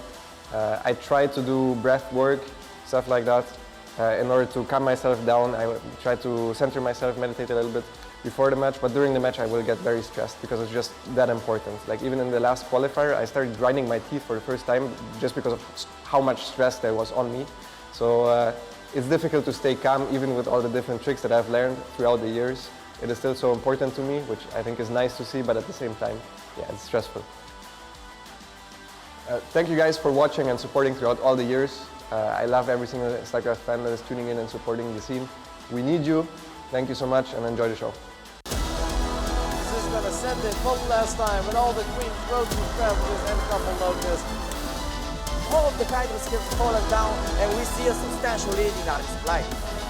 He's always in 2 locations at the same time. It looks like he might win both of them as well. These Hydras are just melting here, and the drop's getting damage on the other side. Don't get the hump pick there, actually we did. So this one disruptor, one more water GP has now killed 3 disruptors already. That's pretty well. Blaze and Wolf are starting to swarm here. Parasitic Bomb make it so hard to heal.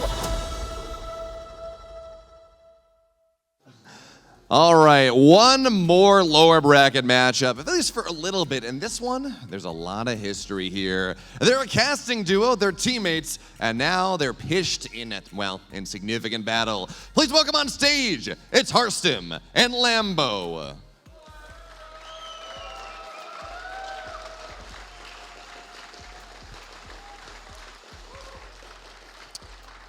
So Harstem, how does being a casting partner with someone, how does that change how you're approaching an actual series against him? I know everything that he thinks, and he knows everything that I think. So it's going to be a battle of pure mechanics, and he's a little bit faster than I am, so that's not great. Lambo, if he's countering your counter, how are you going to counter his counter to your counter? I just play in a way that is uncounterable. Yeah. Makes a lot of sense. Looking at this matchup overall, this is PvZ. We've heard a lot of Zerg players talking about how Protoss is literally overpowered and you cannot defeat them. Harstem, 2-0? Yes. Is that a 2-0 that Harstem wins? No. All right, guys. Good luck here. Can't wait for it. And now, we got a new caster on the booth. See you there.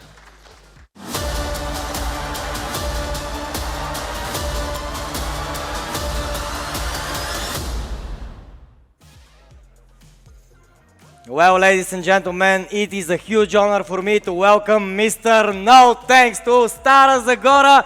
Hello, my friend. How are you feeling today? Oh my God, man. The weather is awesome. All the players here. I'm super excited to be here right now. It took me a lot of stuff to get here, but yes, there are a lot of super interesting games coming up today and tomorrow. It's like every moment all the players are getting stronger and stronger and the games are getting better and better.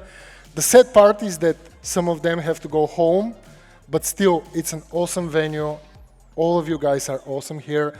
And I would like to thank everyone, of course the players firstly that decided to come here to visit Stara Zagora, to visit Bulgaria, and of course everyone else coming here at the Summer Theater in Stara Zagora. Thank you guys.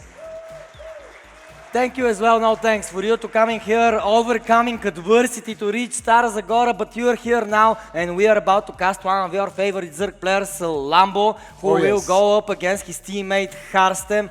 This is sadly a team kill here in this lower bracket match, but one of these players we have to say goodbye to.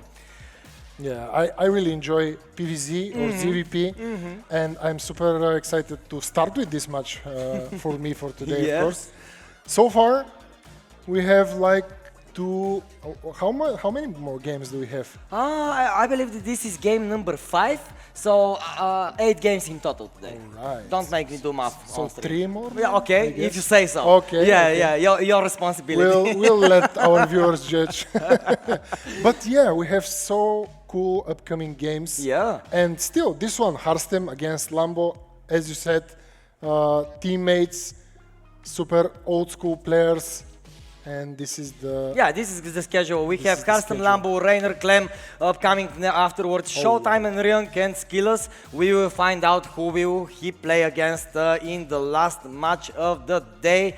We have had a couple of 2-0s today, just one, a 2-1, which was Ryung against Trigger. Ryung with a very strong performance, but Zoun, his teammate, knocking down Serral to the lower bracket. That was epic to witness in a 2-0 fashion, beautiful truly. But now this PvZ, Lambo and Harstem, let's see the battlefields. We will start out on Pylon, continue on Maganata, and then the decider, of course, if we get there, is going to be Ley Lines. No thanks. When there are teammates playing, we know that they know each other so well, so I believe that in a situation like that, maybe they need to push maybe a little bit harder in order to achieve victory.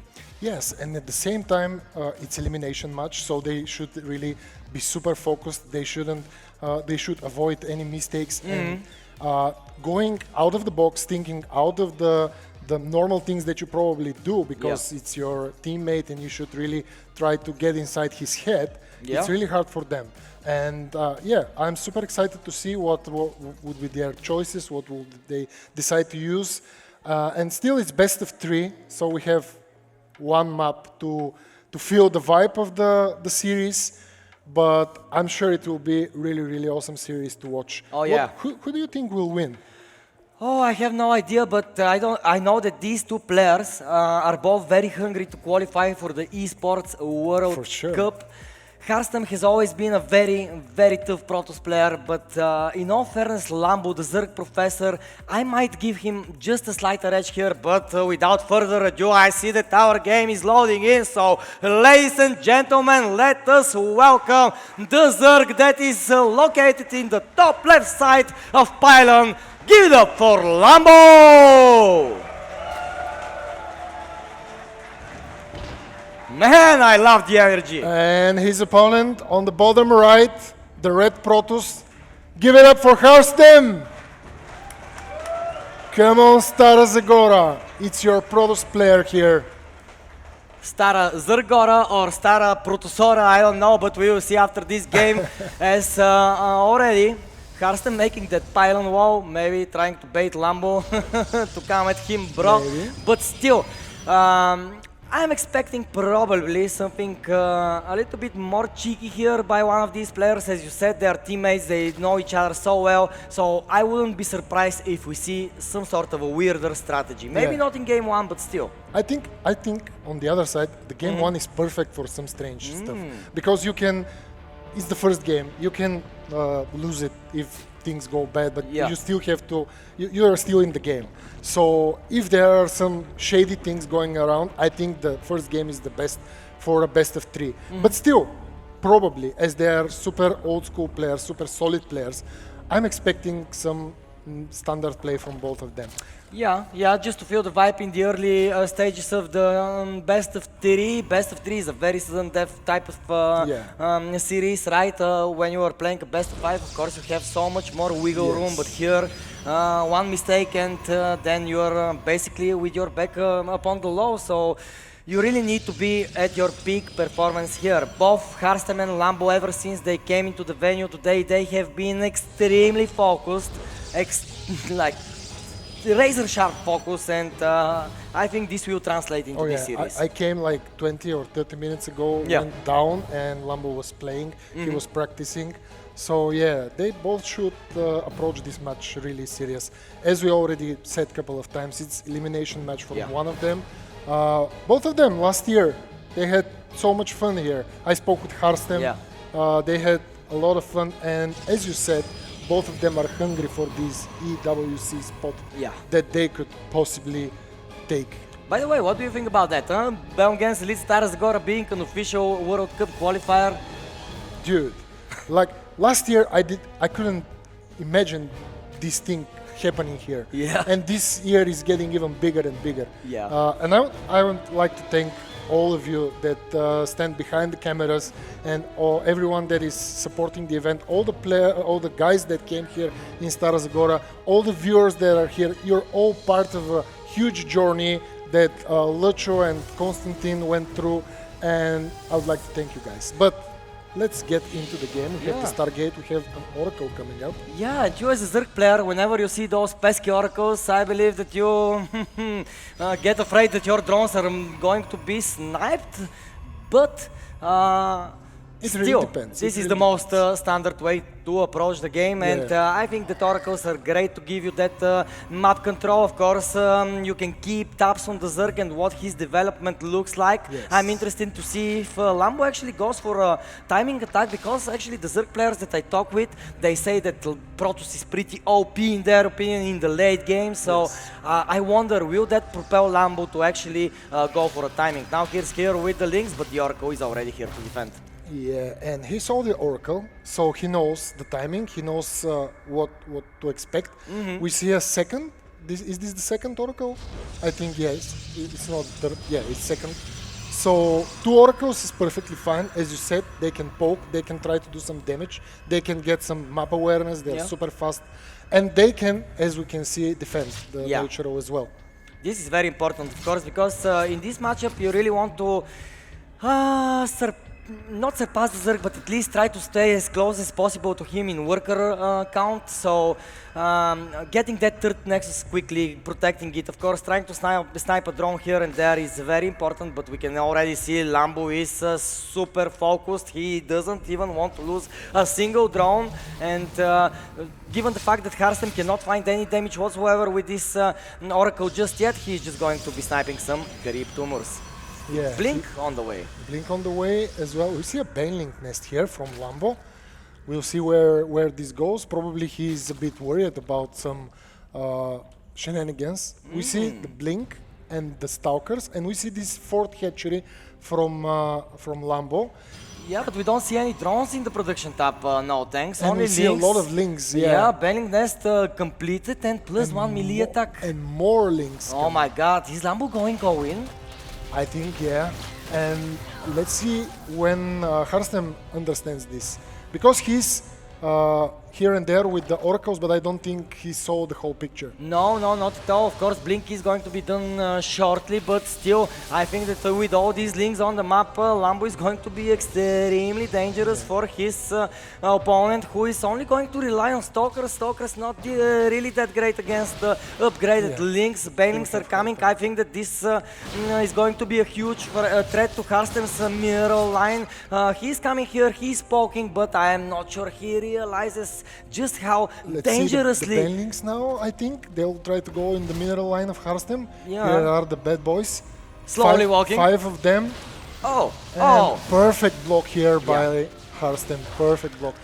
And Lambo tried to sneak here as well, but once again, perfect block by Harstem. Yeah, very well done. I think that he realized that a run by of a sort could be happening, so this is why he made a wall off with the Stalkers, and I think that this was a very good decision. And now I see the temporary archives being added up, and I think that this is a great building to have, especially when you know you're going against Mass Link, right? Those Archons, those Storms, they're very difficult for every Zerg to handle. Yeah. Links are scary, but they're scary if they surround. If you do the Protoss dead ball, the way Harstem tried to solid his build, everything will be perfect. They are squishy links at the end of the day. They are squishy links for sure, but they come in bulks. 5 drones go down here though, no thanks, and... this is pretty good for Harstem. It is good, because if you take a look at the worker count, both the Protoss and the Zerg are actually equal, and as you can see, the income advantage is, or at least has been, for a short amount of time for Harstem, and yeah, I think that the Protoss should be feeling very good about himself. Yeah, it's pretty good for himself as well, as we see the Storm upgrade as well, and he's getting those higher tier army, as well as going around with the Oracles. sneaking those kills and getting the map awareness is super important for him. And now Lambo manages to see that additional Nexus. We'll see if he'll go there. He's going up for a lot of Hydras. The upgrades are up, almost up as well. And yeah, we see those two players getting that higher army, that higher tier army composition from both sides. But yeah, as you mentioned, Harstem is super solidifying his Protoss position, and when it is equal to the Zerg, it is not very good for the Zerg player. Yeah, absolutely, but Link Bane Hydra is very dangerous, it's very mobile, right? Still, we don't have Baneling speed just yet, but it is about to finish, but now there is a big attack here. Harstem needs to defend this base, he really doesn't want to let that force go, but the Hydras are kind of pummeling it right now on both sides. The High Tempo are going to be put in a tight spot as the Links are going to be pushing through with the Hydras. This Archon will fall, but Lambo cannot break this position just yet. Yeah, Lambo decided to go back. He didn't want to overcommit, which was, I think, very, very nice. Yeah. He managed to do super good fight, super good trade there. Still wanted to kill the Nexus, but he did well as well. So yeah, he should defend this hatchery, and I guess he'll do it right now, or not. And yeah, he must do it. These two zealots shouldn't be killing this hatchery for sure. Yes. But what Harstem should be more worried about are these Hydras that are streaming. But so many storms here, no thanks. Yeah, a lot of High Templars. And the positioning of Lambo is super good as well. Yeah. Trying to spread that Zerg army as well as attack from the back with the Banelings. Super good position for Lambo, and he'll take this Nexus. Harstem decides to not overcommit there, not go at the lower ground, at the higher ground at the same time. And he's waiting for all those upgrades as well as trying to be on the map. Yeah, well, he's trying to be on the map. Harstem tries to counter-attack, but the Lings and Banelings are going to be there to stop the Zealots. And if you take a look at the mini-map, the Zerg looks like he's the Zerg from the campaign, right? Yeah, Just unstoppable force of... And the supply is pretty... Yeah, oh my god, I didn't even look at the supply. 200 to 133. Harstem is in dire spot, ladies and gentlemen. The High Tempo, they had full energy and they just blew up, and this will be it. GG! What a mistake by Harstem here to let this High Tempo go like this. Whoa, it was like Lambo was everywhere. Yeah. The Zerg army was everywhere. Amazing play. Yeah, you said it's a mistake that he was there, but it was like Lambo was everywhere. He couldn't go anywhere. And yeah, we see Harstem thinking about that game. Where it went wrong. But yeah, I think that Lambo was pretty far ahead after not receiving any damage from Harstem at the early stages. The oracles were good, but they were just map awareness and nothing more.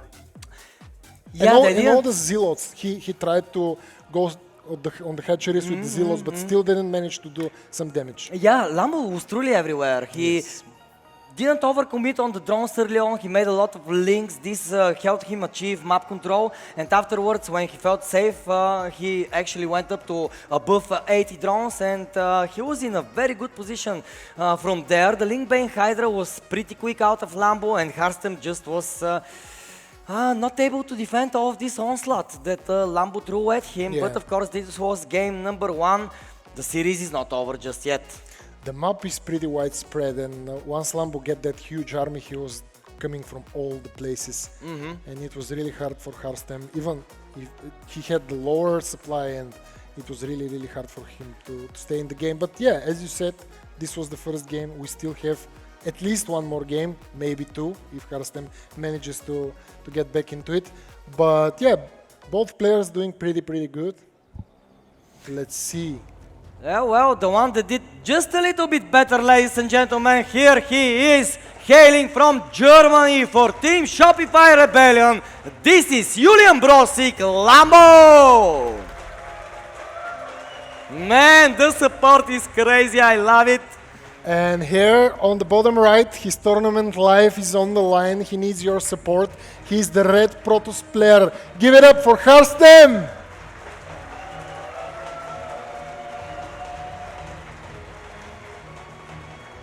Oh, so yeah, we have a pretty early scout. Of course, Protoss is trying to delay the hatchery, and we see that Lambo is going for the third first. Yeah, of course, this block is kind of annoying, but I believe that it is so common nowadays that Zerg players actually do kind of expect it, and I think that they have modeled their playstyle around it. Yeah, it's a little bit uncool to have your drones travel so much between your main and your third, but still, either way, Zerg players like to take their third bases early on, so Lambo will connect this creep shortly. Of course, Harstem, now he must be wondering, what should I do here to crush the Zerg? And I wonder, will we have a timing attack out of him, or will he just play defensively and in a Mako style?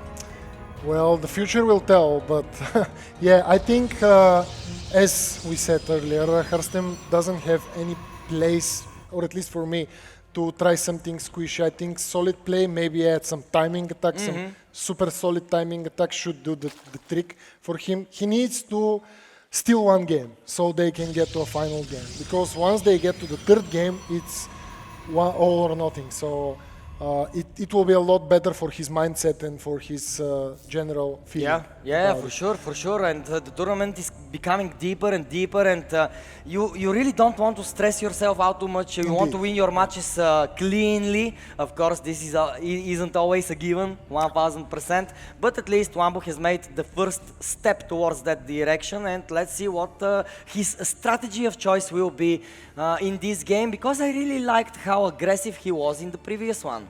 Yeah, he managed to. He decided to go with the banelings and the links, and he did pretty well. Yeah. From the Protoss side, we see the Stargate, which is kind of standard. Yeah. We'll see where he goes. I wonder, will this time we see only 2 oracles, or are we going to go towards 30? Of course, you can go with one, but Harstem here making a lot of pylons, trying to delay this third base for as long as possible until the adept comes, and actually this is a very cool play out of Harstem coming here, delaying this natural. The adept is not going to allow this drone to come here anytime soon, and the Stargate will finish. Now the Oracle will be fired up, and actually Lambo is not in the best position right now with this much of a delay on the third. And yeah, that's why he goes for the links once again. He's trying to save his drones, pretty good positioning. Yeah. But yeah, this is what we talked about earlier. Their teammates, they know their style. So these little things with the up depth are the things that change the whole outcome of the game. And yeah. It could go either way, of course, but still it's a small win, at least for me, for Harstem. Yeah, not only mathematically, but maybe psychologically as well, right? Sure.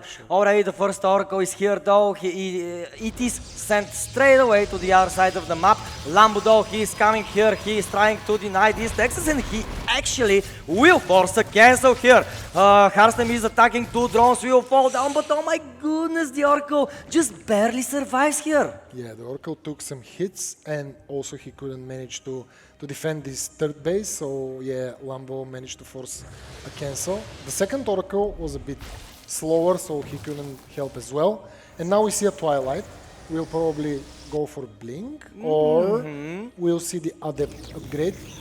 We'll see where this goes. Why not charge, though? I really want to see charge. Charge as well, yeah. Yeah, but from time to time I miss charge, man. Ever since Hero updated the meta with the Blink Stalkers, we see them so often, yeah. But the thing is that I really love my charge lots. Let's see what Harstem is going to go for, though, because I think that Blink is probably the most meta choice right now, and exactly this type of upgrade is going to be Chrono boosted out of the Twilight Conceal. Yeah, so now things will be settled for a while. Yeah. And yeah, Harstem managed to defend the third base, and now he's going out with the Oracles to get some map awareness, to see where is the fort eventually of Lambo. And yeah, we see upgrades from both sides. Blink is on the way, as you mentioned. And yeah, he tries to sneak those links and do some damage. He'll probably won't be able to cancel the Nexus, but still manages to keep the Oracles in the Protoss side, which is important. Yeah, it is important because they are not going around sniping drones or scouting your technology. But another thing, no thanks. The third base is just now being done, and already it's minute 6, so great delay here by Lambo on this third base. I think that he returned the favor for the delay of his own third base. Now Harstem will go to the other side of the map with some Oracles and some Stalkers, but already we have a lot of links, a lot of potential bailings on the map, and we have an almost completed +1 melee upgrade attack, which is quite strong against these Stalkers. As you can see, the links are feeling confident against them. There are still no blinks, so the Oracles must return in order to defend this army. Yeah, both players have super good micro, so once the blink is ready and all the links, it will be really awesome to watch. But still, Lambo manages to keep Harstem away. He tried to do a push. Once again, he's trying to move out. And with those links, he manages to get him to the third base. And you already said the third base is a bit slower, so he really needs to do something right now in order to catch up. And he's moving forward with the Stalkers, and he'll recall them. He managed to kill 3 Overlords, I guess, which is good, but still not perfect. Yeah, 5 in total, 27 links lost by Lambo, but again, he deflects the attack of the Protoss. I really like the Protoss' position economically though, 68 workers to 56. Lambo needs to find some damage, but with all of these links streamlining to the other side of the map, I believe that damage will be found. Let's not forget that recall was just used, so he cannot recall quickly. Where will Lambo choose to attack? Will it be the Zealots? Will it be the Stalkers? Well, it will be both as the Serral will come. Nice blink here to the choke point, but with such a vast amount of blinks, I'm getting a little bit worried for Harstem here. I still think Harstem can hold here, because there are still only links, and yeah, we see very good SimCity from the Protoss player, as well as almost trying to he'll manage to stay here. We see after that Storm upgrade coming, we see the Zealot charge, we see the +1 or +1 attack. Also, he has the links tagged already, so he knows where the links are. Yeah, at least some of them, Hydras are now joining the fray, and Lambo is actually going to be using the same type of style as he used last game, and why not? You know, no judgment there. It worked so well for him in that first map. Oh my god, this Oracle though. He has 11 kills actually, and runs away at 9 HP. Great control by Harstem here, keeping both of his Oracles alive for the entirety of the game so far.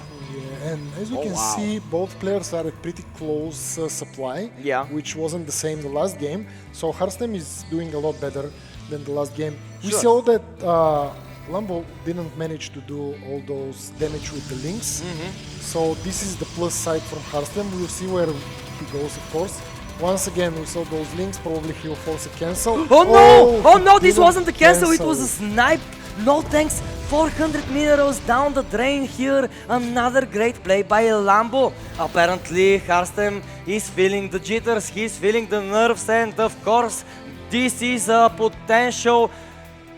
This is the potential last map for him. Yeah, and I said about the supply, and it was like 1 minute ago, and it's like 30 supply lead for Lambo as well. And he's managing to do all those Bane links, and the Hydras are there with the upgrades. I don't think this status trap will help a lot. Yeah, very good detonation by the Z player. And let's see the positioning here, it's super important. Oh, Lambo is trying to attack from both sides. Very good positioning by Harstem, but does the Protoss player have enough army? Because the supply lead from Lambo is pretty huge, and as well as the positioning is super hard for the Protoss player. And also Lambo is attacking from 2 sides. Yeah, and another thing, we don't have a fourth base setup, so Harstem is being contained right now. He's of course trying his hardest to push away the Zerg, but the Zerg has put the chokehold on, and now he will destroy the rocks. This will make the surface area for surround a little bit bigger. There is a massive amount of storm here, but will it be able to utilize well against the pre-splitted army of Lambo? We see Lambo is splitting the army, trying to attack from both sides. We see good storms, but are they enough? A lot of storm here for the Protoss player, and still manages to hold. The supply is closer, Harstem is getting better, I think, and also he has the defender's advantage as well. But we see the lurker then almost ready, so we'll see a lot of lurkers in the upcoming seconds. Yeah. And what will Harstem do for that? Well, do you know what workers aren't good against Tempests? And we already see that Harstem is adding that fleet beacon, of course, that will unlock that golden armada technology, but will he be able to get there as more and more links are coming to his side of the map? But with the Archon here, with the High Templar, it will be difficult to break this position. I really like these stasis traps as well. Oh yeah, slowly Harstem is building the Sim City with all the pretty good positioning for the Protoss army, so he's moving forward slowly and steady, because as we know, Protosses need this deadbolt. They need to make this huge army and come out and play the way they want. And on the other side, Lambo is looking for a place where he can break, where he can surround the army, where he can find those weak spots in the Protoss army and attack. Yes, indeed. Well, 9 lurkers on the way, and they will for sure be troublesome. But these storms, oh my god, they just demolished the links, but Lambo smartly didn't flood all of them in. But all of these storms, they evaporated the Zerg army here, and this is a very nice trade for Harstem. Yeah, we see both players on 200 supply, so I guess it's time for Harstem to go out. But we see this drop with the Hydras and the links. Harstem will have to go back. He's warping some Zealots. Oh, and we see the Lurkers as well. Yeah, trying this multi-prong attack. Yeah, they're everywhere, like on 2 or 3 sides. And he'll manage to do... Oh, he pylon blocked him as well as cancelled a couple of gateways. Yeah, not only he contaminated the Stargate so the Tempest couldn't get out, and now Harstem feels like he needs to attack right here, right now. And I believe that this might be a smart choice given the fact that Lambo is actually attacking on the other side of the map, but the Hydras here, maybe they can snipe the Mothership. Oh my god, the Zealots will save it just in time. Oh, but the High Templars here, they need to storm the army of the Zerg. They will, but will these storms be enough? The army of the Protoss evaporates here. All of the high-tech units are lost. His main is in shambles, and Lambo is with the advantage here. It's looking really hard for Harstem right now, but still he's trying to do some damage, trying to get back into the game. Still using those status traps, still trying to defend his main. But does he have enough? He has a lot of army. Yeah, that's true. 95 army supply is not to be underestimated, but what do we do when the energy of the High Templar runs out? Well, 20 drones have fallen, sure, but... Oh, he left the Tarkhan, but still managed to recall some of the army. Yeah, and actually his worker count is not that terrible. Yeah, it's he actually managed pretty to kill nice. 20 drones, Yeah. which is super important. But yeah, let's see, it's all about positioning and all about economy. Ooh, Lambo actually tried to sneak in that base on the top right side of the map, but it was found by the Zealots of Harstem, and that was a pretty significant pick there. Of course, each and every worker that falls down now will hurt, but Lambo, he's still sniffing blood in the water. He still wants to push further and further ahead, but finally the mothership here will come, and like a caring mother will shield its Protoss children with the claw. And Harstem will try to surround the lurkers with the Zealots. Oh! Will they be enough? But who surrounded who? The lurkers demolished these Zealots, and this was a huge loss for Harstem. But still, I think he managed to defend, or at least try to push Lambo back. Oh yeah, and he defeated that base in the top right side, let's not forget and that. He killed the macro queen on the fort, or on this base. Yeah, so the larva is going to be a little bit smaller, right? So yeah, a lot of small wins for both players, but looking at the bigger picture, Lambo has a bit of a lead. Yeah. But we'll see where we go. So as we said, it's like tournament life for Harstem. He's like 100 or 200% trying to get into the game, trying to win that game and stay in the tournament one more game. Absolutely, he is trying his hardest. He needs maybe some inspiration from Zoun, who managed to do a pretty sick PvZ earlier against Serral. But Lambo, though, he is trying his hardest not to let something like that happen. And already we can see him recovering with a better mining, with better army supply, and just more bases on the map. I like the way Harstem is almost everywhere on the map. He manages to kill some drones, he manages to kill some queens, but when the big fight comes, he doesn't manage to do so well. and Lambo manages to create the better splits and to do some more damage. But still, 14 drones. Yeah, Harstem's zealots are everywhere, man. They are everywhere. They're trying their hardest to keep El Capitan inside of this tournament. But are there any more bases for Harstem left? I think it's only his army. Well, there is this one that is mining, but yeah, you're right. The Natural is getting attacked and probably it will get pushed, as well as the gateway falls on the wall, which will make the Link Bane Hydra stream line into it a little bit easier. Still though, the Mothership, the Tempests, they're trying their hardest to protect Harstem here, and actually Lambo's supply plummets here. Yeah. The higher tech units of the Protoss Captain actually do help him to get himself into a decent position at There are least. 5 to 10 units, but they're super high tier Protoss units that manage to stay strong, and even he's moving out. As we look at the supply, it's not a huge difference for Lambo, and as we know, the high tier Protoss army is super hard for the Zerg to kill it. So let's see, the positioning of Harstem is super important. We already know he has a lot of experience in this. He has the high Templars, but he needs to keep them safe. Oh, the launch ability, I really love looking at it. It's a new ability and it's so sick when we have new abilities in the game, but oh, the storms here need to be perfect if Harstem needs to... focused. Yeah, if Harstem wants to kill the Zerg player here, he needs perfect storms, and so far so good, no thanks. Yeah, it's a lot better for Harstem because he has the defender advantage. We know the Zerg army is super fast and he could manage to poke from here and there, while Harstem is trying to reinforce a lot slower. And we see those pulls, one of the Tempest is going out as well. The Mothership went down, and after that the Tempest. And is this Protoss army enough? Oh, I don't know, another lurker will Super come from close. behind. The Immortals are here, so little Hydras do remain here. Oh my god, some Zealots come here. The Yoinks on the Tempest. Oh, the Parasitic Bomb won't kill the third Tempest. Still Harstem Oh my is god, still Harstem here. has the advantage right now after 19 minutes of a slugfest here on Maganata. Harstem is pushing further and further, and he's going to destroy more and more of the bases of Lambo. Yeah, he'll manage to do this damage. As you see, his serious face. Yeah. He really needs to pull this game, and he's doing well.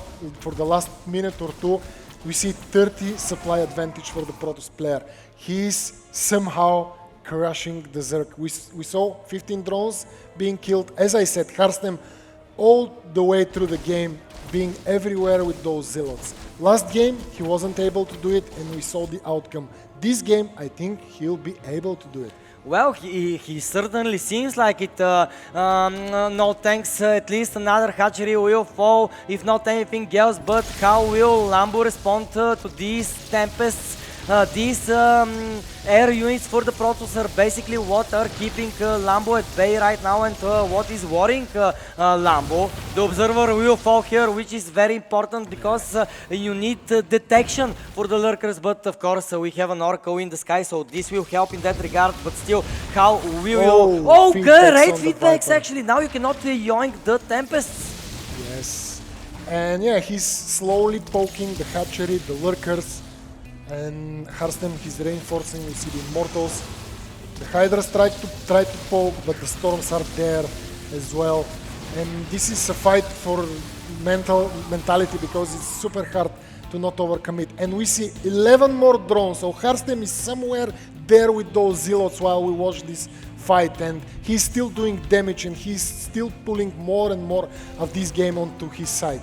Yeah, 11 more drones will fall down, and 37 to 53 workers is nothing that will make any Zerg happy actually. Some props are long distance mining, but Harstem is going to try to expand, and expand he should when he's putting the pressure on the Zerg here. Oh yeah, if we see at the income, both players aren't mining. This is the only Harstem's base that has been mining, and Lambo, I don't think, is mining from anywhere.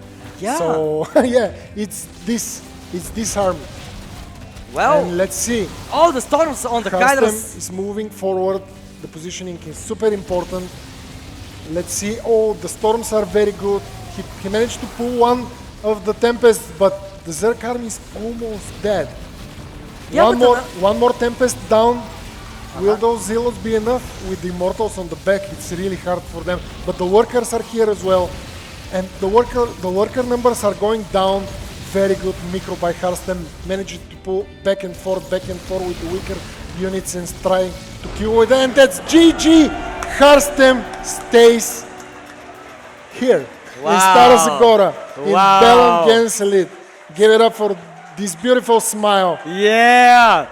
Well, he's super relieved. He had so hard time this game, but still managed to do it. Wow. Wow, actually very impressed by Harstem. I really thought that he was put under maybe too much pressure, and I kind of thought that Lambo will break him, but this stoic tenacity that Mr. Harstem has shown us, not only his beautiful smile, but his impeccable defense, managed to actually help him to overturn this game on its head, and now we are going to be getting towards that decider map, which makes me very excited, no thanks. Because I would say to a decider map, I would say, yes, thanks. This is my first best of 3 here, and it's already going amazing. And yeah, I think the most important part in this game, let's see this fight here with the very nice splits from Lambo, but still the very good hold from Harstem. Yeah. I think the most important part of this game was Harstem's Zealots being everywhere and killing Lambo's economy. As we saw in the first game, once Lambo has established his economy and it's not hurt, he manages to do a lot of stuff. He managed to create the swarm that every Zerg player needs. And this game, he did as well, but with all those Zealots being everywhere, it was a lot harder for him. And at some point, like maybe the half of the first game, let's see, the third game, guys, the last and final game. The last and final game indeed, no thanks. In the top right side, we have the king, the captain. I want to hear you make some noise for Harstem!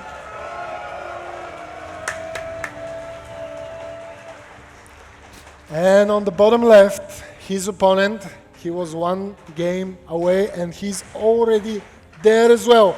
Give it up for Lambo! Both are huge fan favorites here in Stara Zagora, where for a second year in a row we are having the best players from around the world. And both of these guys actually are returning to Stara Zagora this year, so I think that they're kind of settled in, right? Oh yes. Absolutely. Second year, it feels a lot more cozy and warm, and the weather is awesome. It is awesome, but did you see the first day? Yes, I saw Rotterdam's stories. I was like, oh man. Oh man, are these guys okay? Whoa, Lambo is going for the Hatchery block, and he will actually get it just in the nick of time. Oh, this is not cool for the Protoss player. Whenever you get your base delayed like that, it always feels unpleasant. It was like last game, Harstem was blocking the hatchery, and now it's Lambo blocking the Nexus. But yeah, it's a lot of different playstyle with this one. We'll see how much Lambo will overcommit into this style, but it's kind of aggressive. Yeah, of course, he will cancel this hatchery at some point, but delaying the second base of the Protoss for as long as possible really throws a wrench into the rhythm of the play. And we can see that Harstem already needs to start the Nexus, and he will choose to go for that third base location. So basically, the roles have been reversed a little bit. Oh yes. Yeah, so basically Lambo is telling Harstem, this is how it feels, man. Don't do it to us, the Zergs. Let us build our bases on the natural. Well, now Harstem will know, and maybe next time he will consider that. Yeah, and with this playstyle, Lambo is forcing a more lower tier beginning of the game. He's slowing down Harstem's tech, and eventually, if he decides to be aggressive, it's all about scouting and all about information. Because at these early stages of the game, and as we can see, the Overlord is here poking. He doesn't know actually about the second Nexus, but he'll figure it out. And yeah, once again the hatchery is up actually. Yeah, the depths are here, but Lambo should have more than enough to defend against them. I don't think that this shade will finish still though. Actually, Harstem followed with the shades. Was followed with the shades, with the links, and now he will move into the natural, but he isn't going to find a single drone. Will he manage to save at least one of these adepts? Well, he will save both of them, but they are so bruised up. Both, but yeah, he managed to win some mining time, which is cool. But still, yeah, he didn't manage to kill anything. I said earlier it will slow down his tech, but we saw that he has a Stargate already, an Oracle coming up, and still Lambo. I don't know why, but he still hasn't scouted this base. Okay, so now he knows about the Nexus, but there are those 3 adepts which will manage to hold here. Yeah, sure. And the Oracle will be out and try to do some damage. We'll see. We see 2 spores from Lambo, which is normal because he doesn't have that queen count up. Man, that drone didn't deserve this, but of course Harstem was so mad at him that no mercy was shown whatsoever. The drone was like, don't kill me, I'm just here to look around, but yeah, nah, no chance of that happening. The second Oracle is already on the way, the first one will come here, but I think that Lambo is already very well defended. We have the spores in position, we have the queens, we have an evolution chamber that was just now scouted by Harstem. I believe that probably we are going to see again the +1 melee attack, but we have to confirm that in just a little bit when the evolution chamber finishes. Very good surround here, those 2 adepts will go. And he almost managed to kill this gateway, but still, everything looks fine. Lambo is going for the drone, so no aggression from him. And we see the Twilight from Harstem, so slowly but steady, after this crazy start of the game, they're getting the way they wanted to go in the previous games. Yeah, absolutely. By the way, I see that Mr. Wardy has raided our channel. Thank you so much, Wardy. I hope we get the opportunity to see you here in Stara Zagora at some point, brother. And thank you for everybody that just now tuning in online. We are experiencing an amazing best of 3 elimination match between Harstem and Lambo. They're both playing at the best of their abilities and are giving us the fans a treat. Oh yeah, last game was amazing, and I think this one will be as well, since, as you saw, it's tournament line for both of the players. One of them will move on and one of them will go home. And yeah, we'll see where this goes. I think that Lambo, after all those games that we saw with the Hydra and the Link composition, he'll go there as well. Oh, very good positioning of the Queens, almost killing this Oracle, but good move by Harstem, keeping it back home, even on 1 or 2 HP. Man, I think that Lambo wished that these links can jump up just to finish this Oracle. It's so low in HP, but good save here by Harstem. Yeah. Again, I would say that the game is pretty even in all fairness, but I just said that, and now I see that Lambo is adding more hatcheries, right? He's going up to 5 bases, which means that Harstem should go and acquire his 4th as soon as possible. Still, before that, he wants to acquire the Temporal Archives. He wants to acquire the +1 attack upgrade as well as Blink, and he wants, when he has all of these tools, to start moving on the map. Yeah. And he is managing to get very good information with the oracles, as well as tagging the links, so he could know where they are. We saw last 2 games. This was the main part of the game. Like, if Lambo will be able to surround those stalkers, will the stalkers go further? Will Lambo manage to contain Harstem at his base?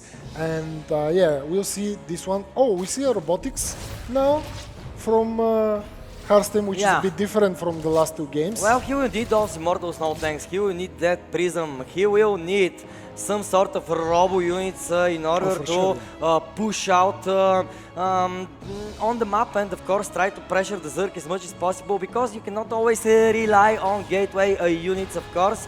Storm halfway done. Again, a lot of Hydras coming here by Lambo. He's going to gear up towards that Hive Tech, adding the Lurker then as well. But we saw that even the last game, when he was lurking around so well, Harstem did manage to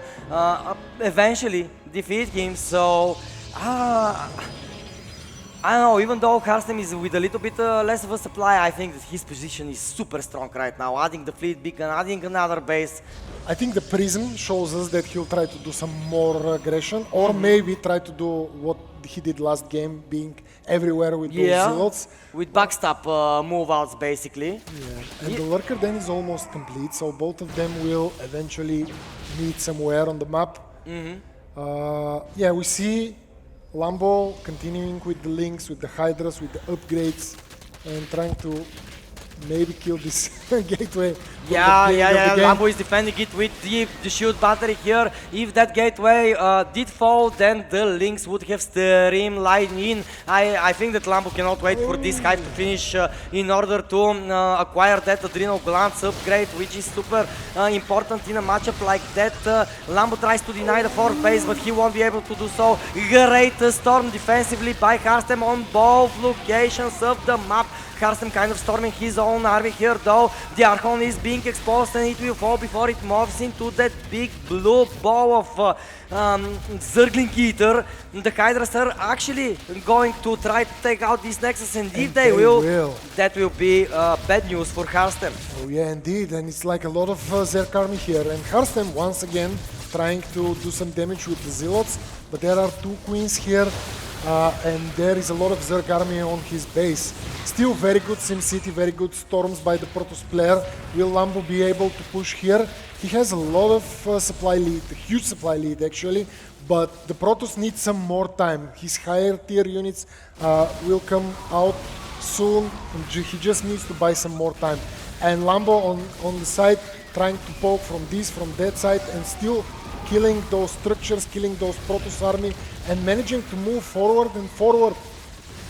Yeah, and Lambo is again pushing Harstem, and he will actually make Harstem finally tap out, and this is it. Lambo, even though he lost game number 2, he managed to secure the victory, and he will move on towards the next match here in Stara Zagora. Frustration on Harstem's face, understandable. He tried his hardest, he entertained us so much with his playstyle, but Lambo though, he was just slightly better this day. Those were 3 amazing games. We saw ups and downs and awesome PVZs.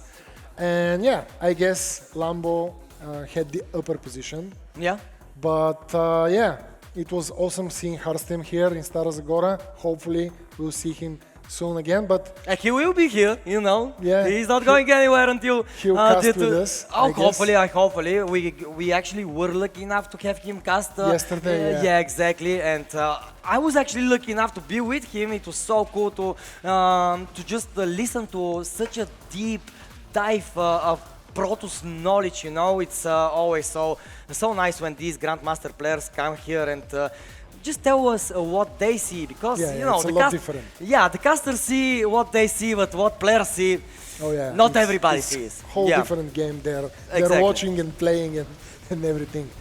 These are some of the best moments from the matchup. We see here Harstem's game on Maganata. He managed to turn the things around, and I actually thought that given this inertia that he has from this game, maybe he can go and translate it into the third map, but Lambo though, he stayed calm under pressure, and I'm super curious to hear him how he feels after this game, because it was a hectic game. So if we have readiness to welcome Lambo on the stage, let's hear from the winner himself. Bio, take it away.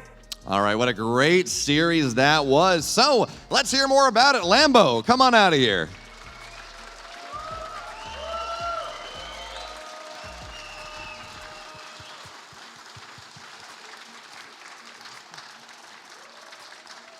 So Lambo, I want to go back to that game too, where you're trying to take your third base. It's pylon blocked. It's pylon blocked. It's pylon blocked again. There's an adept there. It's making life even more difficult. What's going through your head when you're having to deal with that nonsense? I was like, why the hell did I lose the probe? Like, I have no idea how the probe even got there, because I had a link on it. I think I don't know. I don't even know what I was doing, honestly, for that probe to be there. Yeah, I just was angry at myself, but then I saw on the other side of the map my link got a probe, and I was like, yeah, I'm outplaying him, I got this.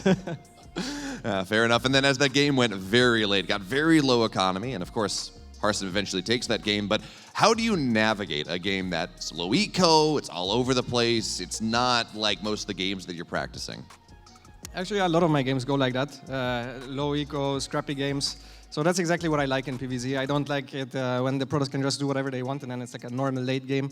Like Yona plays, I can't do that stuff. So yeah, I like the scrappy ones. Makes sense. And then moving on to game 3, Harstem, he blocks your hatch in game 2. Was the hatch block in game 3, was that a bit of revenge there? A bit of revenge, yeah. I was like, if I can have my natural, you also can't have it. And yeah, he just took his third base, which I thought was funny because that's that's also the Zerg route, right? Yeah, very, very similar.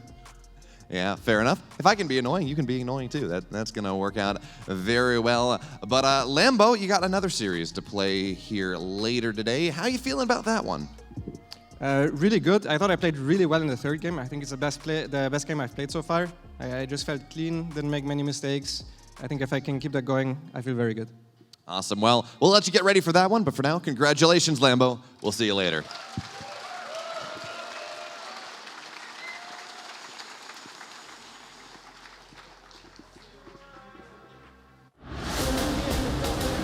Wins in Stara Zagora.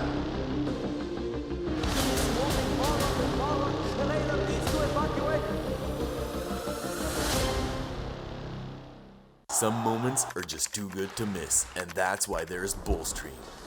From electrifying esports tournaments and major sports matches to unforgettable concerts, insightful conferences, and so much more, we've been the trusted partner behind countless memorable moments. Our expert team manages every aspect of production, ensuring seamless execution so that you can focus on what truly matters, your event.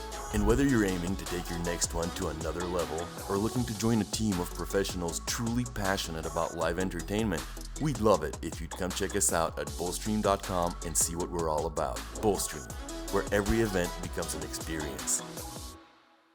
Yeah, of course. I'm very excited and it was very fun last time. So I'm hoping it's going to be a lot of fun again and I'm sure it will be. And yeah, I'm very excited to play there.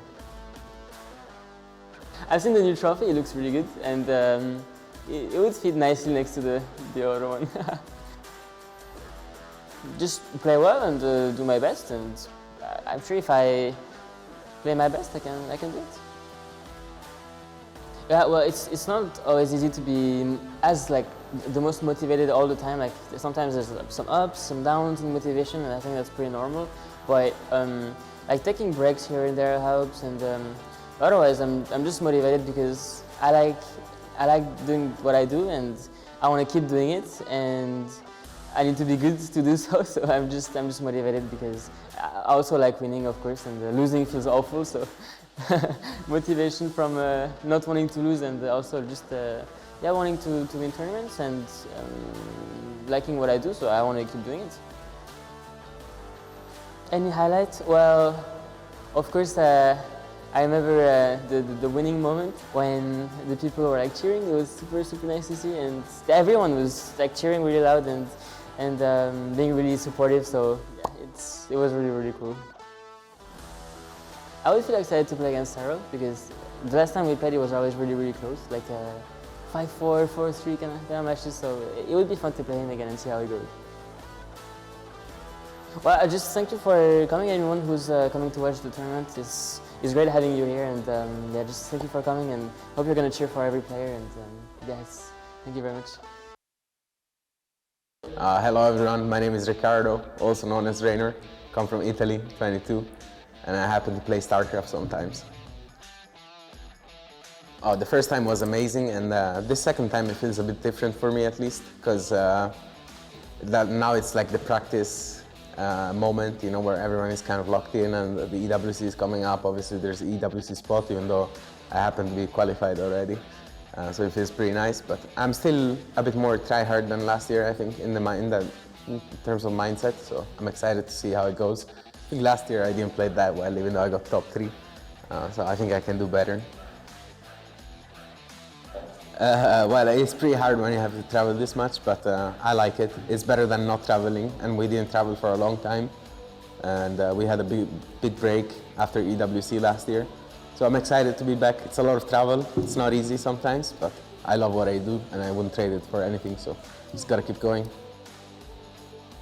I mean, there's a few people that are very close to making it, in my opinion. Like ShoWTimE, I think deserves it. Obviously, there's Ryung and SKillous, Lambo. I think like all of these guys could make it. So I think it probably comes down to luck a little bit as well, because the format is a bit weird. But I think all of these guys have a good shot. Just been playing a lot, and just in general, we don't know the bracket yet, so I can't prepare specific matchups. But I've been playing a lot, and I think I'm ready. I mean, anyone, as long as it's, well, ideally not a Protoss player, and not Clem or Serral, and then it's fine, I think. I love Bulgaria. It's second time here, and it's always a good vibe. I don't know, I just like it. It's chill, and I like the venue. I like the whole atmosphere. I just like it here. Thank you guys for cheering for me. I'll do my best at this tournament, see how it goes, and yeah, just come and watch. I don't eat cereal. The cereal first, for sure. Like, it's okay, but I think there's better toppings. Absolutely not. The 100. One horse-sized duck. Neither. Red Bull. Teleport, so I can skip the flights. Teleport. Margarita. I just like pepperoni and mushrooms. My top rival, so with throw hands. I'm trying to think of my biggest rival this year. Zergling, fried Zergling. Probably the circling, I guess. I don't know. I kind of like blues. Italian rap. Zendaya. I don't think I had one, to be honest. At least, I can't remember. I think my record is like 20? Not many. When are we nerfing toss? I can't think of anything. I don't know. The red one.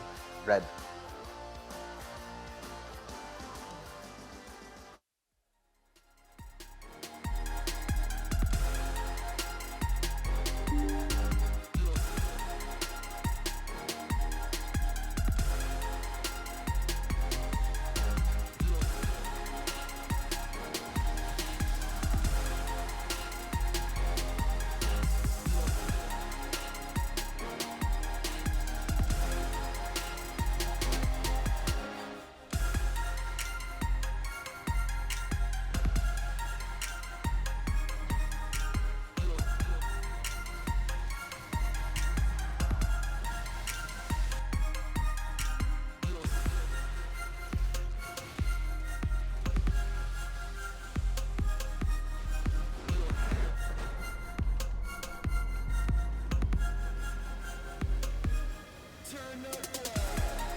ascendant one last time with all the queens, roaches, scavengers, and a couple locusts. All of the Hydra skills fallen down, and we see a substantial lead in our supply. He's always in two locations at the same time. It looks like he might win both of them as well. These Hydras are just melting here, and the drop's getting damage on the other side. Don't get the hot pick up there, actually we did. So this was disrupted. One for one, Jimmy has now killed 3 disruptors already. That's pretty well. Blades and Ultra are starting to swarm here. Parasitic Bomb make it so hard to heal.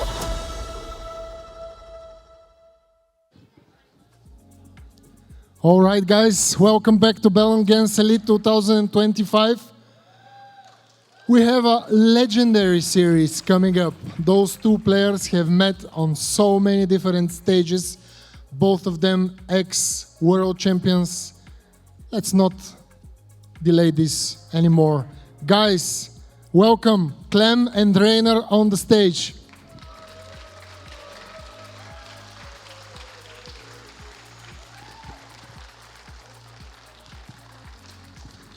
So, boys, how are you feeling, Reynor? Feeling good, feeling sharp, slept a lot, feeling good. This sounds good. How are you, Clem? Yeah, I'm doing pretty good, A little bit sick, but nothing I can't overcome, and I'm feeling confident as well. Okay, so you guys met on so many different stages. Last year you played here as well. How do you approach each other on so many matchups? What do you think before you start, if you want to answer, of course? I just think, oh, no, the kid again.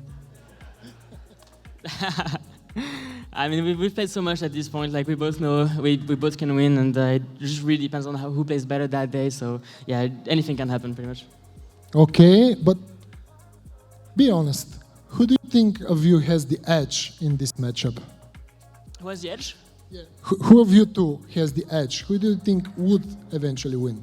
Well, when you look at the recent results, I definitely have the edge on that one. Oh, okay. What do you think, Reynor, about? I'm not so sure about that, man. It's been pretty 50-50 lately. Okay, guys. Let's see it. Shake hands, guys. Wish you best of luck. It will be amazing series, as you can already tell. And I'm going back to my friends who cast this awesome match. Give it away, guys.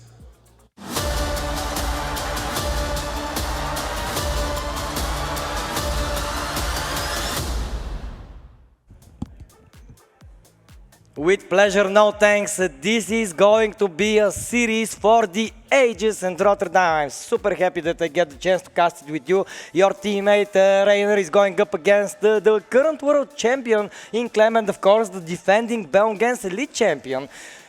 This is going to be a wild one, isn't it? A banger, as you would say, mate. It is going to be a banger. I think it's the most anticipated match of the day. We have 8 amazing series, a couple of them still to look forward to. But Reynor Clem is always special, especially when it's offline.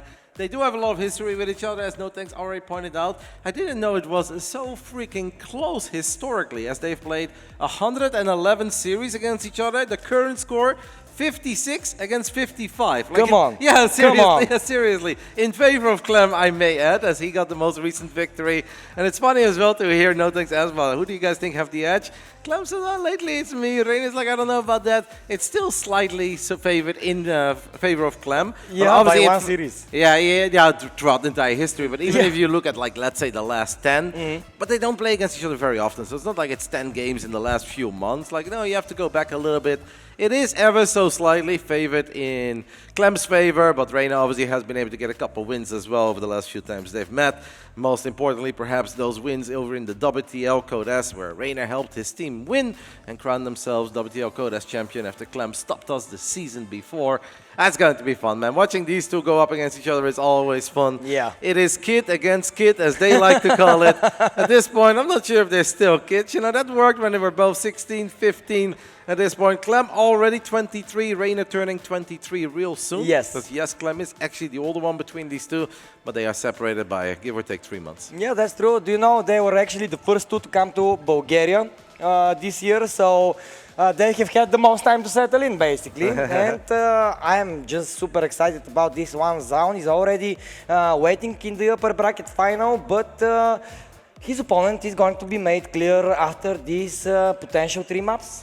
Yeah, and it's very interesting as well, especially because if you think forward a little bit to the Esports World Cup, both of these guys already qualified. Reynor got the job done through the European qualifier. Clem got invited because he's the reigning defending champ over at the Esports World Cup. They know there is a pretty high likelihood that they'll run into each other in give or take a month from now as well. But of course, if you're in Bulgaria, you're deep into the tournament, upper bracket semi-final, you want to win, but there is still a chance that they're already thinking of a potential even bigger series down the line. Yeah. And what does it mean for how these games are going to look? Well, I've got absolutely no idea, but I'm certain we'll be entertained. I know you've been 100%. excited about this one all day, long exalted, and I just hope it delivers, because we've seen these two guys really deliver some of the very best StarCraft that we've ever seen in the past. I cannot imagine it not delivering in all fairness when the caliber of the players is so high. Even if it's like super cheesy, ultra fast games, you know, it's always going to be fun when these players are playing. And we can see the trainer is going for Maganata, a little bit of a bigger map, but Clem,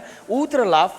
Where I believe the Terrans show no love for the Zerg. No, that's very tough, especially with those bridges in the center of Ultra Love. It is so difficult for a Zerg to get a good fight against a lot of Marines and a couple of tanks first behind the bridge, then across the bridge. But Clem probably does his best work though with Widow Mines rather than with tanks. Yeah. And I don't think there is a single Zerg on the planet that really wants to play against a Clem that's got 10 plus Widow Mines scattered across the map and is then building more Widow Mines that he's reinforcing his main army with. I don't know, like we have seen these two cheese each other as well. I feel like often it's Reynor who's a little bit more cheesy against Clem than the other way around. Honestly, anything is possible, Exalted, but I'm certain that we are going to have fun with this one. Yeah, actually, last time around when we were in Stara Zagora, they met again, I believe, exactly in the semi-final of the upper bracket, if I recall correctly. Upper bracket final. Oh, it was in the final, yeah, and it went to the 5th game. Yeah. Yeah, and there actually the Reynor did try to cheese out a little bit, but it didn't work in his favor. In the current meta, do you think that the cheeses are really a viable options against the Terran? Well, nothing is viable as in like I'm going to keep on doing it even if Terrans know that I'm going to do it, because then it's very easy, especially for a man like Clem to deal with it. But if Reynor can make it seem like it's something else and then surprise Clem, it's absolutely possible, whether that's with link drops or even a Nidus or just early roaches running to the other side of the map. We've seen that before. If you think back of that series, exactly they had a year ago, the first edition of the Bellum Jam Elite. The reason why that series looked the way it did though was because of MSRM, the Bulgarian player. He inspired Reynor with all the proxy hatches, and those games became a little bit silly. And let's not forget that back then in game 1, they decided to play random against random just because they're friends and they wanted to have some fun. They're both known to have very strong off-rays. I don't think any of that is happening today because this is only a best of 3 instead of a best of 5. So it should just be standard Zerg for Reynor, Terran for Clem. But last year they did play random against random in the first game. Everyone was excited. Clem, Terran, Reynor, Zerg. It's like, well, okay, really exciting, I was guys. hoping for a PvP on our mirror matchup. That would have been very fun, of course, if they are not in the main race, so PvP. But again, we are here this year, and I agree with you. In a best of 3, probably such a risk is a little bit too risky for both of them, no matter how good they are. And these are basically the top 1% of the players, right? Absolutely. So even a slight disadvantage can turn the table, right? Yeah, I know. And in a best of 5, there's a little more room for recovery as well. And I think last year they were also just kind of chilling. They were excited to be here, but it was past the Esports World Cup. They were honestly just here for a good time. They went out late at night. None of that has been happening so far this week. Of course, Reynor is a social butterfly. He will always participate in a dinner and he will sit down at night. But none of this 2 a.m., 3 a.m. stuff. Let's go out. Like, no, they've all gone to bed at reasonable times. Same goes for Clem. So no, I think they're both pretty locked in. I mean, this is the serious season as they are within 1 month right now from the Esports World Cup. Of course, they're going to do their best. Well, it's a little over a month, but let's say it's 5 or 6 weeks. Yeah, let's take a look at actually who is still left at the tournament, as we already have several players eliminated here in Rotterdam. Trigger falling today, Spirit falling today, Krystianer as well. My goodness, from 16 only few remain. Yep, we started the first day with 16. On the second day, we said goodbye to 4 players, which means we started day 3 with 12. Yeah. At the end of this day, we'll only have 6 left. I guess at this point, we've got 8 left. But after this, we have 2 more lower bracket matches. ShoWTimE against Ryung. Can't wait for that. Oh, yeah. And then, of course, SKillous against the Lambo in the lower bracket. I mean, I don't want to say we've saved the best for last today, because this match is amazing. But those other 2, they look really good. We've got a strong finish to the show today, Exalted. Oh, yeah, absolutely. Well, Roti, in all fairness, today I woke up with a smile. You know, I think I felt it all the way throughout the morning, and just today has delivered substantially well. We are finally the full roster as well. No thanks is here, which always lifts my spirit, and more people are coming here to the beautiful summer theater of Stara Zagora, and I see that I think maybe they're kind of preparing for the game. I hope everything is technically resolved. Clem is going to put on the headpiece, which is basically a good sign that we are going to start soon. Yeah, I assume that we are about to start. Maybe they're just finalizing the final few things, making sure we don't have any UI bugs, whatnot. I mean, Clem was a little late into the venue today, right? I saw there was some panic. Where is Clem? In the end, he showed up and he said, I don't know what you're talking about, bro. I was here all along. I was like, I don't know. They were asking about Clem. I saw them they were asking around where is the kid, and they couldn't find him for a bit. Well, I know that he was grabbing a bite, and when you have such an important series, Rotterdam, you cannot go at it on an empty stomach, right? So, I mean, yeah, for me, I was calm. Of course, we know that Clem is going to show up, but he was a little later than a couple of the other guys. This was a schedule from yesterday, by the way, in case you guys are confused. And what the hell does that mean? Serral, Lambo, why? No, that was from yesterday. As I said before, we have 3 more series left today. This is the upper bracket semi-final. The winner will play against Zoun in the upper bracket final. After this, we go back to the lower bracket where we've got ShoWTimE versus Ryung and then SKillous versus Lambo to wrap up the day. But 3 amazing series left. Yeah, both of these lower bracket series are going to be extremely difficult for each and every one of these players because, I mean, yeah, they have already overcome one elimination match, but I guess the pressure keeps on piling up, right? And until you finish the game day strongly, it's always going to be felt. Especially for those 4 gamers in the lower bracket, but we'll talk more about that lower bracket soon. As for now, it is all eyes on this upper bracket semi-final.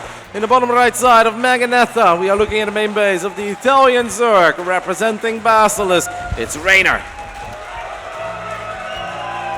Whoa, my God, I love the energy. Stara Zagora in the top left side. We have the Bellum Gens Elite defending, reigning, undisputed champion. Ladies and gentlemen, from Team Liquid and France, this is Clem! We said it was the most anticipated matchup of the day. Based on the response from this crowd here, it is safe to say that they agree, Exalted. Absolutely, absolutely, and they still do. Reynor went for a cheeky trick with the extractor, but that is probably not as relevant as what Clem is doing right now, because he's opting to go for the barracks on the low ground, and I think that he is going to be trying to put on some Reaper pressure. Yep, I am expecting this just to be 2 racks. Once in a while you see Terran players actually build a 3rd barracks in their main base as well, making it very difficult for a Zerg to figure out what is happening. I haven't seen Clem do this a crazy amount lately, so I'm a tiny bit surprised by it. I wonder if it's going to surprise Reynor or if he already felt that this was a possibility on this map. But yeah, a little bit surprising. I didn't really expect Clem to open up with 2 racks on the low ground, kicking things off with Reapers, but it will probably just then expand from here on out and we'll take it from there. Yeah, absolutely, but this is a good way to test out the waters early on. It's a little bit of a skill check, right? Because the Reapers are always very annoying to deal with, especially when they're in the hands of Clem, who is a true maestro with them. He's like a virtuoso when it comes to Reapers, and I believe he even might outshine Bjorn at that regard, in all fairness. Yeah, I never want to do the old world chap dirty, but yes, Bjorn is amazing with the Reapers, so is Clem. And a couple of other Terrans throughout history, they just kind of set themselves apart. I always think of Kalazur as well as an excellent Reaper player. And there used to be a Dutch Terran called Optimus. It was very good with the Reapers too. Of course, a couple of the other Korean Terrans, we know what they're capable of, but Clem, we don't have to limit him to, oh, he's great with Reapers. No, Clem is great across the board. I can't really think of a single unit in the hands of Clem that I'm like, he's not very good with them. No, he's actually good with each and every single one of them. Rotterdam, he's good with 2 races. He played the Protoss in this tournament and he won with the Protoss. How many players actually do that? Off racing and winning in offline tournaments. I think that Clem is just a stellar player, but so is Reynor, the 2021 World Champion. Only the 2nd European to ever clutch a World Championship at the most intriguing esport there is. Of course, I'm talking about StarCraft 2. And I think that we are going to see some mechanical amazingness. I believe it, mate. Yeah.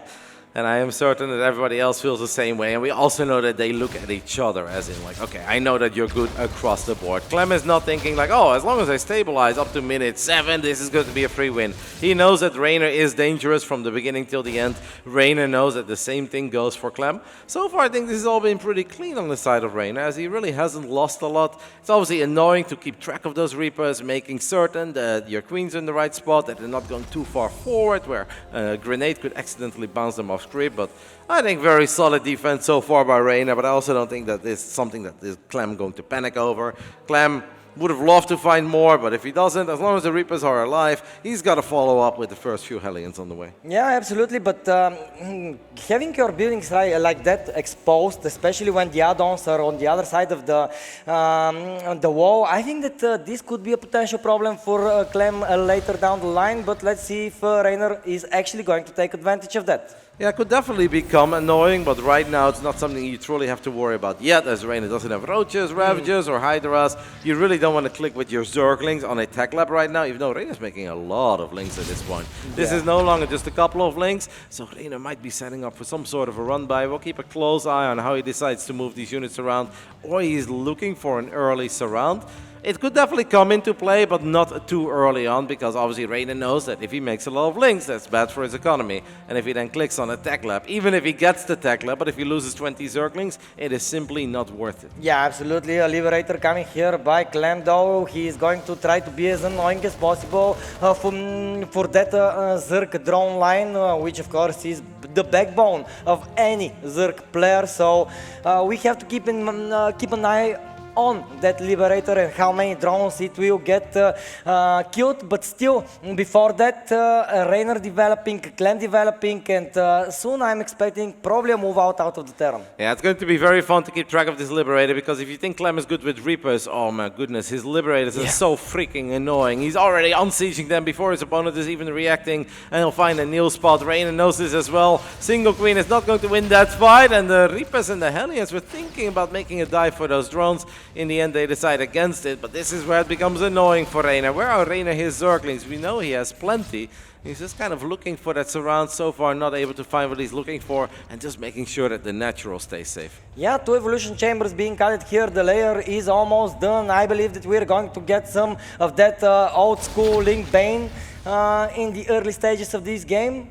Some roaches being added here though. Yeah, could be quite a few roaches. We'll keep an eye on it. So far, Reynor is at 58 drones. Clem's got his first Marines on the other side of the map. I don't think we've got an armory, so I don't think these Hellions are going to morph into Hellbats. No armory indeed. But there's still some serious firepower in this, and Reynor needs to be very cautious, because one mistake with the Queen could be the end of this game immediately. Reynor does know that he's already looking for a surround, as a couple of Zerglings were split up in the center of the map. Is now going to click them to the other side, seeing if he can perhaps get on top of a few SCVs. Yeah, keep in mind that Clem still has some Reapers as well, so even if you try to wall off against the Hellions, the grenades can actually be of some use. The Lynx are going to try to find some SCVs here. The siege tank will do some friendly fire damage, but just 2 SCVs fall here, so Clem shouldn't be so worried about that. Roach speed on the way to 2 evolution chambers will probably start upgrading the attacks and armors quite soon, and so they will. Yeah, only single Evo chamber running at first for Reynor. Now Reynor fires up +1 missile attacks. Okay. I'm very curious to see where Reynor is going to go with this. Is he going to stay on the attack for a little while, or do we drop an infestation pit, and does he have some sort of a hive plan? Because at this point he's making a decent amount of units, but he's not making the most terrifying army. He doesn't even have any banelings yet. He doesn't have a baneling nest, so definitely no baneling speed. And like Roach Link, like, yeah, it can kind of hold down the line for a while, especially with Queen support. But I'm actually curious where Reynor thinks he's going to take this, because Clem's army is going to scale way better, as Clem is going to get a very easy cancel on the 4th base, actually goes forward as well, does not worry about these roaches at all. And these are monstrous moments for Clem, as Clem also found a couple drones. I assume that was with the Liberator. Immediately unloads. Reapers and Hellions are now roasting and toasting a couple of the Queens. Oh my god. This is bad for Reynor. Reynor is taking way too much damage. Clem is everywhere, even the Kachiri fell down here. This wasn't a cancel, and Clem is now going to attack on the main base. Of course, there are some links there from Reynor, but the damage, the pressure that Clem is putting on the Zerg right now is something that Reynor is 1000% feeling super uncomfortable with. Yep, Queens are going to try to deal with these Hellions. Now the Lynx will finally take care of some of these Marines, but the damage has already been dealt. Clem has been able to keep Reynor on 3 bases for way longer than Reynor ever wants to be a 3-base player. And on top of that, Reynor is not getting closer to a massive power spike anytime soon. The Hydralisk Den is done, but I don't think that Clem is going to be mega worried about a few Hydras showing up, especially because they won't have muscular augments yet. They're going to kick things off with Groove Spines, but the supplies may be slightly in Reynor's favor. This game is absolutely not in Reynor's favor, as I feel that Clem's has got way more going for himself. Yeah, the tanks are here, the Marines are here, and this base is the top priority for Reynor to defend and for Clem to attack. Let's see who will manage to do better in this situation. Reynor trying his hardest to surround the army of the Terran, and he actually will do so. Yeah, that's a big moment for Reynor. The first real victory in this game. Clem maybe getting a tiny bit overconfident there, thinking Reynor would never run into him before those tanks were sieged up. Reynor saw a little opportunity there, jumped on that army, and that's going to buy some time. But Reynor obviously knows that he's going to need more than just some time, as only now that Hyde gets fired up. We are 9 minutes into the game. There are a few tanks that Reynor is going to be able to get on top of. Reynor gets both of them. The Marines are putting a serious number though on these Roaches and Ravages. And a couple of Hydras are just not making the difference. The medevac count is absolutely nuts here for Clem, so Clem can stim for days and it really doesn't hurt him. Yeah, the Hydralisks had to go all the way back to the creep in order to feel safer, at least a little bit safer from these Marines, but the splits are here, the push is here, another tank is coming. Clem will try to muscle through this defense, and if he breaks Reynor here, this might be the end of the game. I think this is going to be the end of the game, as a couple of Queens and a few Hydras are not going to cut it against the tank and the gazillion medevacs. Every single Marine's got his own medevac here. Reynor is pumping out a few more Lynx, and that is good enough to get on top of the tank, so he does get that. But Clem is just streaming his reinforcements to the other side of the map, and then he's got Reynor on the ropes. If Reynor is able to get a little bit of value out of this hive tech, perhaps, but there are those first dreaded Widow Mines, and there's just very little that Reynor can hope for here. Perhaps a big micro error on the side of Clem, or maybe we can drag a Widow Mine shot into the Terran army, but that's really the only thing that Reynor can dream of. Yeah, I mean, the great micro that Clem is displaying here is working wonders for him. The mines are exploding, the tank is shelling the Hydras. Reynor's supply has plummeted. Yeah, but Reynor is running out of steam and he knows it. He did try to drag those Widow Mine shots on top of the Terran army, but Clem was aware of it. Clem with the retarget of the Widow Mines, that was excellent. And as +1 vehicle weapons finished up during this fight. +2 attack, +2 armor kicked in as well for the Marines and Marauders, and that will truly do it. 1-0 lead for the reigning world champion, Liquid Clem.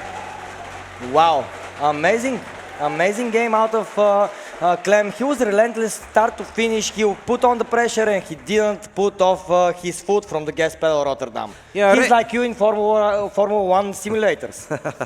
Is that why I'm always going off the track? Because I don't have it under control, unlike Clem? Yeah, you're just too fast. Yeah, perhaps. But now Reynor just started finding victories way too late. I think the first real victory he found were those tanks, but at that point the game was already honestly looking incredibly rough. Not being able to secure the 4th base, then rebuilding the 4th base, and you said it, that was not a cancel the second time, that was a kill. And if you're going for the situation and the units that Reynor went for, you really cannot be taking that much damage from just a couple of Marines early on. Clem did a really good job in keeping the Reapers and the Hellions alive for a long time. We don't even get to see all of it, but he's always so freaking annoying with it. He will keep on firing at your Queens. He will keep on forcing you to pay attention to those units, because if you ever look away, they drive into the 3rd mineral line and you lose 20 workers. Exactly, and this is even worse, you know? So it's kind of a lose-lose situation, and this is just Clem putting Reynor there. So props to Clem for this ultra-aggressive playstyle. I believe that this is the way to do it against the Zergs. Kill them as early as possible, because if they go to the later stages of the game, then they become just slightly more dangerous. But of course, Zerg players can respond, but can they respond to that impressive Terran player we have in the bottom left? Ladies and gentlemen, this is Clem.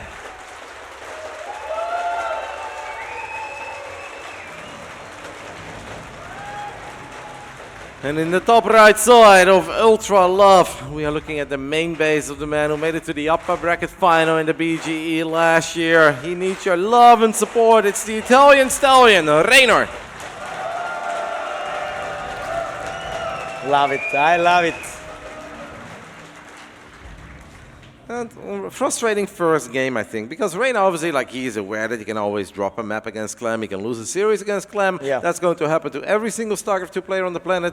But it's very unlike Reynor that there is little hope, that there is a little momentum, that he wasn't really ever the one making moves. It was basically this Clem in his face from the very beginning till the end, dictating the pace of that game. And the only thing that Reynor could do was react until he reacted poorly once. And from that point on, honestly, the game was too far gone already. Yeah, this is why I like aggressive playstyles in general, because you enforce your rhythm on your opponent, and when you react and you cannot play your style in the comfortable way you want to play it, this is where mistakes can happen, and forcing the mistakes is key in a matchup like that, and I believe that this is exactly why Clem is again going for that second Barracks Reaper pressure.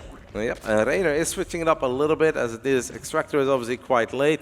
But we'll keep an eye on everything that Reynor is going to do here. He did have one tiny Ling run by at the third at one point, but Clem was incredibly quick to react, even left the tank behind. So what did he end up losing? 2 SCVs. Honestly, didn't slow Clem down a whole lot. Just another strong game by Clem. As we said before this series started, historically incredibly close between these two. 111 official encounters, score 56 to 55. Like, you can't make that up. Yeah, pause for Clem. I hope that everything is good with him. I hope that there are no UI bugs or something like that. No, it's a little late for that. If it took him 2 minutes and 8 seconds to realize that he's got a UI bug, I'm starting to get worried, because then the champ is washed up. That's something they see within seconds, but maybe it's just, I don't know, maybe the mouse doesn't feel right, maybe there's something else, we'll figure it out. Perhaps a hotkey issue, that's something that they sometimes realize a little bit later, once they start producing the first units, but everything worked in the previous games. Not sure what it is, but I'm sure we'll get it resolved soon. Yeah, I believe so. Reynor, though, he's keeping his fingers warm, as we can see, not trying to lose that pace. He's one of the fastest players on the planet. You can just...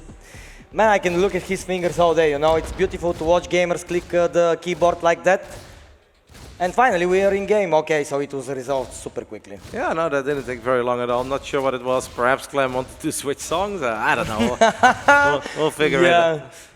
Maybe a minor audio bug. But we've got the first Reaper here, the second Reaper, and the third one are on the way to the top side of the map. Reynor does not have a drone out yet to go up to 3 bases. Perhaps that is part of the plan, but it's now eventually going to be very hard, because Reynor obviously delayed Zergling speed by quite a bit. Curious to see where Reynor is going to take this. Is he planning on attacking up on 2 bases? That would honestly be pretty extreme. Haven't seen that in a while. Me neither. I haven't seen that in a long, long while. Usually we see the third base coming super quickly for the Zerg, and actually this time around we have it quicker for Clem. But yeah, Rotterdam, as you pointed out, maybe he's going to go for some sort of attack, and Roach Warren it is. That is a very, very early Roach Warren on the side of Reynor. Roach Warren before Zergling speed has barely made any Zerglings. I mean, Reynor playing 2-base Roach stuff against Serral is honestly a little bit unheard of. That's I feel like that's not exactly his comfort zone. Reynor is also the first one to often tell you guys on his own stream whenever he's playing some later games that roaches suck, roaches are a scam, you really shouldn't be building roaches. And he says, I know, but then once in a while I trick myself into believing roaches are good. I watch Serral play and Serral makes them look good, and then I want to build some roaches as well. But yeah, it's a game where if I would hide the name tag, I would not say that this is a Reynor opening, but I'm curious to see where he's going to take it. Yeah, well, as you said, they have so many series between them. So I think that every once in a while you have to throw a weird build out there just to see how your opponent reacts to it and maybe sneak a victory in such a way. But of course, Reynor's key goal here is to get to that mid game, to get to that late game, and try to take as many bases and drones as possible. Yeah, because Reynor delayed his extractors and delayed the gas mining for a little bit, and he didn't immediately research Zergling speed, still hasn't done it, so maybe he's just not going to get it for a long time. He did manage to get a few more drones out early, and his worker lead is actually a bit bigger than you would often say, despite the fact that the third base is late, and because of that the creep is obviously not quite being developed in a way that maybe Reynor would dream of. He has been able to crank out a lot of workers, and building roaches with a little eco lead could perhaps go somewhere. Single Evo +1 carapace. Yeah. It could just be a massive roach reverse attack. I really like the carapace upgrade here. I think it will help big way, big time against the Marines, right? So I think that this is going to be a very scary timing for Clem here, and I think that Reynor just got sick of being on the receiving end, and now he's going to try to put some pressure of his own. How many roaches are we currently looking at? I don't think there is an 10. observer better in the business than Pi, keeping track of roach counts. That is his favorite unit, Exalted. He builds it in every single game he has ever played. Looking at 14 of them. Clem currently working only with Marine medevac. He has his first tank on the way. To me, it kind of feels a game like this. If Clem can stabilize on 3 bases and has 2+ tanks out, he is going to be cooking. But right now, it's a bit of a guessing game, even for Clem. What exactly is Reynor doing? Clem is going to stim forward, though. He is not intimidated by a couple of roaches. We know Reynor's got more, but they ain't here yet, and they need to show up real quick, as this is a bad start to this game by Reynor. Reynor losing way too many units, as he left a couple of units behind in the natural, just in case he got dropped. Strong start for Clem, but Reynor does have a very big army supply late. But where are all these roaches? Yeah, some of them are in the production for sure, but Clem with this squad here, he's making Reynor work for it. Reynor though, he's counter-attacking here as he needs to. 4 SCVs go down and probably more to follow, but Clem at least now knows exactly what he's facing up against. Yeah, Clem doesn't have a lot of Marines at the moment, only 13, and 7 of them are still on the other side of the map, but Reynor doesn't quite want to walk up that ramp here on Ultra Love, knowing there's at least one at this point, 2 tanks out. I mean, Clem knows that at this point it's all about just buying time. He takes a look at the third base, like, you've got no drones here at all, and maybe you saved a couple of them earlier, but you don't have a sick economy. This is where the supply does absolutely lie. When you look at it, it's like, wow, Reynor's doing pretty good. No, Reynor is in a position where he really needs to find something big. And we're not talking about those 3 SCVs or a little bit of lost mining time on the third base. No, Reynor needs a lot more than that, because Clem's army is going to scale incredibly well. Yeah. And Reynor, well, maybe he can sneak out a couple of infestors soon, as the infestation pit did finish up. He could also just go straight into Hive, but it's going to be so difficult to deal with Clem if Clem ever does decide to move to the other side of the map in give or take 90 seconds. Yeah, investors will be the tech of choice here by Reynor. The Fungo could be useful against the pushes for the Marines, but again, Reynor is coming, Clem is coming, and both these guys are going to meet at the third base location of the Terrans, it would seem, but Reynor decided to turn back. Yeah, it's not feeling super confident right now. Not something you can really run into when there is that much bio already. He's also waiting, I guess, for his investors, right? If we made an investment, we want to get some value out of it. We don't really want to force a big fight right before those investors come into play. But Reynor also knows that the longer he waits, the worse it gets. I love that by Clem, just boosting an empty medevac around to give himself a tiny bit more map vision in case Reynor is going for an attack. Yeah, and maybe kind of stress out the Reynor, like, hey, I'm dropping you, and Reynor overreacts there, and then the full medivacs go to another location. Still though, Reynor has enough army here to defend, it would seem. He has spread his roaches very well across the creep, and oh my god, the infestors here, whoa, they have quite a lot.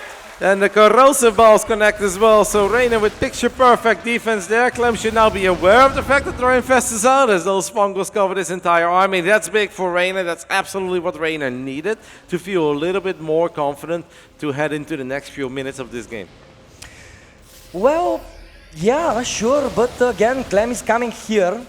He will try his hardest to find an opening, but this time around Reynor looks just way better than game number 1, and he has a fighting shot. But again, the economy though, I look at the economy Rotterdam and I just don't like it for the Zerg. No. Maybe if he maxes out and hits like this 200 supply timing, okay, it might get dangerous, but in the long run, 65 workers is just not enough. No, I'm definitely with you there, but some people may think back of Shin against Clem, and Shin also didn't have a crazy high work account, but was able to make magic happen. But I do feel that Shin was able to tech up a little bit quicker, get those ultras out a bit quicker.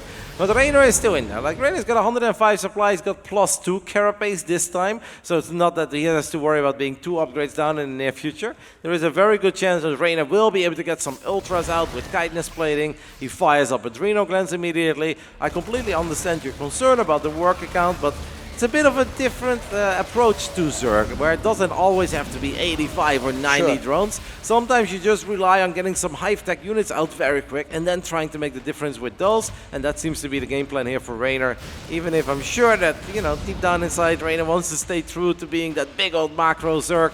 You know, if this is a different approach that he feels he can get some success with, why not give it a try? Oh yeah, absolutely. Sometimes I really like the low econ type of Zerg play. I have seen Zerg players stay on these low worker counts, pump out high amount of army and overtake their opponents. So maybe this is exactly what Reynor is looking for here. Still, he is not losing too many things at his home. So this game is looking way better for Reynor. One medevac is incredibly low HP. Just 1 or 2 hits from a Queen should be good enough. Queen does snipe it. Vipers are here. They could go for a parasitic bomb perhaps, even though Reynor clicks the Vipers above the couple of Marines. That's a single Viper. It could have been worse, but a tiny bit sloppy, of course, on the side of Reynor. It's never good when you lose such an expensive spellcasting unit for free, but still Reynor shouldn't dwell on that too much because the pressure is not going to stop from Clem. He really needs to find a way to get to the other side of the map and punish Clem, because so far Clem is the only one that is aggressive. Yep, 11 minutes in, Reynor does decide to add the Baneling Nest, so that's obviously very cool to see. It's very late, but he still believes in Banes just a little bit later. He wanted to stabilize on Roaches, Ravages, Infestors, maybe get a couple of quick Ultras out as the second Ultra upgrade is now on the way. One thing I am concerned about, though, in regards of Reynor, his chances in this game, is that he doesn't have a Spire, he doesn't have a Hydralisk Den, and Clem has been building Liberators for a little while. Now, Ravages can deal with Liberators that are attacking you and are just harassing, but attacking into a Terran that has a bunch of Liberators, that's going to be very difficult if we don't have any more reliable NTR. Yeah, those Corruptors would be very handy in a situation like that, but for now, only ground units for Reynor. He's going for the Ultralisks though, and these are very heavy hitting units. The Ghosts are coming for Clem, and we have seen him excel with their usage, and I think this is one of the most dangerous units for the Zerg. Yep, Reynor does have a bit of a bank now, and he's waiting perhaps for +2 melee. But it's starting to look better, as he has stabilized on a bunch of bases, has been able to sneak out a few more drones. He's got a high-tech army, we know he's got Infestors, we know he's got Vipers, he's got his Reynor Clans. He is looking for an engagement here, but it kind of feels this fight wasn't quite it at first. But the tanks are going to be very exposed, and it does mean that the Ravages and the Ultras can take care of the tanks. A parasitic bomb is landing, multiple parasitic bombs in the middle of all these medevacs, making it difficult for Clem to pick up units. But Clem wouldn't be Clem if he's not attacking you elsewhere, as he is casually sniping this hatchery at 12 o'clock. Yeah, and this was a very important hatchery for Reynor, as it was one of the newer ones. The mineral field there are still rich, so taking out this base is a good win for Clem here. He's still pushing on and he's still developing. Just look at his production tab. He's soon to reach +3. Impressively enough though, Reynor has already the +3 carapace upgrade, but again, another squad here will deny this hatchery at the 12 o'clock location. More Ultralisks coming out, but 4 Ghosts on the way as well. That is a kill, not a cancel. So Reynor loses a few more minerals as he is trying to just jump on top of this army. That's the fungo Reynor is looking for as a corrosive ball connects. Reynor is able to clean up those Ghosts and Marauders. Clem's Supply suddenly takes a bit of a nosedive, but he's still dropping on the top side of the map, and he's probably feeling quite safe at home. He's got a second starport, he's got a fusion core. I don't think we quite have the advanced ballistics yet. Reynor seems to smell blood, and he is wondering if he can get on top of all these Ghosts, as a few of ducks do land. The ducks are here, the Ghosts are nowhere to be found, and the Reynor keeps on pushing here to the other side of the map as Clem's defenses are currently in shambles. The Ghosts were very important here, but they are not going to be able to sustain the defenses. They were yoinked to their deaths, like Scorpion in Mortal Kombat said once. Get over here. Yep, then they absolutely got over there and they disappeared very quickly. Reynor is suddenly over the production facilities of Clem here, being able to pick up some SCVs, a burning command center, but Reynor is going to slow things down for a little bit, even though I think he knows that he's got Clem on wobbly legs here. And now the question is, can Reynor get one on the board? As he sees the Ghosts, Marauders and Marines here. Clem invested in that second starport, invested in the fusion core, but he's got no Liberators at all, Exalted. He has no Liberators at all, Rotterdam, but he has no no ghosts as well. I mean, just a few of them, the supply is just not enough. So 152 against 192. This is the best shape in this best of 3 series that we have seen Reynor in, and I would be very impressed if actually Clem manages to reverse the situation here, but he will try his hardest to do so. He has the mines, he has the marauders, he is pumping out more and more ghosts. This planetary fortress, will it survive? I don't think so. Unless Clem can send over a couple of units, I don't think it will. And Reynor is all over the triangle too, as another command center is burning. More SCVs are falling. An overseer could come in very handy here, but Reynor is looking good. This is the swarm, as he's still here. More units are streaming in. Look at these Lynx and Ultras pushing the Terran units back all the way into the main base of the Terran. And Exalted, it seems that not for the first time today, we are going to game 3. It was a rough start for Reynor, but he has truly turned it around after a magnificent fungo on the right side, landing those corrosive balls as well. That was mega. Clem is still dropping with a few units on the other side of the map, but in the natural, Lynx are dancing, and it's Reynor who ties things up. Impressive play out of Reynor, because Clem didn't make it easy for him. He was pushing from the very beginning of the game. He actually managed to snipe quite a few units for Reynor, but he recovered well, and his counter-attack was deadly. Not only the first, not only the second, but the final one as well. Yeah, we had a very long fight happening on the right side of the map, where I think at first it wasn't that bad for Clem, but Reynor did manage to get on top of the tanks. But Clem, his kiting, especially around the corners there in the center of Ultralove, was excellent. So Reynor felt that he couldn't quite continue chasing. Yeah. Had that hatchery, lost the hatchery in the top left, but he's like, I really don't want to lose the one on the right side. And that's where he landed that sweet fungo, cleans up the 2 medevacs, cleans up, this was that first fight, the beginning of that very long fight, where Reynor did do a very good job in reducing the medevac count by landing those parasitic bombs. And I believe right here we get to see the best fungal of the game. Yes, this army was a little bit low on HP, but this army was still keeping Reynor busy. The infestor that snuck behind enemy lines, the corrosive balls to finish the job. Clem drops 30-40 supply, and Reynor says, all right, I'm not looking back. This is where I will try to extend my lead. I know that you have the money to rebuild all these units if I don't do anything, so it's best to do something about it immediately. And he did, and now we get ourselves game number 3, and actually he won on Ultralove, which is all that more impressive, in all fairness. Yeah. But so, to be fair, Clem won on Meganetta, which is also very impressive. Exactly that. So basically they traded their map picks, and now the decider. Yep, and the decider was, it wasn't ley lines? It was ley lines, yeah. You think it's ley lines? I believe it is ley lines. Yeah. It could be possible, because a lot of the nerds do love ley lines, but I thought it was something else. Yeah, it's Stokamak. That's actually like, out of all the new maps, that is the map that from the very first day that I started casting tournaments on this map pool, always made it into the best of 3. Like unanimous across the board. Seems like Zergs, Terrans, and Protoss players all kind of love Tokamak, so expect to see a lot of Tokamak in the upcoming months. I believe that it's one of the more standard maps in the map pool, and especially in the map pool with some weird maps like torches, like Final Fantasy, I was going to say. Last Fantasy. Last Final. Basically the same, but still, these are crazy maps, and I think that these players want to go in a little bit more of a standard direction, and I believe that we are going to be jumping on that map just shortly, as we are already loaded in. Ladies and gentlemen, he managed to tie up the series. Will he do the full reverse with the Italian stallion, Reynor?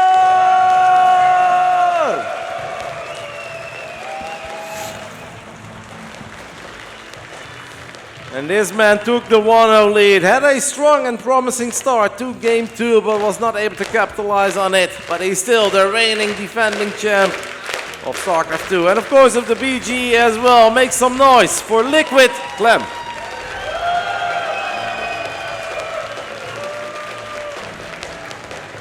Clem is the reigning defending champ of just a few too many things, which makes it hard. Yeah, man, when you are such an excellent player, you get that bullseye on your back, right? And everyone wants to come and get it from you, decrown you. But, I mean, Clem has basically thrown a wrench in everybody's plans.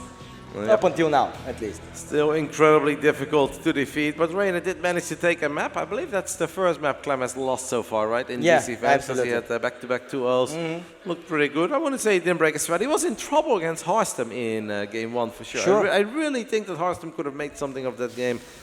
Clem is Clem, and in a situation that a lot of Terran players would look at and be like, that's pretty hopeless. Clem is like, well, It is, but I've got one Liberator. And what if I just win that game, basically, with a single Liberator? Everything gets turned around so quickly. This was a series that a lot of the fans here were truly looking forward to, and I'm happy that it's a back-and-forth fight. That we get a 3-game series, and that both of them have had their moments so far. Yeah, actually, the way that Clem won the first map, it seemed like we could have a potential 2-0, but Reynor, man, he is so impressive. He picked himself up in the most amazing way, and now we have each other. Now we have for ourselves the treat of experiencing a decider map between these two.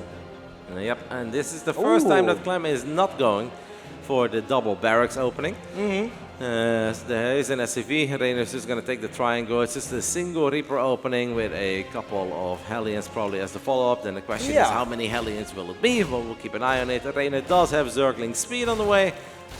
I don't really expect a whole lot to happen here. Maybe a single Zergling could go down. It seems like we could just be gearing up for a nice little macro game. Hopefully we get to see some high-tech Zerg against late-game Clem. Clem last game was getting ready for the late game. I just don't think in Clem's mind he was ever in any danger of dying in the near future, which is why he built a second starport, he built a fusion core, but he didn't really crank out any Liberators yet. He probably thought that his army was good enough to at least always survive and later on transition into all those units. Well, after that fungal and those corrosive balls, Reynor just decided to send it, get on top of the production, and Clem was never able to recover and didn't get any ROI from all those resources that he spent on those production facilities.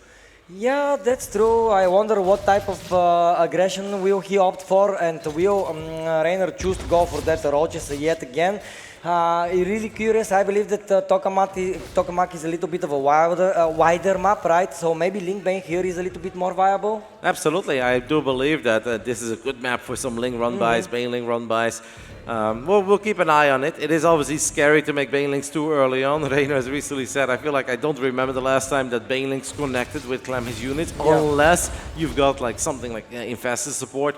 It's just incredibly hard because Clem's micro is so freaking good, and Clem always knows when to stand his ground and fight, or when to just temporarily evacuate and come back for more later on. Yeah, because, you know, a little bit earlier in his career, Clem was that raw talent, but now that raw talent is mixed up together with experience, and he has become truly so dangerous. And now he's actually going to mix things up with that close Banshee that is on the way. Reynor a little bit out of position. Good evolution chamber block there though by Reynor. If he doesn't get that down, that's such a close call, by the way, guys, because the Hellions are a little bit closer, then you actually prevent the Zerg from even building that evolution chamber, and then maybe the Hellions could have gotten on top of those drones.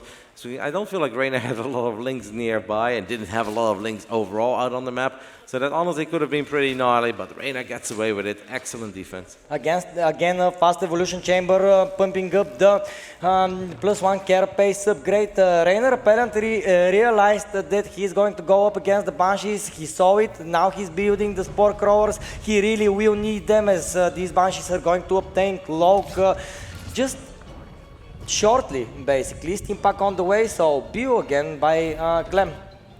Yep, Clem is heading towards Bio. I mean, Battle Mech is a thing that some Terran players are very fond of, and especially the Cyclone makes people mauled, but Clem is not doing it. This is a lot of Hellions though, and there is a chance that Clem is just going to go for it. We are 10 seconds away from Cloak, but Reynor's defense so far is fantastic.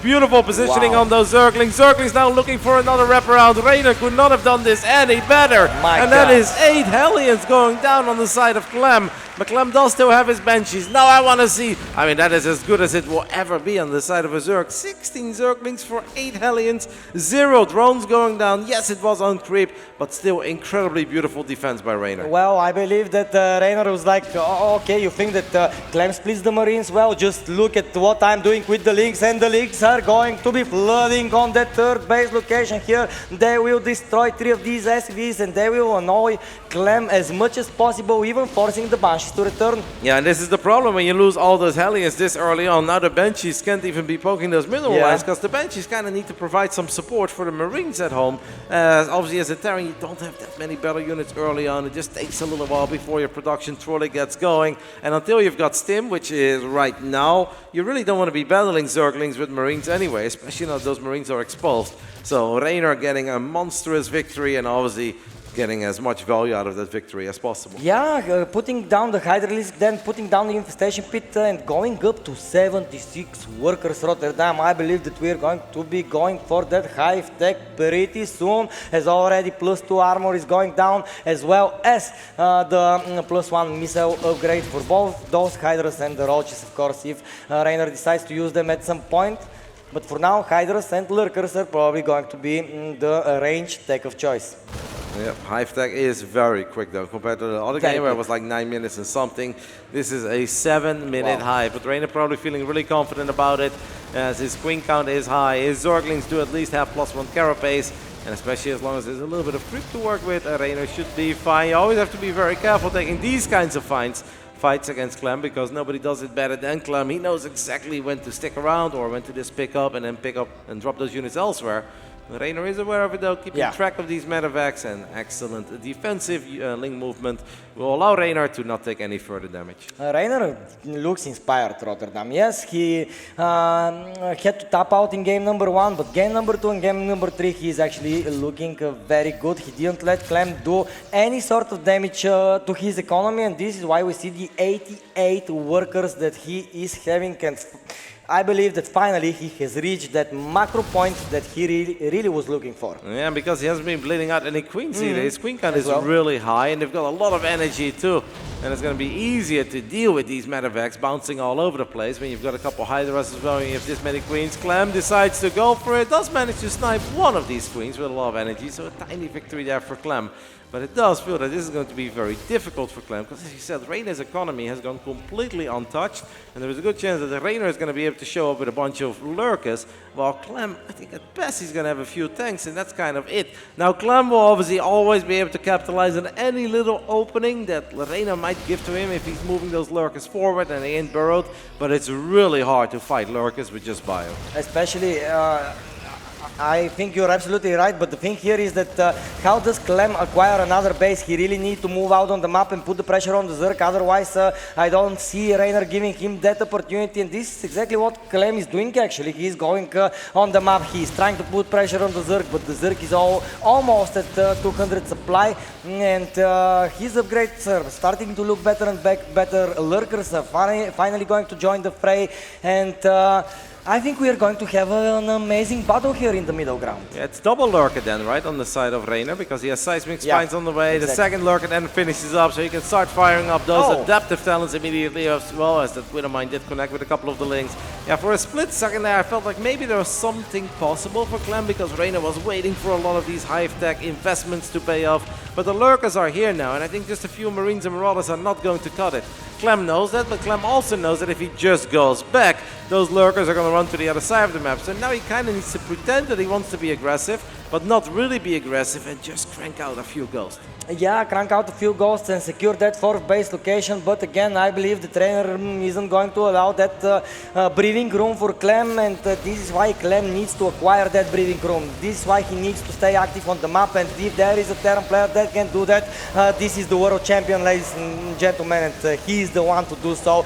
But so far, the technology of Reynor, the upgrades of Reynor, all of these things are just... Right, this is really good by Clem though, because Clem has been able to make it impossible for Reynor to go up to 5 bases. First the bottom right gets cancelled, and the left side gets cancelled. As there are a couple of Widowmines left behind here, Reynor is going to be able to play Minesweeper and take care of these. Clem cannot stim into the lurkers. Throws down a scan, he wants to do it anyway. That's pretty crazy with queens around and more lurkers in the back. In the end, he doesn't get any of the 3. That's just that's a little too ambitious, Exalted. It is so hard to stim it into lurkers, and now the Hydras get on top of that medevac and those leftover bio units in the bottom right. Big victories for Reynor. But what I wonder, can Reynor move out? Can he bring those lurkers to the other side of the map and get on top of the 3rd or 4th base of Clem? Man, I'm super impressed, because I told you that I wonder how Clem is going to acquire his 4th base. He really needs to stay active on the map, and you know, I was saying that, but Reynor has such a huge technical advantage, or had such a huge technical advantage, and I mean, Clem just turned up the pace even more so, and now you're right, Reynor is the one that is struggling to acquire a new base, while Clem is growing, and I'm not sure who is winning this one, Rotterdam. It seems super even right now. Yeah, I would love to take a look at the ghost count as one abduct does land on a medevac. We have been building ghosts for a while. It's 5, as we even have some Widowmine drops. and unfortunately for Clem, not quite getting done what he was hoping for. Just a few good defense by Reynor. Reynor should be able to fight this army as well. Reynor has dropped the Nidus network, because I was wondering how we're going to get those lurkers to the other side of the map. Well, that's apparently the answer to that question, Exalted. Reynor is going to try to get a Nidus up, perhaps in the main, perhaps in the natural. That could be very difficult for Clem to deal with, as Adrenal gets fired up as well. We've had high for a while, to be fair, but I guess Reynor has relied a little more on the Hydras and the Lurkers than he's done on the Zerglings. Yeah, he really needs to defend here though, because the ghosts are going to snipe as many of these Hydras and Lurkers as possible. Of course, the Vipers are a huge caliber of a target that needs to be sniped as well, but these Marines, they're going to find their deaths. Here the Lurkers looking like those Brood War Lurkers, just shredding the Marines, but the snipes are here. Yeah, but the Vipers are here as well. That's a whole bunch of dogs. Now Clem does manage to pick off the Vipers, so that's pretty big, as Reynor is getting 7 overseers, by the way. A little tribute to Rogue, perhaps, as we might see more and more Changelings being spammed eventually. First Nidus attempts in the natural. This is really big. How quick is Clem's reaction? If the Lurkers manage to get out here, I think Clem is in trouble. Clem knows that, so he's bringing units over. He's going to get on top of the first Nidus, and I think that is good enough for Clem, as I can't imagine Reynor wants to unload too many units there. Really big moment for Clem, because this could have been disastrous, but Clem shuts it down. Yeah, but I love the 2 Nidus weren't played here. Yes, the Zerg players, they tell us it's very expensive to use 2 Niduses at the same time, but it's actually hard for the Terran to react, and they need to be on top of their game defensively, and maybe this will now finally allow Reynor to get a new base, to go to the other side of the map and finally start putting some pressure on the side of Clem, because Clem has been relentless in the past 10 minutes. That's definitely what Reynor tried there, right? 5 Nidus networks were attempted, but Clem had an answer for each and every single one of them. This game, unlike the last game, we do have advanced ballistics on the way. He's even going to get a Viking just to deal with that Overseer that's being really annoying behind the base. Now one of these Niduses does seem to come online. We've got Marines stepping over. Reynor does not want to unload, does unload in the end. I think Clem's got enough here to deal with these 3. If it's 4 Lurkers, a couple big shots, but in the end that's also good enough for Clem. How many ghosts are on the battlefield? It would seem that more than enough. Actually 13 is a scary number. Unlucky number for the Zergs for sure. Lucky for the Terran, but more and more are coming, and Clem is finally cleaning up the attacks attempted by Reynor, and will go to the attacking mode yet again, and he will try to break the Zerg, as the Zerg still cannot really explode on the map.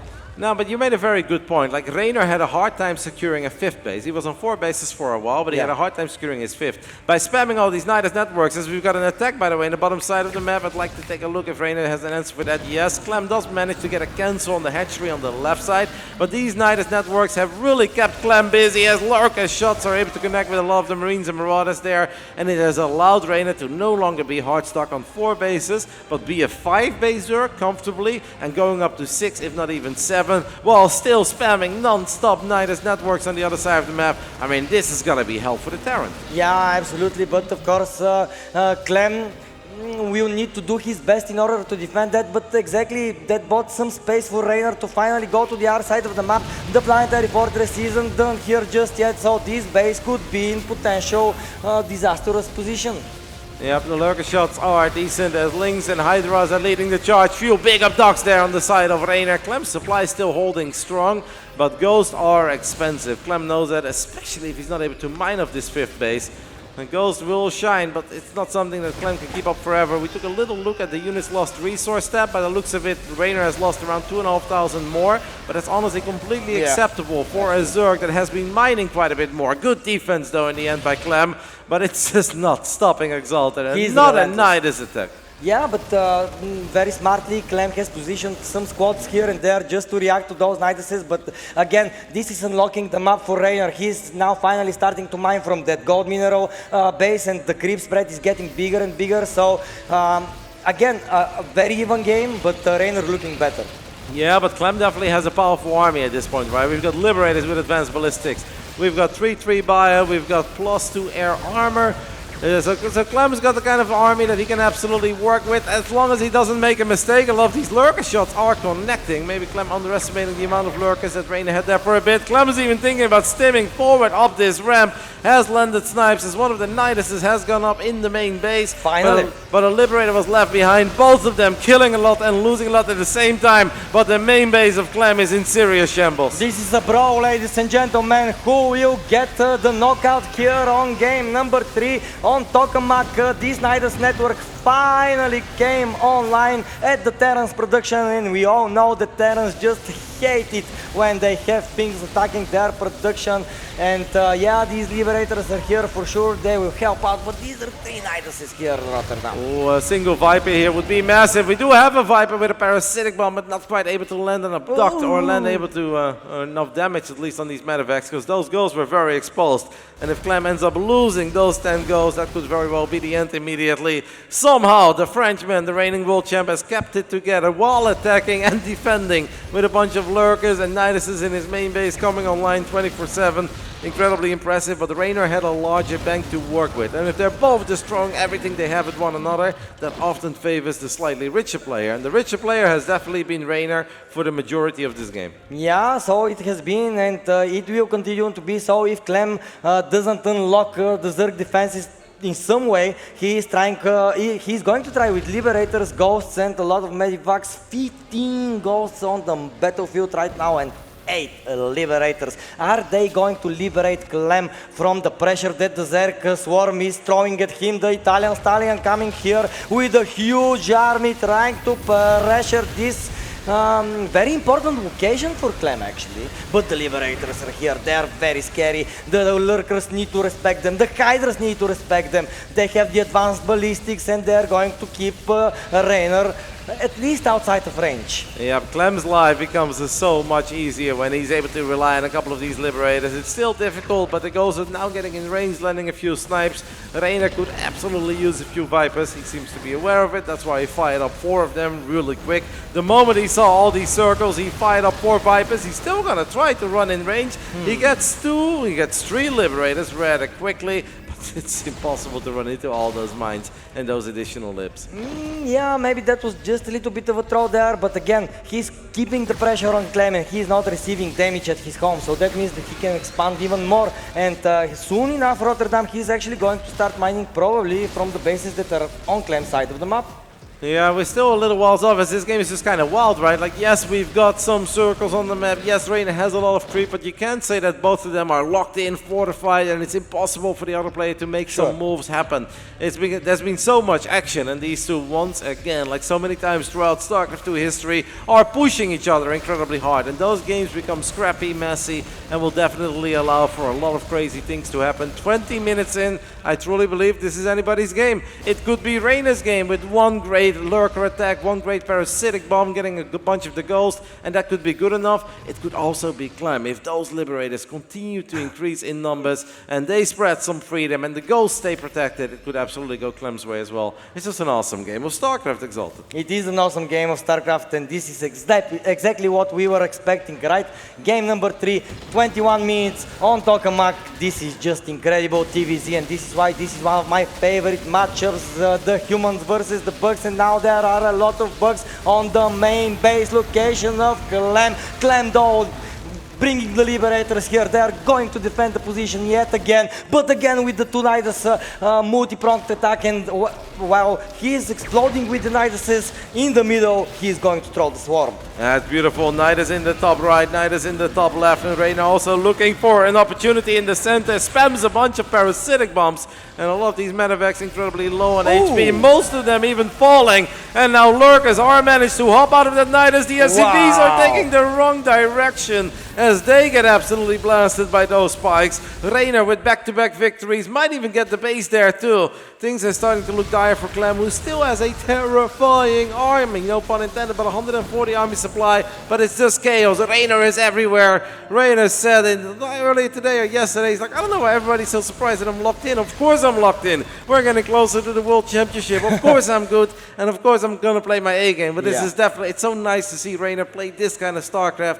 Because, you know, he's got his moments where he takes it a little bit easier in life, and you can see that he's slacking a little bit, but Reynor is looking really, really good here, 22 minutes in. Absolutely, I'm very happy that he came like this to Stara Zagora. Let's not forget that this is one of the final LAN tournaments before the Esports World Cup, so this is a great tune-in for everybody that is here in this tournament. Reynor, though, looking absolutely tremendous here with his Zerg, and the Zerglings are going to find whatever damage they can. We do have to mention that Reynor has got basically no gas. Now there is a lot of gas left to be mined on this map, and I'm certain if Reynor wants to, and he absolutely should at this point, is able to get 1 or 2 more extractors, but this is something worth keeping an eye on. Reynor has done a great job in beating down the SimCity of Clem, taking down a lot of the economy of Clem, but it also means that Clem's army is growing bigger and bigger, and you're looking at 159 army supply right now on the side of the Terran.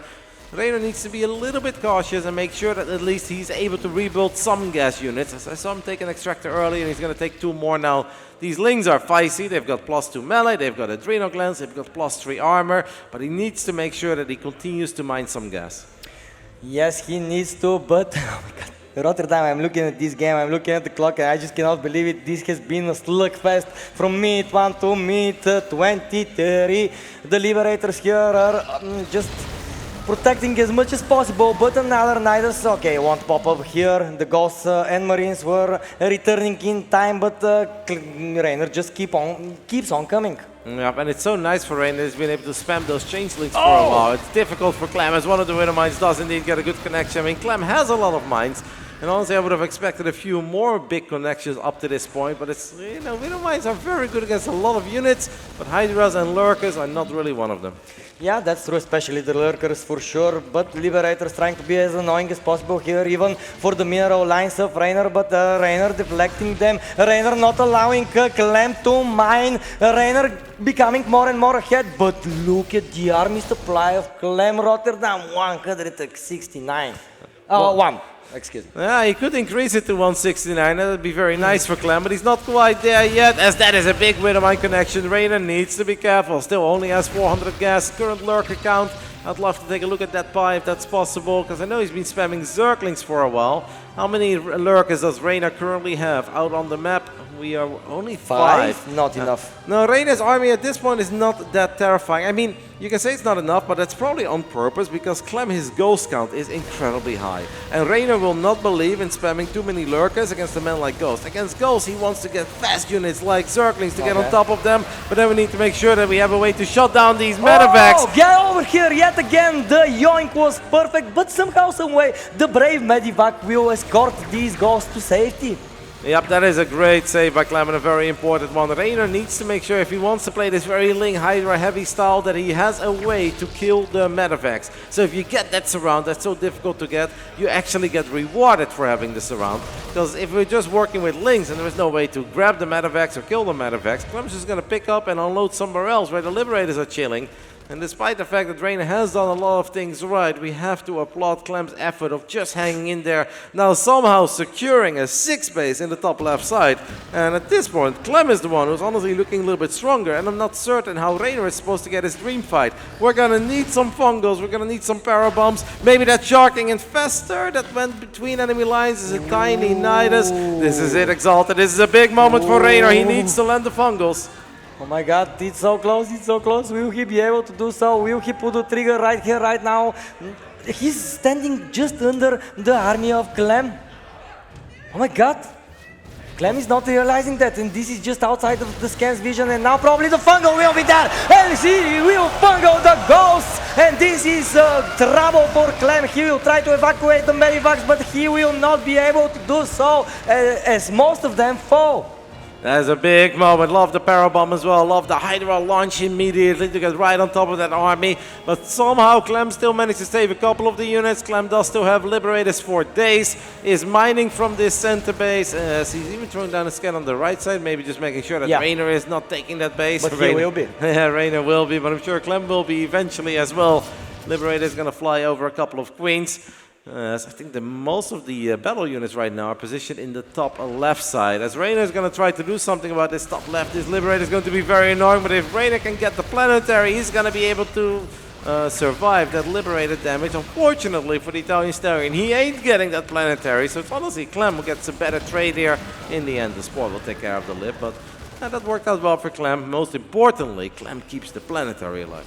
Man, we're kind of getting closer and closer to that mind out map situation, and I'm just blown away by this game, Rotterdam.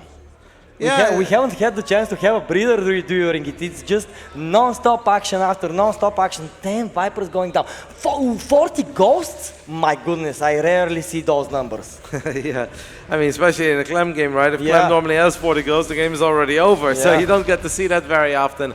It's been fireworks between these two, as Reynor with the very casual 27-minute bailing speed timing. Make sure to take notes, guys, and implement that to your ladder games. +3 melee on the way. Bailing speed is going to kick in, but we do get it. Like early, it was all about the lurkers, but Clem was very heavy on Marines, Marauders, Widow Mines. That's when the lurkers can shine. If Clem is so freaking heavy on the Ghosts, that's where Reynor wants those faster units, the Lings and the Banes, and that's how he feels he's going to be able to win the fights. And then Clem can obviously go back into a slightly more regular bio-heavy style with some Liberators, and then Reynor can make more lurkers again, and that is the beautiful rock, paper, scissors you can play in a very fast and dynamic game of StarCraft. Yeah, but the longer it lasts, the more dangerous it becomes for both of these players. If Clem loses this army here, it's going to hurt quite a lot, so he really needs to be careful with these ghosts here. Yep, but he has been very careful with them, despite the fact that over 40 of them went down. Reynor has been looking for so many opportunities to surround them, as a couple of abducts do land on the Liberators. Widow Mines have crazy potential, but they ain't even to Burrow, and the other one did not fire. Clem does do a great job in saving those girls back to the high ground safely. One sharking infested behind enemy lines, landed a tiny fungal, was not quite able to connect with the ghost, but it did allow Reynor to jump on top of some of the trailing units, as those Hydras can almost be as quick as Zerglings from time to time. But look at this Terran army. You need spellcasters here. Without any fungals, without parabombs or blinding clouds, you're just not going to win fights against this army. No, it's very difficult, especially when the ghosts are so full of energy. They can snipe down Zerg units for days, and this is why they are so dangerous in situations like that. So Clem, Reynor, is actually going to search for a different direction for attack, and he's going to go back on the Terran's production, forcing the Terran to go back and probably demolishing the newly acquired golden base.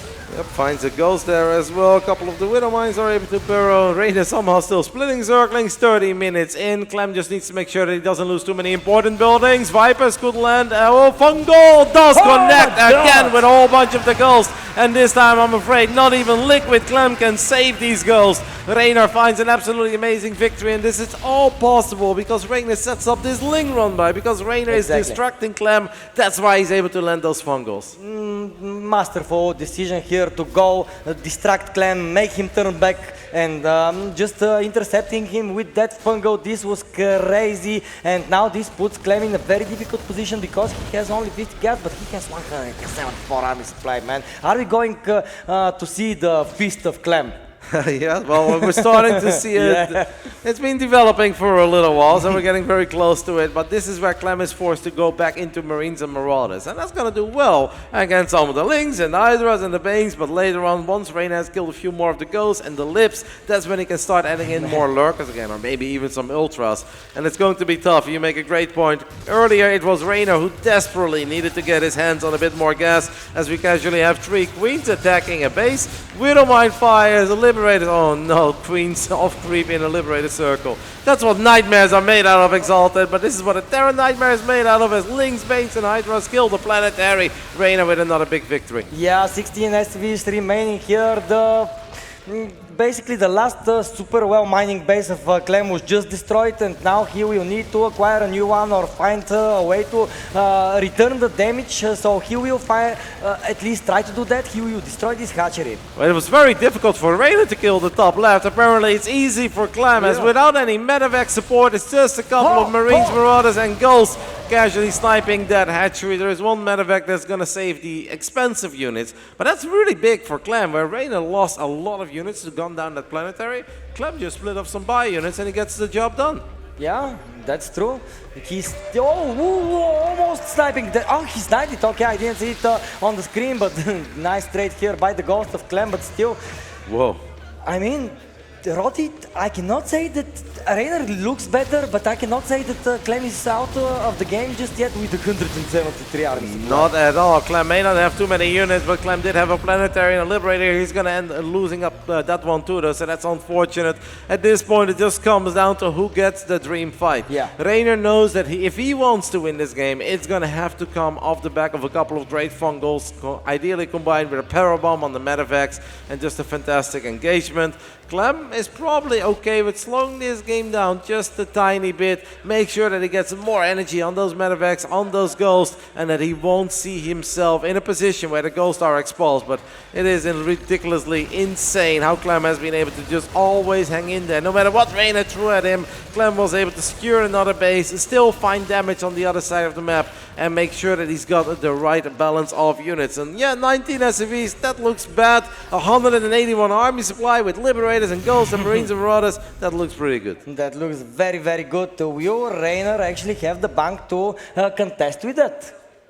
At this point, he absolutely doesn't, as Reynor is not maxed out and doesn't have the money to max out. And losing this base in the bottom right was a very big deal for Reynor, because we can see plenty of mineral patches are left there. I think those extractors have quite some gas left too. And where Reynor lost a lot of units, taking out the PF in the top left, Clem got this one for almost nothing. Man, it is so hard for these guys to knock each other out, but they're getting closer and closer to that end point, at least for the minerals of the map. Yeah, there are still some bases with some minerals, but soon enough those will run out as well. And I mean, if Reynor doesn't find a way to deal with these Ghosts, it would be dangerous for him. But these Fungals were incredible, and he will take a huge chunk of Clem's army here. Has to be very cautious though, chasing this deep off creep when there are so many Widow Mines and there are more Terran units streaming down that ramp. It started off promising for Reynor, but it is Clem who's absolutely going to send the Zerg packing, as that is still a crazy amount of bio. Reynor does fire up 5 more Infestors.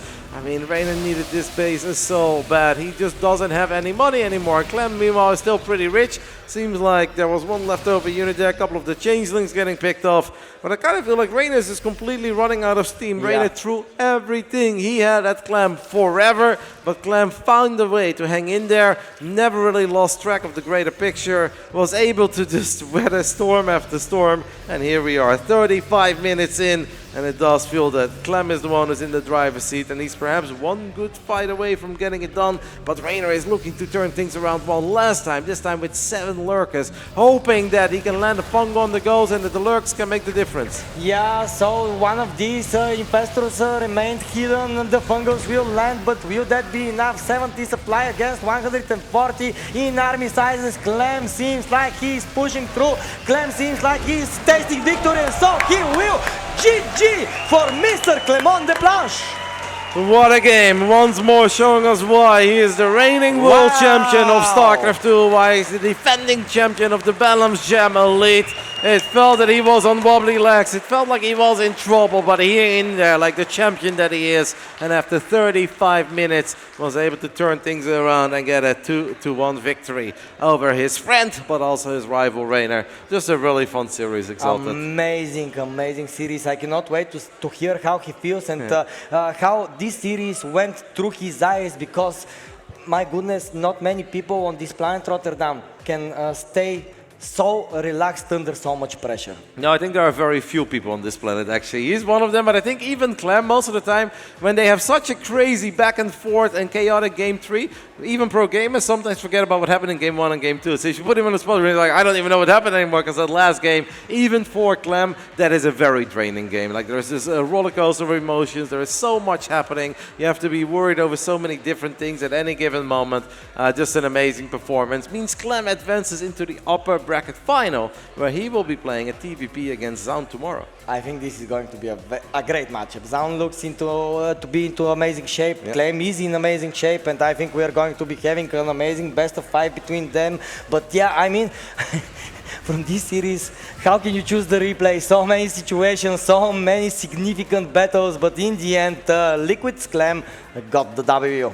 Yeah, sometimes it's very easy to just analyze where a game was decided. Oh, this moment, this part went good or bad. But this third game of Reynor and Clem was just bonkers. They both played, I think, at an exceptional high level. They both had a lot of fantastic moves. We saw some crazy good fungals. We saw some crazy good saves. And above all, Clem's just ability to never ever crumble, but always have a few more units that he can rely on to stabilize and eventually turn it around.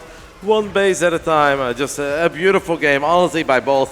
It takes 2 to tango. Clem cannot play such an awesome game without Reynor. Yeah. Reynor can't play such an awesome game without Clem. These two kids are just made for each other like that. It was really fun. And I also say, I hope we get to see it again. But of course, there are so many other good players here. Yeah, but brother, this is such a refreshing young player, just the rivalry that I believe that is super important for the StarCraft 2 scene, to have young players as talented as these, going at it, being great friends, but great rivals as well, presenting us games like this. Thank you. Absolutely. Of course, there was a little glitch there, guys. It is Clem who was able to get the 2-1, not Reynor. I heard the nerds in the audience laughing here. But I think above all, Exalted, the nerds here are very happy. That's why they come to an outdoor venue. I believe that we are pretty much ready to hear from the man himself who has made it into the upper bracket final. I can't wait to hear his thoughts about Game 3. BO or no thanks. Take it away. Thank you, guys. Oh, what a sick series. The good thing is that both of players move on, even though Reynor has to go to the lower bracket. But let's hear it from the winner, Clem. Come here, my friend.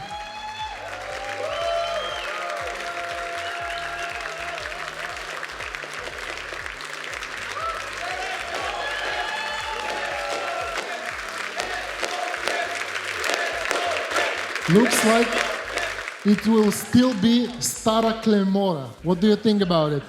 I love it. I love it. He has a nice sounding to it.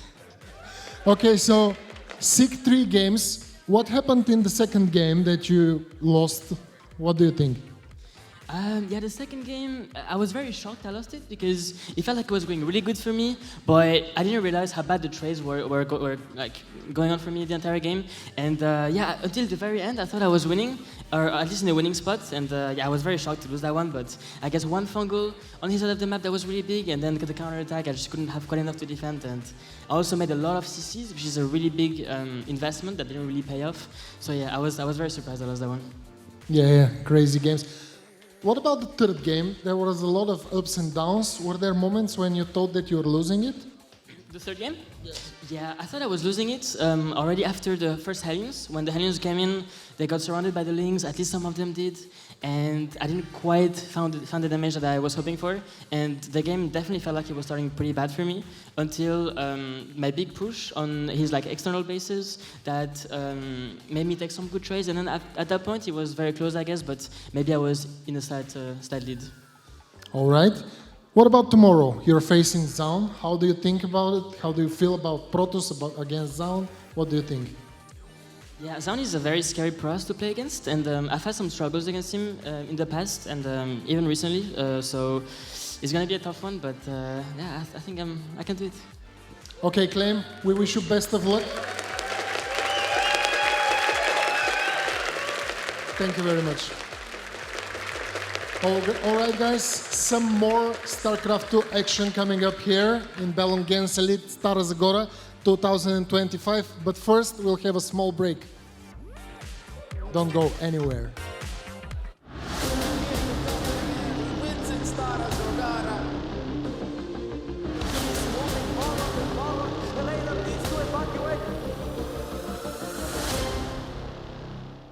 You've got the vision, the story, the drive. What if there was a place that turns all of it into content that matters? Well, there is. Enter Bullstream Creative Hub, the only production space of its kind in Eastern Europe putting creators first. Built for students, influencers, indie creators, and growing brands, this is where your ideas come to life. Work independently or collaborate with our in-house professionals. You get access to versatile studio spaces, professional-grade equipment, and a team of passionate experts who bring your content to life. From reality shows and live-streamed esports to music videos, corporate shoots, and full-scale concerts, we've done it all. And now we're opening the doors to creators like you. Bullstream Creative Hub. Create without limits. Become a member today.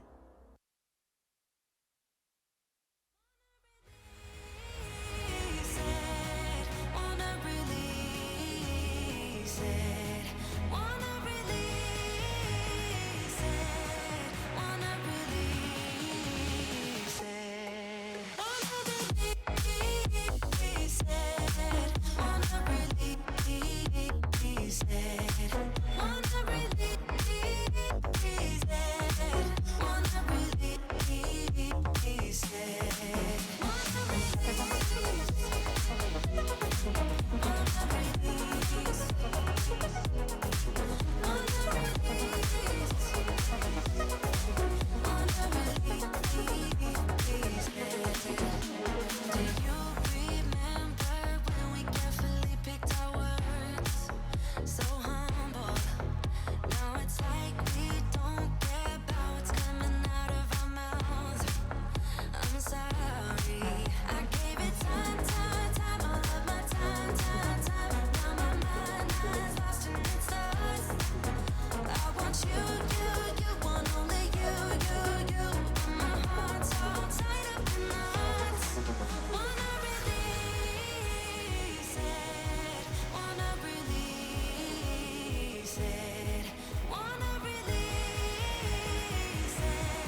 sent it one last time with all the queens, rotating strategies, and a couple locusts. All of the Hydra skills fallen down, and we see a substantial lead in our supply. He's always in 2 locations at the same time. It looks like he might win both of them as well. These Hydras are just melting here, and the drop's getting damage on the other side. Don't get the hump pick there, actually we did. So this one disruptor, one for one, excuse me, has now killed 3 disruptors already. That's pretty well. Blaze and Ultra are starting to swarm here. Parasitic Bomb make it so hard to heal. Man, oh man, those are some incredible matches that we're getting to witness. And as you can tell, we're already getting into the thick of it. Some AAA matches coming up all the way to the end, and I can't wait to bring on the next couple of players here on the stage with me. Let's make some noise for ShoWTimE and Ryung.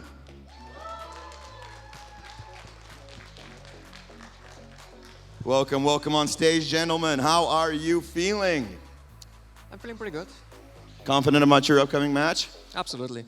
Absolutely confident. So, how are you doing, man? I'm good. Are you confident about facing ShoWTimE? Maybe yes.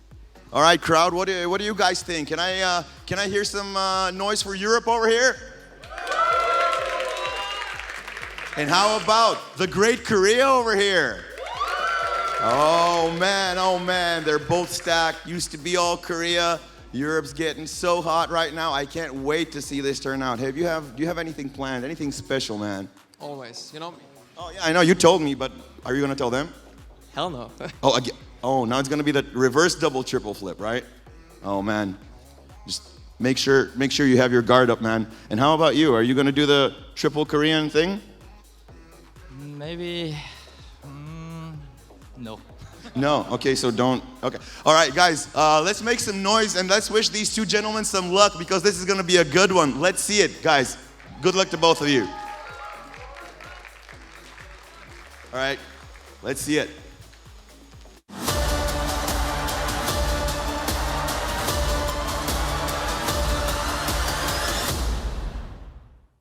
I don't know that there's a matchup that matters more than the matchup that we get here right now, Exalted. Winner does not qualify for EWC, not yet, but they move on into what is most likely going to be an EWC qualifying match. It's Ryung, it's ShoWTimE. Both players, they're in the global qualifiers, which means if they lose here, they still got another shot, but direct qualifier into the main event, Exalted, that matters quite a bit. I mean, qualifying to the Esports World Cup guarantees you 17,000 and even more USD just for being there. So this is a huge motivator for both of these guys. ShoWTimE said that this slot has his name written all over it, but Ryung, brother, he has been the dark horse in the lower bracket.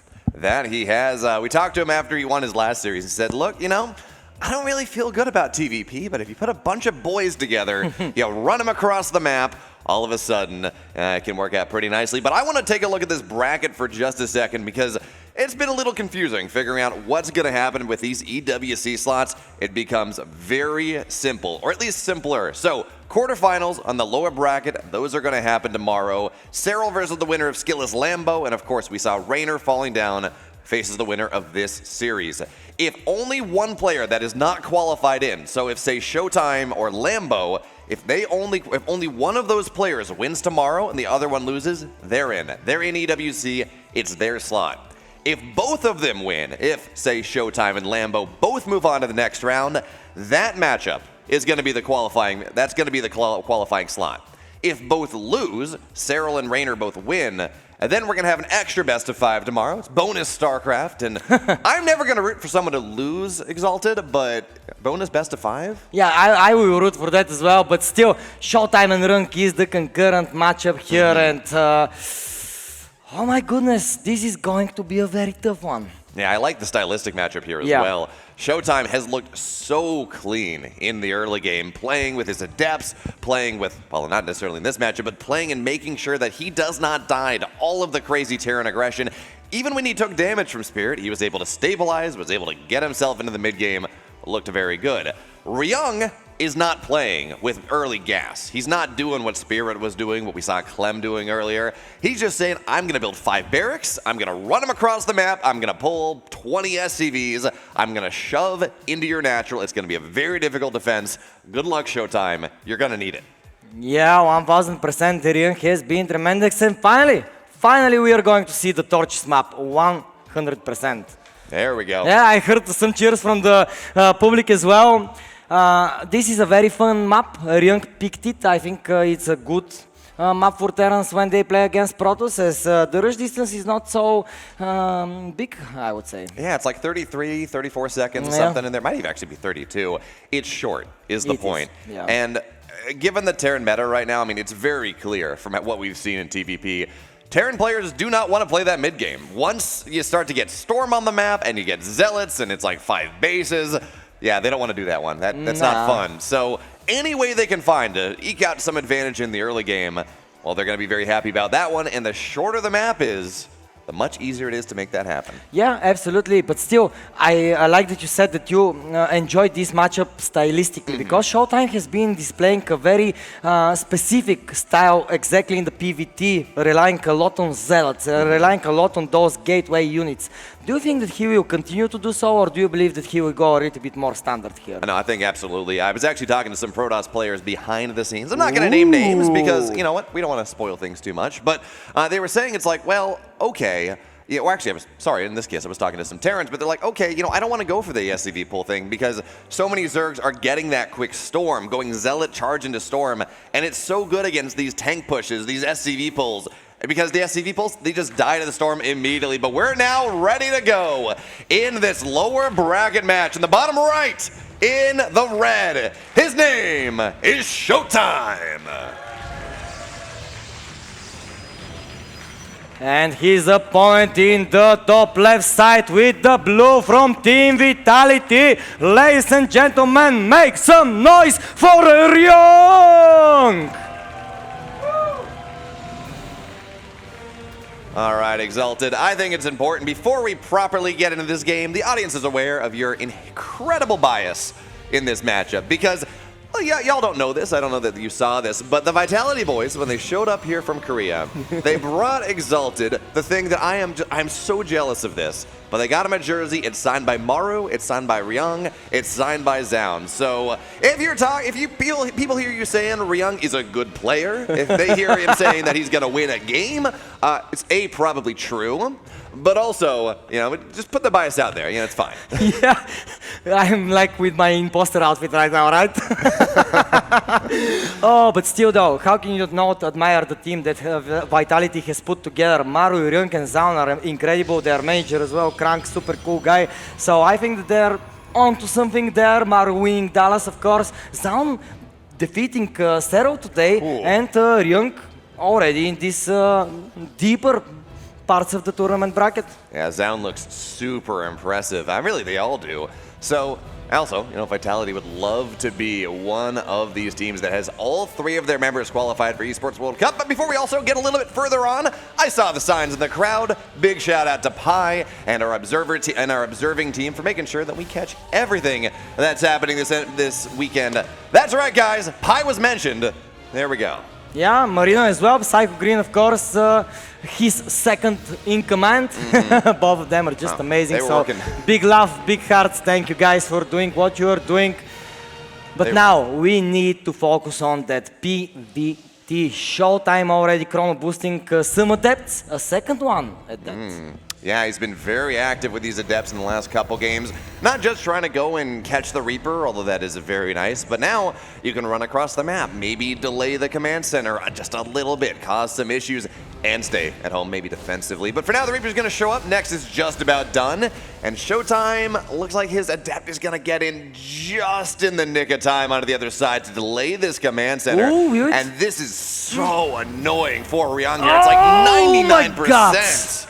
Wow, this is super annoying indeed, because now you cannot really send down that SCV. These adepts are going to just wreck it, and you need something to go down there and protect, at least finish that CC, and so it will. Okay, it's good that it's 99% done, because if it wasn't, this could have been all that more delayed.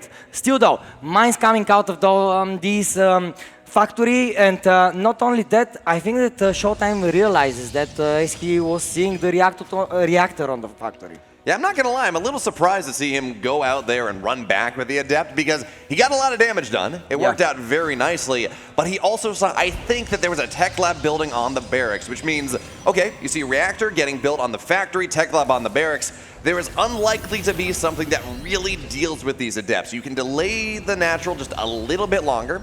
As it stands, still good damage, and now 4 medevacs here running across the map in this medevac.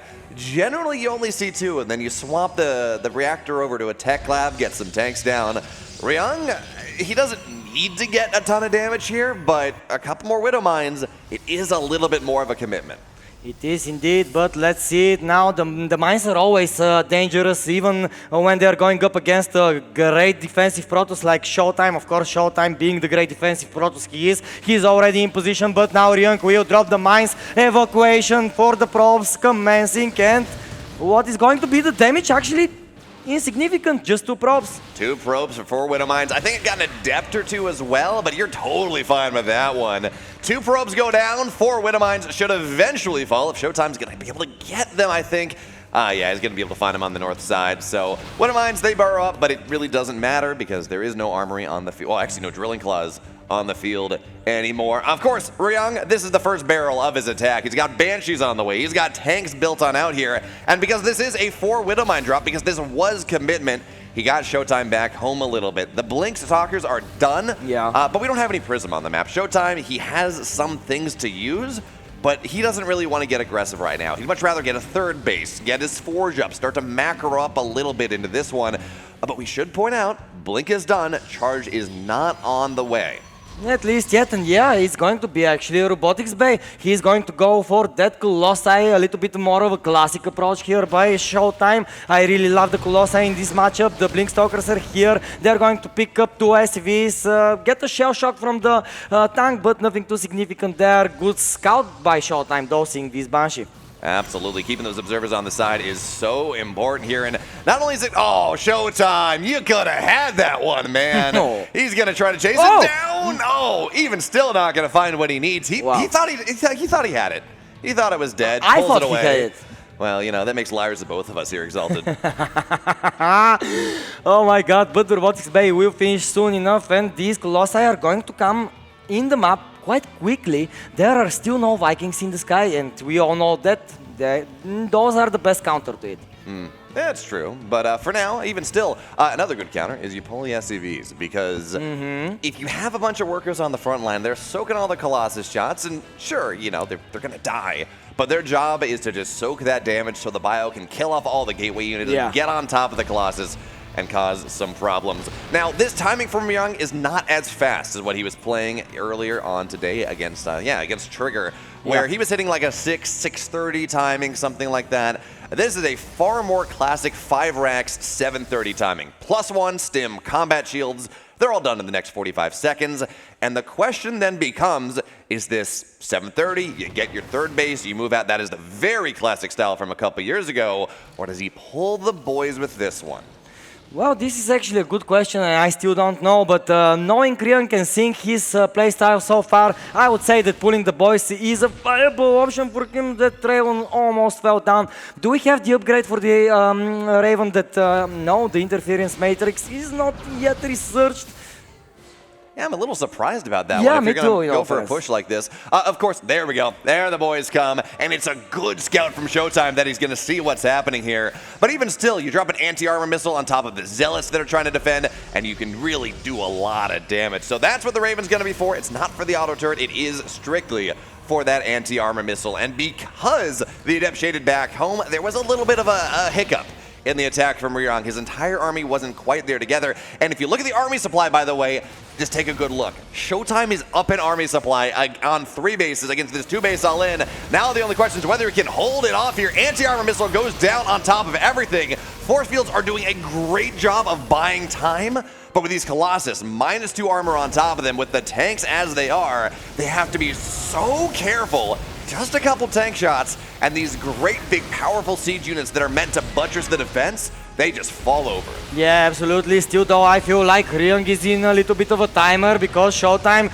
is mining more. He has the higher technology and now trick loss, I hear Bellum move, it's too much. Look at the three Zealots coming in from the north side as well here. ShoWTimE had this set up miraculously, and that attack is just not gonna work out at all. He sniffed this out for quite a while. He knew everything that was happening, and those Zealots from the backside, they're gonna slam the door on Ryung in this game one. Just like that. ShoWTimE with a very dominating victory here on map number 1. Ryung not looking too happy about that. No, it really all comes down to scouting. ShoWTimE knew everything that was happening here. He didn't overcommit too much with his first Adepts, with his first Stalkers. The Widowmine drop got just about nothing done. And then he puts an Adept across the map. He sees the SCVs coming. The Shade completes, which maybe it's a dead Adept, but it about like maybe 15 of Ryung's army supply starts attacking the Adept. It slows it down. The attack is not quite as crisp as you would like. And then because that ramp is small, all of a sudden it takes 2 force fields to not close it, but to section off the most of it. And all of this is doing is buying time, letting ShoWTimE get his Zealots in from the north side, making sure that he has time so the anti-armor missile is no longer on top of his Colossus and he can actually fight. And then when all that is done, he just slams the door. He just closes the trap. And he raises his 15th victory, but still, Ryung, he's not out of the tournament just yet. He will have a fighting chance, and we are going to witness Torches Bell move, and Torches, if anything, is a Terran-esque map. Yeah, I'm really excited to see what Ryung has in store for us on Torches. Yeah, we might see a crazy build, right? Look, okay, if you're Ryung right now, your back is on the line. Your tournament life is on the line. There are not very many. If SKillous makes another lower bracket run, he's really the only Protoss you're going to be running into. So there is no reason to hide a build at this point. EWC is, well, if you're playing the global qualifiers, it's still 2 weeks away. Yeah. If you get in the main event, it's even further away than that. There is no reason to, if you have a build for Torches, zero reason to hide it right now. We might see something fun. I think so. I actually do expect something a little bit weirder here, but if we are expecting that, that probably means that a player like ShoWTimE probably is at least thinking about a possibility like that. Now, I don't know that I'm expecting something particularly crazy out of Ryung. Let's be real. He talked about this. He's like, when Protoss players are playing like ShoWTimE is, playing this mass charge lot style, the book that I have, the problem space that I can pluck builds out of, it shrinks quite a bit. So we're still going to see what he's going to do, but if there ever was a time, it is right now. But now we're going to talk about his opponent in the bottom right, in the red. He's up a game in this series for Sentinels. It's ShoWTimE.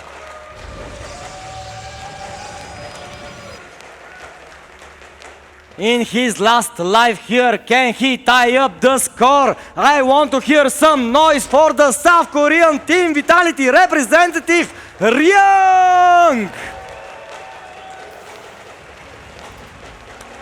The amazing people came all the way here to Stara Zagora, from the States, from Romania, from Germany, from Poland, from everywhere. Guys, if I didn't say your country, please come and greet me afterwards. I would be happy to meet and shout you out later on. Yeah, and I love how close we are to the crowd. Hearing them when something happens, being able to just look over there and see everyone having a good time.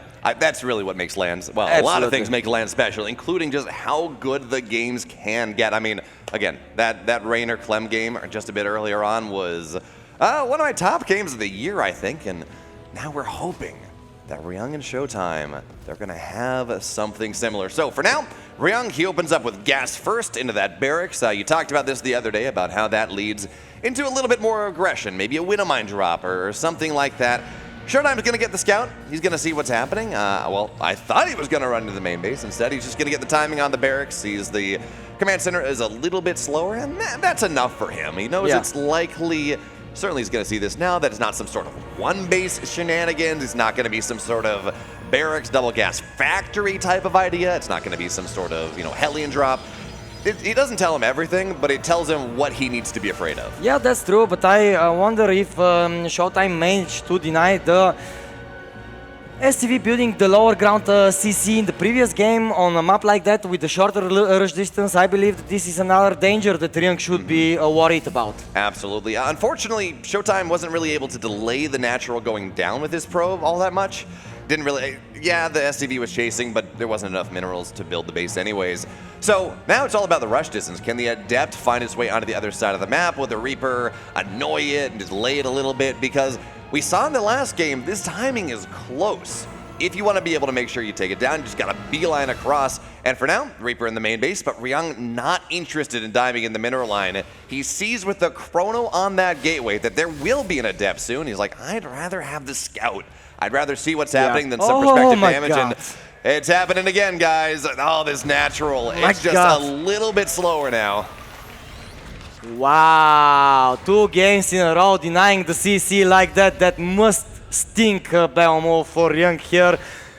How do you recover mentally from a situation like that? Well, I guess experience, right? This is one of our most experienced players here in the tournament, so I of course, I don't think he's faced by that, but in an elimination map, not just map potentially, like that, every little bit of annoyance that you receive could tilt you. Well, you just turned the screws that much harder. Game 1, we saw the classic 3-1-1, actually I think it was 5 racks. SCV pull, of course, 7:30 timing. This time, we do something even more aggressive. Second barracks is already done before the starport. Third one is on the way. We've seen Ryung do a lot. Okay, this time, actually, he will get stim. I was going to say we've seen him do a lot of even just stimless timings with tanks, with Marines, off of these 3 barracks. Of course, you'd want the barracks a little bit earlier for that one, but even still, he is really turning up the heat here. This is going to be like a 6-minute stim, actually a little bit earlier. So if the 2 base, the 3-1-1, the 5-1-1 didn't really work out, he's just trying to get there before ShoWTimE is properly set up. Yeah, apparently aggression is the name of the game when Ryung is playing a TVP, and I actually do like that. Even though he lost previously, I don't think that he really needs to readjust into the super late macro style. I think that he needs to pile on the pressure, but he just needs to find the proper way, to exploit the chunks of armor of ShoWTimE. Oh, absolutely. Again, we talked about this. Terran players, they don't want to go and play the mid-game. Yeah. Especially after that Spirit ShoWTimE series. I was talking to some people, they're like, I'm not actually totally sure what Spirit was supposed to do there. ShoWTimE just played really well, of course, but it is a difficult thing that Terran players are dealing with at the moment. So this is why we're seeing these SCV pulls, this early aggression. I think it'd be really cool if you pulled a couple SCVs with this as well and just cut through the mineral or the gold patches right there. I think it's like 3 or 4 trips to make sure that it goes down as the observer will fall, and then your rush distance is very fast. The other really cool thing that you can do is cut through the mineral lines right close to you and then go and just cut like 1 gap through and put the tanks on the other side. So all of a sudden, it is very hard for ShoWTimE to defend his natural. I don't know if that's where we're going. I don't know if Ryung wants to do that, but that is a very powerful technique that you can use if it's something that Ryung wants to do. Man, just this charge upgrade here is super cool, and I think that it will meet and greet the tanks in a very unpleasant way here for Ryung. But look at where Ryung is coming from, and look at just how good ShoWTimE is with his scouting. He sees everything. That's the entire advantage of that attack. The Zealots don't get to do much, but it doesn't matter if there's this decent attack on the other side. That being said, as Roddy said earlier, SCVs do in fact beat Stalkers if they get on top of them. So 4 SCVs will fall. It's a big recall now, and Ryung drops a scan in the middle of the map. Yeah. He knows that he's been seen. He wants to make sure that he's going to be okay. And yes, the Observer will fall down, and Ryung, he's backing out of the... Oh, never mind. The SCVs are being pulled. I didn't see the mini-map. We're good. Well, Ryung is going for the finish here, putting off his eggs in one basket for his tournament life. He is going to be pushing to the other side of the map. He has 4 tanks, 19 Marines, 6 Marauders, and a Dream. Will he be able to achieve it, or will the Immortals of ShoWTimE neglect the push here? ShoWTimE's trying really hard to buy some time to get that second Immortal out on the map, and if you look at the mini-map, he's got like 4 Zealots looking to snipe down those tanks. This is a much scarier push. There is no splash damage available. The bunkers are getting set up here, and the time that ShoWTimE's going to have is starting to decrease. Now, the Zealot run by takes one of the rallying tanks. That's a big deal, and here comes the attack moving, and the bunkers are not going to get up in time. Ryung now tries to, really has to defend his tanks on the backside. Will be able to do so, and this defense is not a defense at all. The tanks are dead, but it does not matter because the Immortals die too. Ryung sends us to game 3. Wow, well, it didn't work in game number 1, but it indeed worked in game number 2. Ryung is such a dangerous player. Torches. He torched the Protoss there.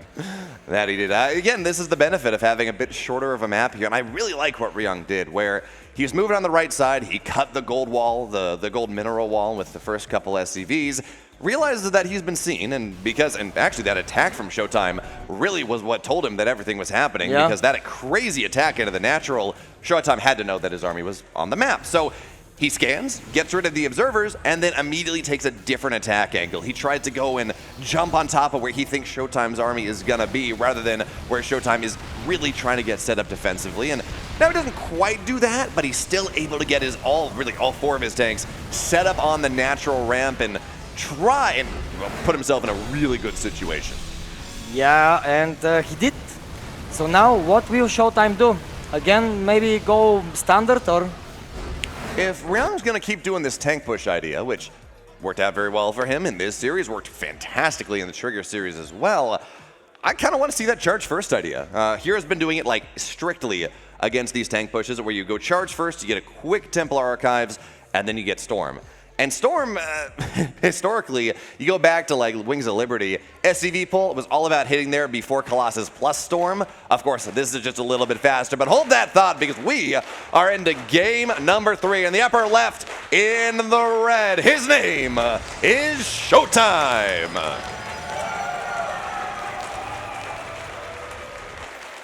And in the bottom left of Persephone, we have Mr. Ryung. Tying up the series 1-1, looking for the reverse sweep here. ShoWTimE, I'm super interested to see his heart rate monitor, in all fairness, but he isn't wearing one. But I can imagine that even such a calm Protoss is feeling the pressure right now. Yeah, I think the chair is kind of hot. I don't know how you could not. I mean, at this point, it's one map between you and elimination, and one map plus a series between a main event EWC slot. This game, this individual match matters a lot. And I think both players have really told us a lot about how they want to play. It's ShoWTimE, to no one's surprise, playing very defensively, building himself up, trying to buy time with these force fields so the tank push doesn't really work out, so you can get the zealots on top of him. And it's Ryung, he's pulling into that SCV bag of tricks, right? We talked to him on stage after he beat Trigger, and he's just like, yeah, you know, he put the boys together, it works out. It's a great line, and it's pretty true in this meta right now. Yeah, but this is actually an interesting meta. I really like fast-paced games, you know, of course. We want fast-paced game for like 30-40 minutes. But even like that, just these sharp timing attacks are always super fun to watch. They're like a quick knockout. Maybe Conor McGregor and Jose Aldo in the past, for example. Yeah. You know, I know Reddit's been complaining about, it's the 2-base Terran meta all in. I don't want to see SCV pulls every game. Yeah, okay. You know, they got a point, but I'd like to argue that that most recent GSL finals was one of the better GSL finals that we've had, because these all-ins, when they work, great. When they don't work, sad, but they lead to a lot of these crazy, scrappy games. I mean, we saw Trigger Ryung game 2 earlier. Oh my god. Yeah, they give you really interesting games quite often. So, seems like the lag is cleared. Pi gives them the countdown. Thank you, Pi. And we move on. Basilisk fan Pi. No bias there whatsoever. Yeah. Oh, second base coming here for ShoWTimE. Neutral, of course, Pi, we know, there's no Basilisk player in this game, I get it. And there is no caster here with a Team Vitality t-shirt. Nah, wait, can I, yeah, he's not wearing it under his shirt either, we're good. Yep, confirmed. Will finally Ryung manage to acquire the second base without being denied, or? Well, that's an Adept. I think it's getting chronoed out as well. Yeah. So we're going to have to see. This time, actually, so he's not going to. So Adept's trying to just chase the Reaper down. Doesn't want him to go deep into the base at this point. And also, Persephone is a reasonable rush distance. It's like 36, 37 seconds.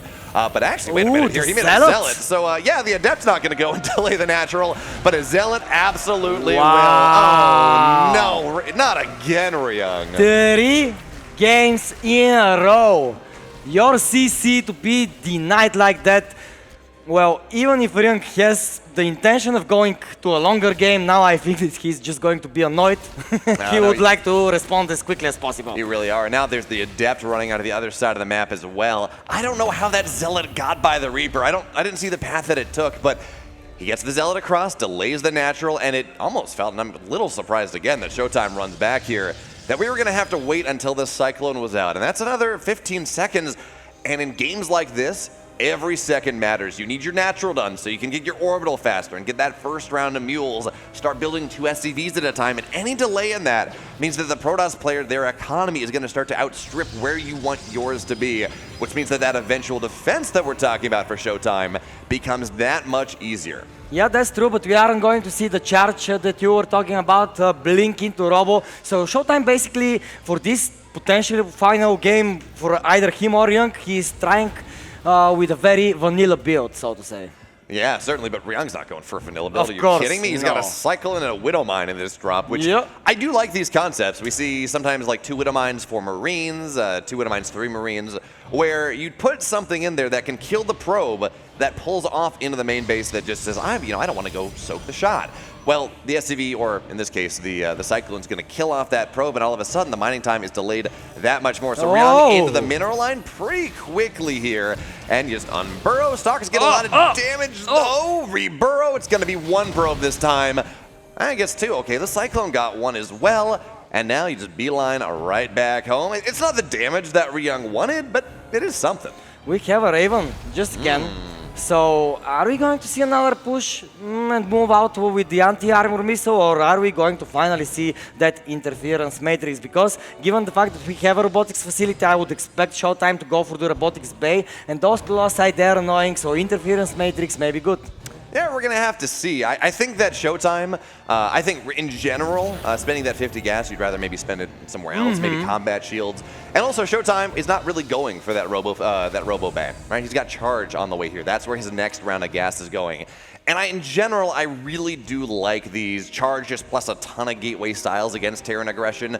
As I say that, though, there we go. There's the Robo Support Bay on the way behind this one. So Colossus will be getting started. That's fine. And now, well, you're right. It's just a question of timing. I still don't think we're going to see Interference Matrix. It's too long on the Tech Lab and not on the reactor on the Starport. True. And Vikings are better at dealing with Colossi either way, right?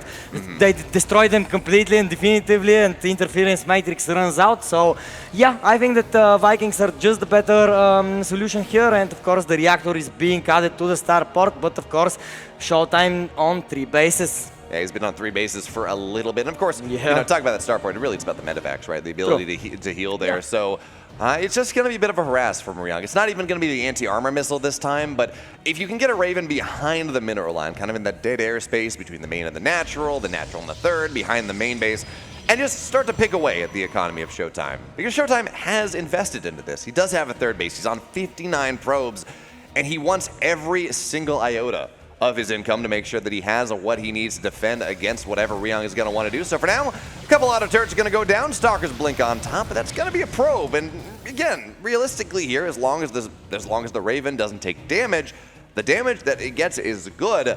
But the question now is whether it's fast enough to pay off before this attack gets started. Well, not attack, excuse me, 3rd base halfway done for Ryung here. Yeah, Ryung actually deciding to switch up the playstyle, and I actually like that BU move. Not because it's not metal right now, but because you kind of need to switch it up, right? If you lose more so than not. Yeah, but like Persephone, I guess I get why he's doing it. Persephone is a longer map. It's not torches. It's not easy to just run across the map, surprise your opponent, siege up a 3rd base, and go from that one. And it's also the first macro game we've seen from Ryung ever in this tournament. So I guess we're cheering on the Adept. There we go, but the Adept's going to go down. Importantly here, it's the first time that Ryung is showing a macro game. So I could understand, you're like, okay, ShoWTimE, I'm showing you aggressive builds every single time. Maybe ShoWTimE overcommits a little bit. Maybe he gets a couple too many shield batteries and bases that slows him down. Now, I don't think ShoWTimE did that this game, but I'm excited to see Ryung's macro game.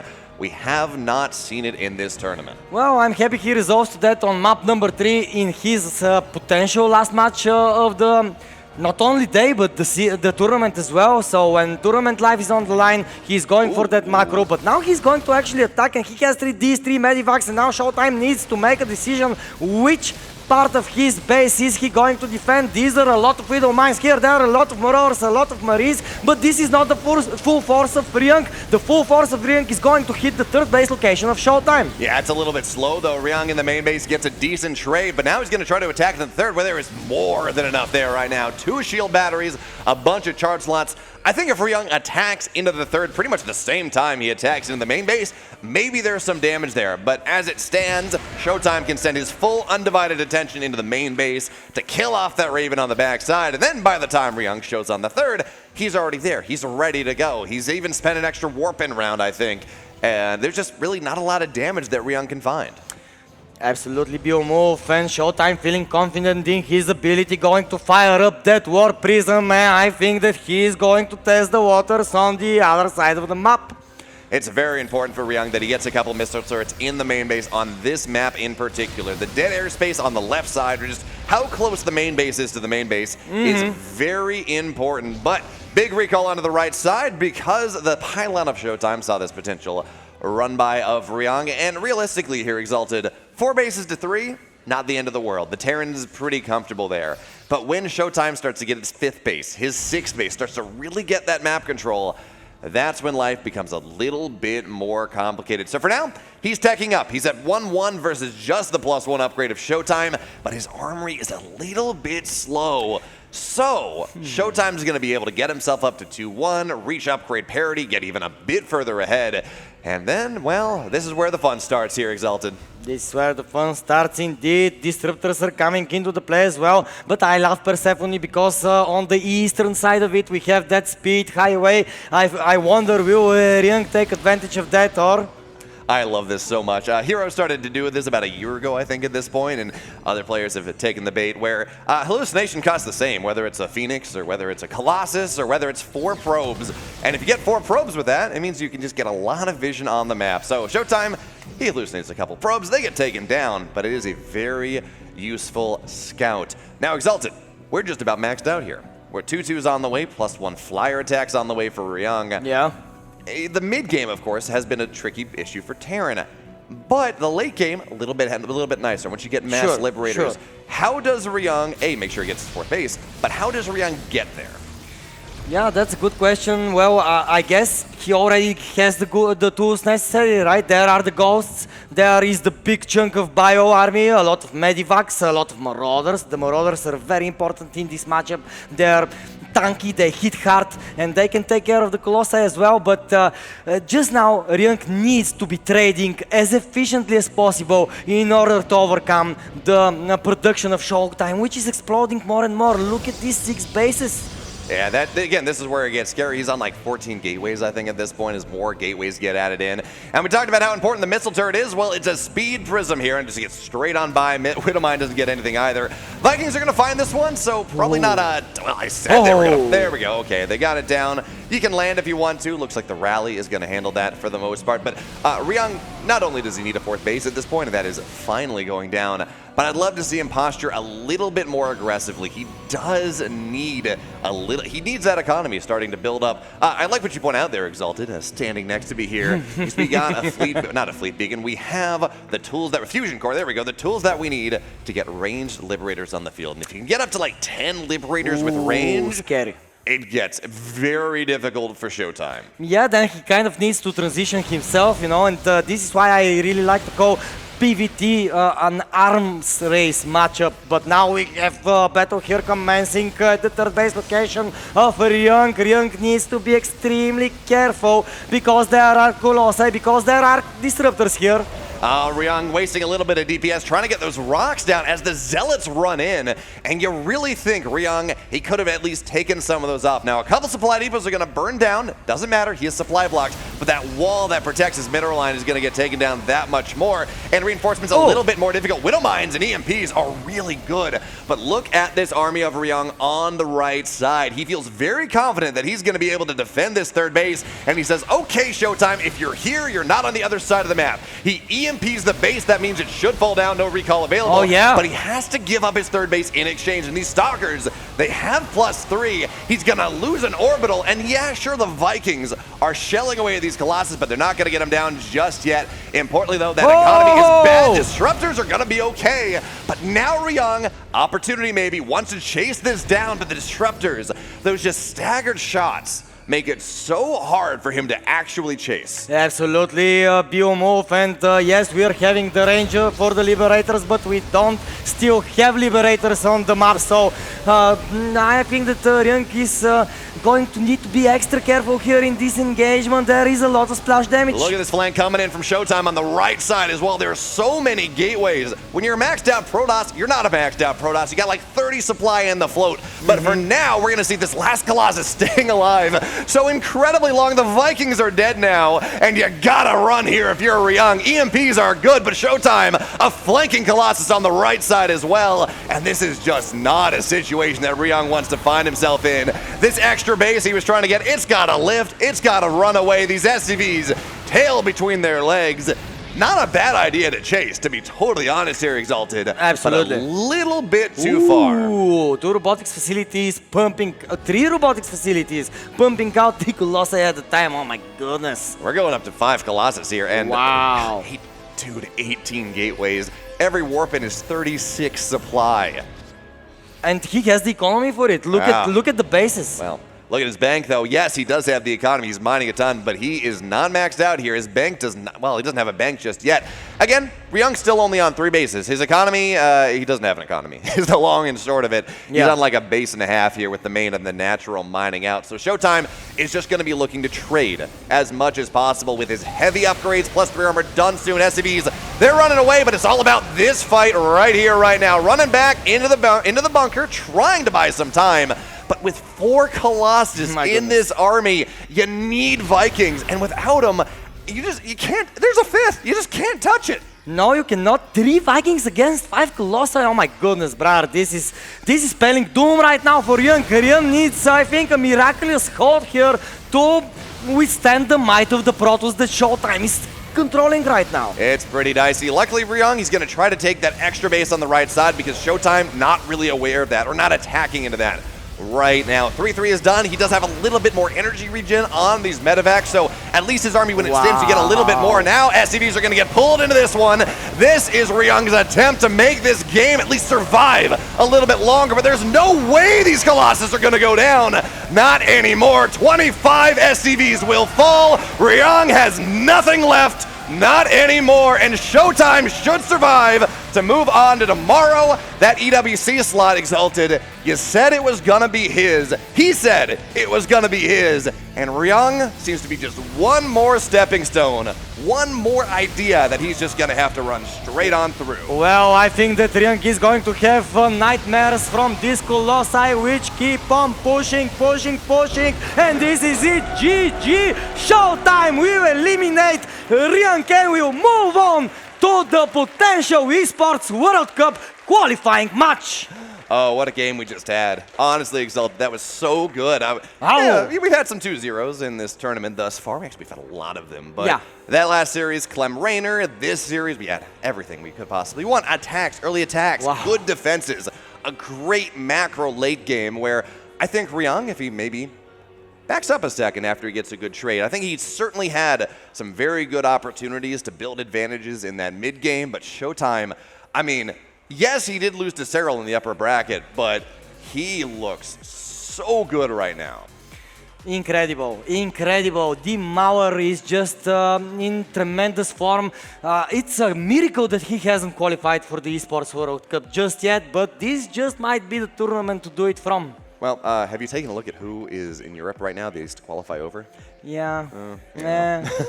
He just looked very good, though, and it's very exciting to see how well he's performing. So tomorrow, though, he's going to have the dubious honor of running into Reynor, I believe. Ooh. And, yeah. Oh, my God. Well, okay. Good news, if you're really happy about it, is if he loses, because say we favor Reynor, and then if whoever wins the SKillous series also loses, that's bonus StarCraft. Yeah, that's another match. That's another basically. match. But I'm just super happy because Reynor and ShoWTimE they just did have this amazing esports Yeah. World Cup qualifying series, and my goodness, I wouldn't mind seeing that again. Absolutely not. It should be a best of 5 as well. But for now, taking a look at what happened in this series, I mean, some of these, everything that ShoWTimE's doing here to buy time, that has really been the story of all 3 games. Buying time until the all-in time's out, buying time until you can get your upgrades, anything to do to just take whatever powerful timing that Ryung has and just removing it. And Ryung, I liked the idea. He's like, I think I can defend this third base. I can run onto the other side of the map. Let me take down a Protoss base. But I think if you're going to do that, maybe the read was wrong, and once you realize that you got to lift the orbital a little bit faster. Losing the orbital in like 5 SCVs, trading a base for a base here when you're down 3 is not a good trade. Wow, Reynor, ShoWTimE, SKillous, Lambo. And Serral waiting for the victory of SKillous and Lambo. Man, this is a crazy bracket. It is a crazy bracket. Reynor and Serral in the lower bracket? Like what? Is this when you invited these players and had these players qualify in? Reynor, Serral in the lower bracket. Was that your expectation here, Exalted? It doesn't really fit, but do you know what fits? ShoWTimE on the stage. So Jonka, take it away. I really want to hear what ShoWTimE thinks of this match. Hey, and that was a game, wasn't it, guys? That was a game. Europe came out on top this time, but let's hear what ShoWTimE has to say. Come on out here, man. Oh, come on, man, over here. First of all, congratulations on this amazing series. Thanks, guys. How are you feeling, man? A bit too excited, to be honest. Is your heart racing? You don't have your heart monitor thing, but I'm sure your heart was racing. Were you stressed out, like, especially during Game 3? Like, how did you feel when it was Game 3? Yeah, after Game 2, I was kind of like, I was getting really nervous in Game 3. I had a bunch of supply blocks, and I was a bit shaky, I think. But yeah, pulled through. Yeah, you did some really nice scouting in Game 1, and you showed some really good game sense. Like, have you been preparing specifically against Ryung? Have you been analyzing him, or was it just your general being prepared?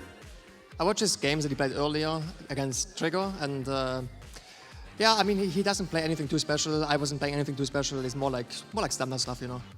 Okay, and your next opponent's going to be Reynor, right? It's going to be a huge rematch for the W, for the qualification slot. And how do you feel? Are you ready to take him on again? Well, you know, I lost him twice in the EWC qualifier, so I'm not too happy about going up against him. But it was very close in the final match. It was like 4-3 for him. So, I mean, I wouldn't say I'm confident, but I feel like I have still a chance.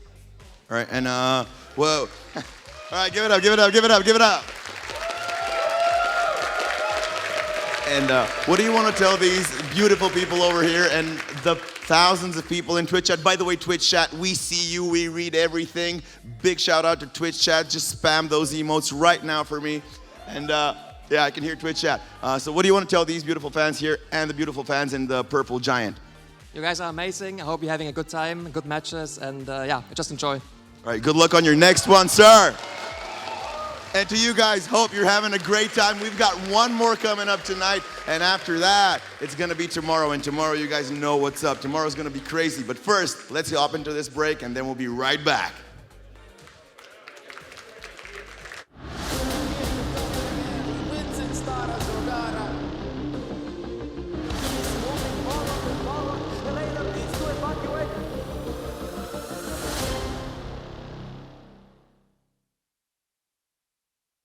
You've got the vision, the story, the drive.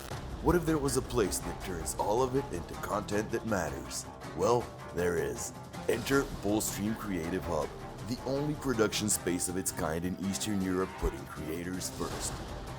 Built for students, influencers, indie creators, and growing brands, this is where your ideas come to life. Work independently or collaborate with our in-house professionals. You get access to versatile studio spaces, professional-grade equipment, and a team of passionate experts who bring your content to life. From reality shows and live-streamed esports to music videos, corporate shoots, and full-scale concerts, we've done it all. And now we're opening the doors to creators like you. Bullstream Creative Hub. Create without limits. Become a member today.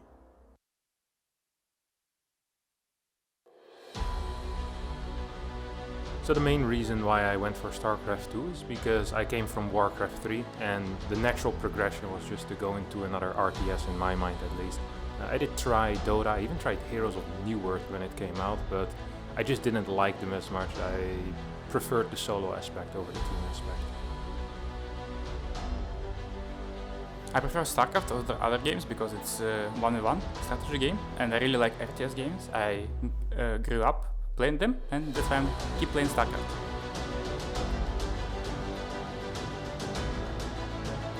I think the main thing is just that just because you're one of the better doesn't mean there's no competition anymore. Like it feels kind of frustrating at times, I think, to be very good at it, yet still winning or losing about 50% of the time because you're also matched against people that are just as good as you. So no matter what level you're at, unless you're at the absolute top, like rank 1 or rank 2, you're still going to experience way more losses than wins majority of the time. There's only one winner in a tournament, and there's going to be about 20, 30, or 40 losers. So I think majority of the time when you travel somewhere, you're going to end up losing.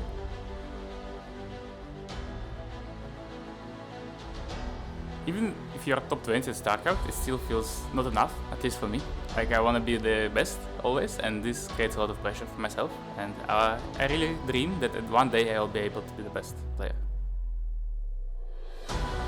I think the fan base will become more important over time as some of the major tournament organizers might not be capable of funding everything anymore. There might be some more grassroots stuff, and we already see some of that popping up, of course. So yeah, I think perhaps some more crowdfunding and more grassroots movements in general, which is always going to be fan-based. I'm very grateful for every single fan who keeps watching StarCraft, who keeps supporting on the streams, writes nice words on social media. I think without you guys it will be very hard to keep going.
ascended one last time with all the queens, rotating strategies, and a couple locusts. All of the Hydra skills fallen down, and we see a substantial lead in our supply. He's always in two locations at the same time. It looks like he might win both of them as well. These Hydras are just melting here, and the drop's getting damage on the other side. Don't get the hump pick up there, actually we did. So this was disrupted. One more order, Jimmy has now killed 3 disruptors already. That's pretty well. Blaze and Ultra are starting to swarm here. Parasitic Bomb make it so hard to heal. Wow, wow, wow, wow. Each game today has been a complete banger, ladies and gentlemen. Would you say you agree with me? Right? I think the players delivered absolutely amazing games today. I cannot wait for the final match. Sadly, we will have to say goodbye to one of these amazing players, but before that, let's welcome them on stage. This is Lambo and SKillous!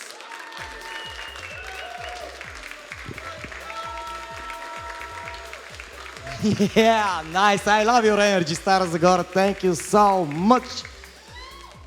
Lambo, yesterday I asked you, are you getting sick and tired of the ZVZs? Today you're playing 2 ZVPs in a row. Are you getting sick and tired of the ZVPs? No, I don't get sick and tired of any matchup that quickly. 2 matches in a row is no issue, and I'm used to playing ZVP all day, so it's not a problem. And yeah, this is basically a ladder all over again. Okay. And I want to ask you, SKillous, because he did play against Harstem earlier, could you find some weaknesses that you can exploit? Of course, don't say which one did you see, but did you? Yes. Does that make you worry? No, absolutely not. Oh my God, he doesn't believe you. SKillous, you're here again, so close. What are you going to do to win? I will just try my best. I think I have all the skills. I obviously respect Lambo a lot as a player, and I think it will be an epic match. Lambo took me down in the very important qualifier already, but I really hope I'll be able to show my best game. Given the fact that you won recently against him, that make you more confident, of course, or? I would say so, but yeah, every series is different. I treat this one as a completely new series, but I'm generally confident, yeah. I also love the signs, by the way. The Lambo signs in the crowd, I love those. Thank you guys so much. I love them as well. Well, guys, I don't want to take too much of your time. I know that you are ready to play. Final words before the match. Good luck. And have fun. Yeah, let's go! Good luck, have fun indeed. RoadToEWC, I cannot wait to hear your cast. Take it away.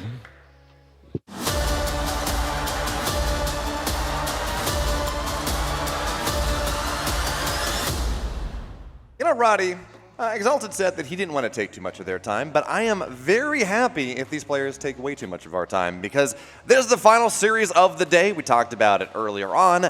This one has a lot of import as well. If you win, you move on into what is effectively an EWC qualifying spot. Yeah, not exactly right, because there's still Reynor against ShoWTimE, but it could very well lead into it. What we can say, for instance, for SKillous, for sure, if he loses here, it is all over. Lambo still has a backdoor entrance. If ShoWTimE is the one who gets the spot, then he gets bumped up into the global qualifier, but that all becomes a little long-dreaded. For SKillous, it is now or never. He knows it as well. I was just sitting here waiting for this match to start. SKillous walked in, he's like, you casting? I was like, yeah. He's like, big match. I was like, I know, I'm aware that it's a big match, mate. But it's good to see these guys. I also love the entrance there. Good luck. Have fun. Can't have one without the other, BO. They complete each other well in that regard. Hopefully they'll complete each other well in this series. Honestly, it's a tough one to call. I don't think any outcome is surprising here. This can really go any way. It could be a 2-0 for SKillous. Could be 2-0 for Lambo. But we do know that it's going to be just tough for... I mean, these guys have defeated each other in the past, time and time again. It really could go either way. Yeah, I think I was really impressed with Lambo in that Harstem series as well, but, mainly because I think those lunging Hydras got more value than I've ever seen lunging Hydras get. I mean, they sniped a mothership, they got a lot of Tempests, and in that last series, Lambo was talking about how those are how his late games go. He's not Serral. He's not going to go and build up a big bank and just have total map control and slowly grind you down. No, he's going to drag you into the mud and hope that he's the better mud wrestler. Yep, but then that third game, he also said that's the one that he feels best about because that's where he felt he was just clean. He was on point, and he said, I don't think I made any mistakes. Well, it was that clean and straightforward, and I don't think he made a lot of mistakes. Otherwise, you cannot get a guy like Harstem out of the game. That was a really fun series, but Lambo knows he's going to have to bring all of that and then perhaps even then some to take out SKillous. SKillous historically has sometimes struggled a little bit on these very big moments because we know what the kid is capable of. He has taken down some of the best players in the world in minor online events, and from time to time he's had some offline success,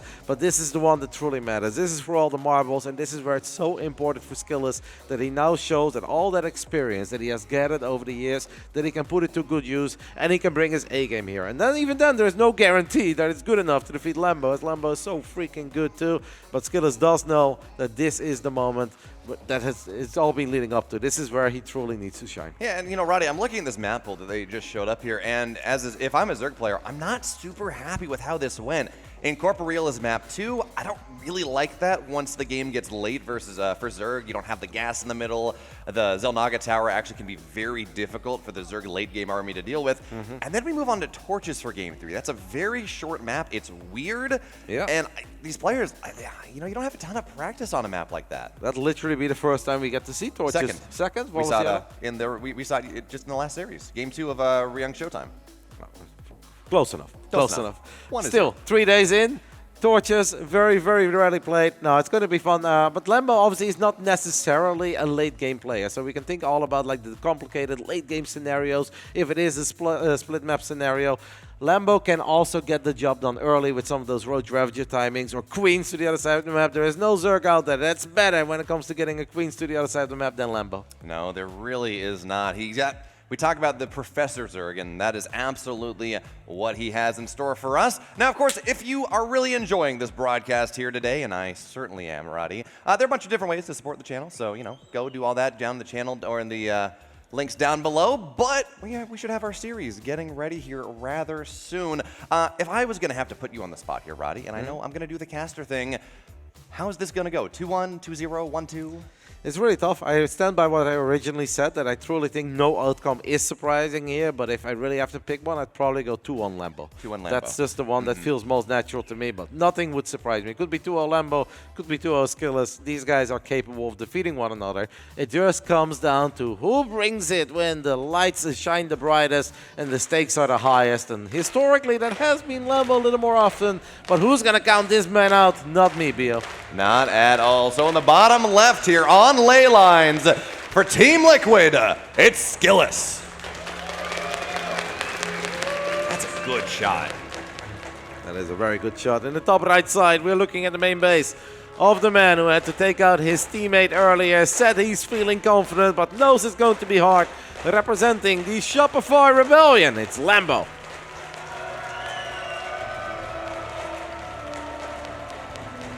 Cheeky SKillous. Not too surprising, but he's going to go put a probe there on the natural, forcing Lambo, even though he does go for that 15 Overlord and maybe gets the hatch a little bit faster, it's still going to be on the third base. Not that big of a deal, and especially on a map like ley lines, does mean you get your creep just a little bit further forward. Since you made me make a prediction, what do you think, Bio? Because I really think it's mega hard to call, but maybe you feel stronger? Oh, no, not at all. Okay. That's why I asked you, but you know what? I'll coin flip, right? 2-1 SKillous, just because I don't like the maps as much for Zerg, but it's a 2-1 regardless of what we're looking at here. All right, well, we will keep a close eye on everything. SKillous is capable of bringing many different styles of Protoss to the table. He is definitely very confident in the late game as well, if it gets to that. But it can also be a very gnarly mid-game Protoss, especially when it comes to Blink Stalkers. I feel a little bit less when it comes to the Void Ray into 8-gate Zealot +1, or here it is, Oracle into a Phoenix, into a bunch of Resonant Englaive Adept. I'm not going to say that he won't do it, because that's silly. If he does believe that that's a good way to get 1 point on the board, there absolutely is a shot we get to see that, but I feel more often than not SKillous likes to rely on things and likes to practice things that I feel will always do okay. And yes, there are tough scenarios if you play Oracle into Blink, but there should be very few scenarios where you just straight up dead, unless you've missed something, and some things are very hard to scout. So I guess that's one thing we can say about SKillous. That is one thing that I'm certain Lambo is very well aware of as well. Oh, absolutely. These scary timings where you just run across the map with a bunch of stalkers, sometimes even before Blink is done, just because you're able able to go and you know Blink's on the way and you have these oracles, they can be very impressive. And I think in general, when I talk about PvZ and talk about, well, SKillous' rise in this matchup, I think a lot of it has been on these +1 blink timings back when like the hero style really started to show up and SKillous had his own maybe like 5 or 10% variation on it that was looking very well. He took down Lambo at that time, took down the laser, was just really looking very good. And now certainly the meta has stabilized. It wasn't a new style anymore, but it is again where he is very, very powerful. Yep, SKillous was the one who would often get a probe to the other side of the map as well, where it's not just oracles and stalkers, but very early pylon with a gateway, and then he can start using that gateway for the immediate warp in, so he didn't have to spend any money on the robotics facility. And of course, Hero has also done that, especially on smaller maps like Ghost River in the past. He would do that very often. That is a style that SKillous is quite fond of, but that's also the kind of style that you can only get away with if the Zerg is droning up heavily and has very few units early on. Because if they have a bunch of units, they can shut that party down before it gets started, and then you're in all sorts of trouble immediately as a Protoss, as you don't have any other way to reinforce your push, but you're also kind of late on transitioning into Storm or into Colossus potentially. That is actually pretty quick, 3 additional gateways, but we'll keep an eye on it for now. It might still all be very normal, but SKillous is no stranger to just trying to get the job done with only Oracles and Blink Stalkers. No Forges, no Robo, nothing. Yeah, this almost feels like it's going to be a Starglave's idea with how early on these gateways are going to go down. And on a map like Leylines, I don't think that's something that Lambo's going to be expecting. It's a bigger map. You know, it's a more fair standard map, if you want to call it that one. And generally, we're going to see something like Starglaves, where you open Stargate, get a bunch of Adepts on a shorter map, on a map that you can just run across the map and kind of catch the Zerg player with the pants down. And there we go, Glaives, they're on the way. Definitely a bit surprising, because I just said it. I feel like this doesn't scream SKillous to me, as a lot of these drones are exposed. Oracle shows up, activates Pulsar Beam, or excuse me, the Sport Crawler moved earlier on. Could have been worse for Lambo, still annoying to lose 2 drones there, but I am certain that he felt that it could have been even more disastrous than that. Imagine you lose 4 there. That would absolutely be hell as a Zerg. But it is going to be tricky for Lambo to figure it out. Now, Lambo is a very sharp Zerg, and he should know the timings incredibly well of a second Oracle or a Phoenix that starts chipping away at a couple of Overlords. Hasn't seen anything like that yet. Drops the Roach Warren 4 minutes and 45 seconds into the game. Is that in time, Mr. Bio? It's going to be close. Getting that 4th hatchery as well is it's scary. It's a lot of money that you're spending here. And now Lambo, well, the Roach Warren is going to be done soon, but not in time for these Adepts as they run across the map here. It's a little bit of a later timing than if this was just pure 4-gate Glaives. But as it stands, the Adepts are here. There's a full wall in the natural, Roddy, which is step 1 of this defense. It makes it a lot harder for SKillous to find exactly what it is that he wants. He's going to try to target the Evos down, but it's just a full surround here from the Lings, and already it's not getting a lot. That being said, the Oracle into the 3rd base, and all of a sudden the drones, they got to get pulled away here. This is already a little bit dicey here for Lambo. Yeah, especially now, because this is where you're waiting for those extra Lings to pop. This is where you're waiting for the Roaches to save the day. How good is the target fire? SKillous a little bit all over the place. A lot of drones that have half HP but are still alive. In the end, it's just 2 Adepts that shade into the main. We are still losing a couple of additional workers. It is absolutely at this point critical for Lambo that he takes care of this. He needs to end this before this goes on for way too long. 11 drones is painful, 12 even more painful. Oracle very low on HP with no queens, I think, to get additional hits off. And it seems that at this point Lambo says, alright, if you make that many basic units to kill my drones, well then I'm going to retaliate. Pedal to the metal, Overlord speed, drop a Lord. Lambo is going to send it of 40 drones, and this is where SKillous needs all the batteries and above all the unit production. Yeah, this is a terrifying attack coming in from Lambo. Blink's not going to be even close to being done for this defense. It's all about, as you said, those shield batteries, all about Oracle energy, but this Oracle is very low. It's not going to give you any defense against the Queens. It's not going to let you survive against the Queens, and well, for now, here comes the attack, Rowdy. Yeah, I feel that it's very smart if SKillous just temporarily walls himself in. You really don't want to worry about the natural. You want to make sure that your only focus is here on the 3rd. The Zerglings are here. We are counting down the seconds until Blink is done. But Blink ain't done yet, and the Oracle gets sniped by the Queens. That is disastrous for SKillous. Yeah, Overlord poop and creep as well, so these Queens can move way on forward. They can transfuse. They can make life very difficult for our Protoss players. The Biles, they're pretty good, and more importantly, the Protoss player, you're just trapped behind the mineral line here. Blinks, even though they're done, it's very difficult to make them effective. 10 probes have fallen thus far. There is like no energy on these shield batteries and no energy recharge either. Those Biles are so good, Roddy. SKillous, this is a very difficult time. It's not a difficult time. He's in a very bad spot. Yeah, great decision there by Lambo to go for those corrosive balls on the Stalkers that couldn't move yet because they were still being warped in. We do have one more Oracle that got made. Ravages starting to fall. Queens are starting to get picked off. SKillous is running low on units, but he does still have units. Needs to move the Stalkers down the high ground, and he does. Well, the third base is dead, but this was a massive investment for Lambo. So he's still down in workers. Now he needs to make sure that he retakes the worker lead. He's going to start working on that immediately. And now that full wall up that I did like initially is actually going to work against SKillous, because if you blink across this wall up, well, blink is on cooldown. SKillous knows that he cannot be contained on two bases for too long. He is supply blocked too. He's heavily supply blocked, Bio. Yeah, look at what he's doing as well. There's another Cybercore on the way because he knows he needs Stalkers, not Zealots. So the Cybercore just about dead. A gateway will fall here as well, and there we go. No more Stalkers, at least not for a little bit. And SKillous now runs pell-mell through the natural, trying to trap these Stalkers behind the mineral line once again, so the Biles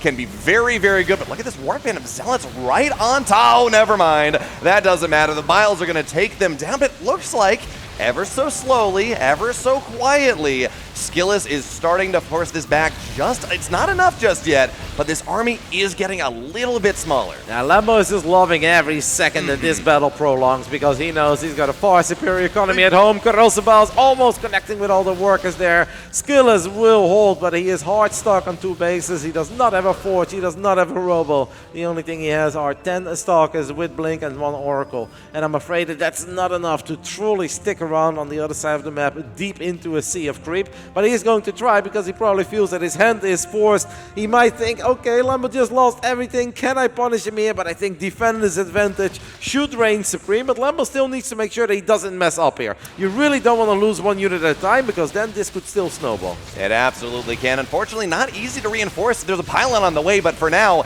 these Stalkers are all that exists, so they're going to have to blink back in clumps. And hey, Roddy, supply is pretty good right now for SKillous. A lot of these Stalkers are very low. They're down in orange, they're in red HP, and that makes it that much easier for Lambo to take them down. For sure, but Lambo still needs to be very cautious because it's so easy to take a bad fight against a bunch of Blink Stalkers. Losing that Overlord sucks as well. Queens are a little bit low on energy. Lambo is very, very close to stabilizing, but he just needs to make sure that he can get some value out of those 60-something drones, that he can get a critical mass of units, because Lambo knows that if he shuts down this attack, he has won the game. But that's a serious amount of Stalkers, and you still need to respect this, especially with that Oracle that can really keep the Stalkers safe against the Zerglings. That it is. There's a pylon, at least some reinforcements now. SKillous tries to run forward here. Stasis Trap not going to go off for now, and the Bile is going to take that down, so that's not really in the fight anymore. Hydrodent, who Lambo feels very comfortable, and then this one thinks he can survive with what he has and tech up a little bit more. SKillous, though, making that very difficult for him right now. Well, I find that pretty crazy. I feel like this game is going to end before that Hydralisk Den is truly of any sort of significance, because at this point it just comes down to this army. Maybe Lambo doesn't have the Larv and it just felt like, okay, eventually I can get a couple of Hydras out, but the Roaches and Ravages are having the most difficult time dealing with this Stalker army. The Micro has been excellent on the side of SKillous. He's down 2 bases, he's down 24 workers, but he has done a 10 out of 10 job with this tiny army. That he has. +1 finishes just in time as well. SKillous looked like he was going to snipe it, does not find it. Now this army is so much stronger than it used to be, and the Stalker army is so low now after all these blinks. And the Stalkers, they come in, they blink to join the army. That means that they are just going to fall down. SKillous coming very close here with this attack, and he's still trying to make it work, but this army from Lambo continues to scale. And now, we question that Stalker or the Hydra idea. There are 8 of them on the way, and when you start to add Hydras into this army against +0 Stalkers, all of a sudden, it starts to chunk. Yeah, I think Lambo's now already pretty much done it, even before the Hydras have shown up. It's nice that he can now use a couple of the Hydras, but that was the fight. The Roaches, the Ravagers, the Queens, they held strong. Lambo with a great counter after the 4-gate Resonating Glaive Adept with the Stargate opening dealt a decent amount of damage, but Lambo also knows that's a big investment. You just threw away the vast majority of your army supply to kill drones. You're forcing me to make units? All right, I'll make a few more. I'll send it to the other side of the map, and I think SKillous got pretty close to having a better hold. It's just that one Stalker warp in, the 2 Stalkers next to each other, they going down immediately to the Corrosive Balls. That was painful. The Zealots got picked off immediately by the Corrosive Balls, but despite all of that, at one point, that counter actually looked pretty scary, and I was starting to get a tiny bit worried for Lambo that perhaps he made a few too many drones, or perhaps it wasn't the right play to throw away those units into the natural, but it all worked out for the German Zerg, who's now one map away from breaking into the top 6 of this tournament. That he is. I was a little worried about the 4th hatch going down as well. It's a lot of investment that Lambo was making. Later, not necessarily late, but later Roach Warren, 4th hatch, but still, not enough damage done as well when you take a look at this Star Glaives idea. And in fairness, that's kind of why we saw this lead. I mean, I cannot believe, by the way, that this +1 didn't go down. But it's kind of the reason that we see less of this, I think, this Glaives idea, where you have to, I'm not going to say kill the Zerg, but you have to do a ton of damage to the Zerg to make sure that counterattack, and man, Lambo's happy there, make sure that counterattack doesn't just sledgehammer you. That gives me some goosebumps. You can really see what it means to Lambo, such a passionate StarCraft 2 player, and he knows that this could very well be his weekend where he can secure that EWC ticket, but we'll talk more about that soon. This is great to see the passion in the top left side. We're looking at the main base of the young man representing Team Liquid. It's SKillous.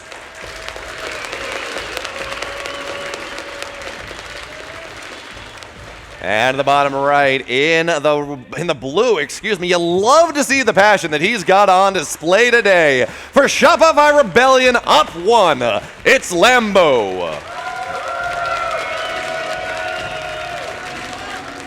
Seeing those kind of reactions really does bring a smile to my face, and it gives me a goosebumps. Like, we just stand here, BO. We're having such a good time just watching the games and yapping along a little bit. But for Lambo, this is such a big moment. He's been looking forward to an event like this. He knows that this is a real shot for him of making it to the Esports World Cup. He's made videos about it, how much that means to him.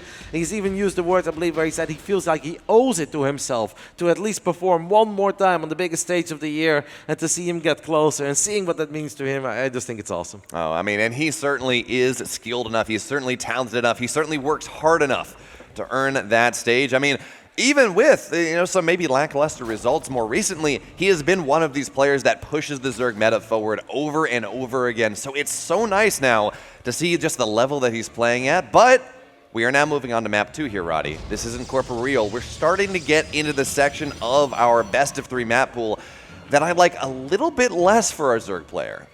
Why is that exactly? Like I know you mentioned the late game, but I don't feel like Lambo very often finds himself in late games as EVP, where they're both very rich. I know he had some late game against Harstem, but those were the ones that he said he loved. The mega scrappy late game where you're nowhere near maxed out, where your work account is not 80, but 38, and that kind of stuff. So if I look at a map like this, I'm not necessarily worried for Lambo that he's going to find himself in that late game because his 9th base doesn't have a gas. I don't think Lambo's thinking about a 9th base. Hey, that's fair. It just always feels a little bit dicey when you're playing in these big matchups. Certainly SKillous' tournament life is on the line. You're in the lower bracket. Those matches can go later, and just having this clock at the back of your head that's saying, if this goes too late, I'm not going to have the gas. I'm not going to have what I need. I got to make something happen.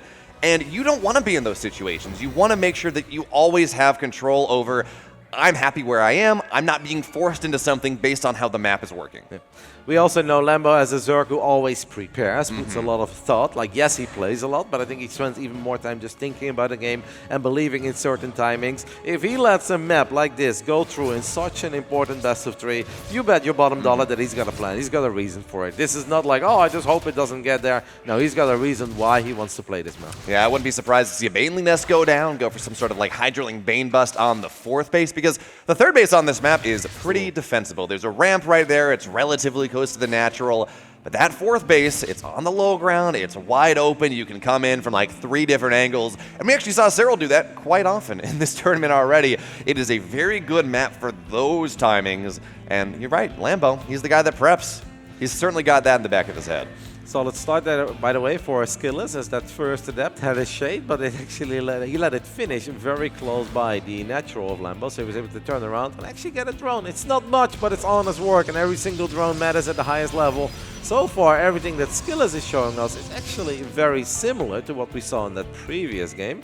So there is a chance that he's going to do the exact same thing again. There was a moment where he let his Adept Shade finish up near that wall of Evo chambers, and it was 2-3 seconds before Glaze. But I did feel that allowed the Zerglings to get a lot of extra hits off, that allowed those Screens to get a few more hits off than they otherwise would have had, without being in trouble, of course.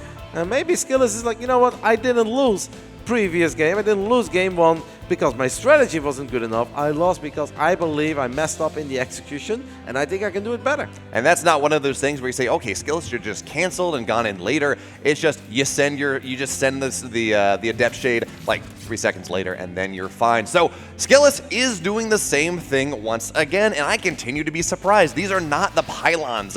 This is not the short maps of the pool where it's really strong to go for something like Glaives. So it's about halfway done. It'll be done right around that 5:15 mark. This is bad, though. This is how you're gonna keep that Adept alive, but I think he lost one, and even still, it's very low here. So a little bit less damage, but here come the Adepts, and Lambo's aware of it. How does he respond? I feel Lambo is way more prepared than he was in the previous game, with 9 roaches already in the production tab. The Evo Chamber wall has gone up once more. He has a 5 worker lead. It's completely acceptable for Lambo to lose a couple drones here. You just don't want to lose 15 plus drones, but I mean, in the last game, I feel Lambo wasn't totally ready, but the crisis management was excellent. This time, he's honestly quite ready. I can't imagine SKillous is very happy with this, because you made these Adepts. Now, it's not that he made 20 Adepts. He made, like, what? He's got 8 or something here. He lost 1 or 2 before. Yeah, he's got 8 Adepts here. So it's not the biggest investment ever. And yes, there is indirect damage, right, by forcing out all those units over a relatively weak Zerg economy.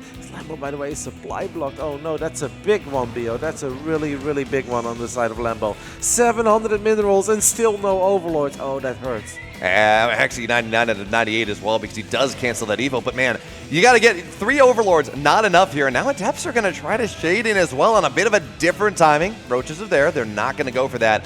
But 5 overlords in the production tab, Roddy. I don't know if you're counting the clock here, but this is like a minute 45 seconds, as far as I can tell, of supply block. That means that this, well, if there's any sort of timing where you run across the map and try to punish this, if you're not building roaches, you're not building an army, it's just not there. Yeah, that's really got to stink, because I'm certain Lambo was feeling quite good about it, by being able to pick off one Adept, the other Adept very low on HP, then seeing 8 Adepts with Resonating Glaive Adept, not finding any damage. He didn't take crazy damage from the Oracle, so everything was good. But now he kind of hurt himself more than SKillous ever hurt him in this game, which is great news for the neutral spectator, because that does mean that we still have a very exciting game of StarCraft to look forward to, and of course an incredibly important one. But that has definitely slowed Lambo down quite a bit. It has. It certainly buys time for SKillous to have Blink, and that's where, I'm not going to say it gets scary, but that's where life gets interesting for the Protoss players. These Glaive Adepts, no, they're not going to complete their shade. But once the Stalkers have Blink and they can play with these Oracles, they can start to have some fun, they become, certainly if they're off creep, very difficult for the Zerg player to get on top of, and building themselves a bit of a choke here with the destructible rocks. It also means that it's very hard for Lambo to defend that left side base. Just put a couple Stalkers over there, maybe a couple Zealots, and this wall of Stalkers is very hard for Lambo to get through. The Adepts are still trying to shade into the natural as well, at least keeping Lambo very busy, forcing Lambo to keep a lot of units near the natural. As the Zerglings now come in from the back, and SKillous does not think twice, goes for the recall immediately, did not lose a single unit there. Adepts could very well commit to the shade, and this time they do commit. Does Lambo have any units here? Yes, he does, a couple. How many drones can SKillous get? I feel like with good target firing, he should be able to get at least 4 or 5, but he's actually having a hard time getting in range of these drones. That he is, but he's going to dive into the main base as well. This is a little bit more. 6 workers, 7. He's going to get 8 at the end of the day, and while that wasn't the damage the Starglaives build is supposed to get, it's still very nice in this game, and SKillous, well, he's still active on the map. He's got these Stalkers. That being said, this army of Lambo is pretty big, Roddy. Yep, it absolutely is pretty big, and we've got a Drop-A-Lord on the way as well. Could be for a tiny Link drop in the main, could also be a Bailing Boss. Right now, SKillous' army, 33 Stalkers and a single Oracle. That is it, but it's so hard to engage this army, because you need to get some sort of a wraparound, but this is not 10 Stalkers you're trying to surround, no, it's 33 freaking Stalkers. SKillous was also supply block there for a split second, as we've got 3 Queens inside of that Drop-A-Lord, and it seems like Lambo's game plan here is just make sure SKillous stays on 3 bases a little while longer, and honestly I believe he absolutely will be able to accomplish that. This Nexus needs to be cancelled, and it does get cancelled. Will Lambo look for more, or is he happy with what he's got done so far? He's moving forward for now. Morphed in 22 Banelings in this attack, and there's 16 more on the way. This is hell for I don't know, pell-mell. There we go into the 3rd base. So many Banelings here, Roddy, and the blinks for SKillous, they're gonna have to be immaculate. Stasis Trap actually builds him a bit of a wall as well. Oh, Dropper Lord Esports going to get taken down as well. But again, this army from Lambo is so big and the stalker count just keeps going down. Yep, and SKillous has invested in that fleet beacon, has invested in that mothership, but it ain't here yet, so that's a lot of resources that you could have used. All the probes are clumped up near the assimilator. 12 of them have gone down, a few of them do survive, but the corrosive bow connects with each and every single one of them, and it is starting to look like Lambo will be the one moving into the top 6 of this tournament. And that means that he could be one series away from clinching his ticket to the Esports World Cup, as I do not believe that a mothership can turn this around, BO. It's heartbreak for SKillous, and it is happy days for Lambo. That it is. 3 Queens will not kill the mothership, that is true, but their Hydra's on the way. Group Spine's getting researched here, +2 ranged on the way. SKillous, he's on 2 bases. He's got a lot of stalkers, only +1 though, and I said a lot of stalkers. That's a lie. It's not even a lot of them here, but this has to be his timing. With the mothership, with the stalkers, everything has to go right for him. This is his one chance to maybe make something happen and stay alive in this series. Yeah, but I'm afraid there's just not enough DPS in his army. I think SKillous knows it, but obviously with your tournament live on the line, you don't want to tap out too early in case there is some hope. Last game, we didn't think there was a lot of hope, and he made it somewhat close. I'd be very surprised if he can make this one somewhat close. There is not a lot of anti-air on the side of the Zerg, but it will take the mothership forever to really have much of an impact against all these Zerg units on the ground. I'm afraid that this is going to be it for SKillous, and I think he knows it, as Lambo is close to being a maxed out Zerg. GG gets called, and the men from the Shopify Rebellion will break into the top 6 here at the Bellum's Gem Elite. Strong series by Lambo. That it was. He's been on a heater in this tournament. He looks very good.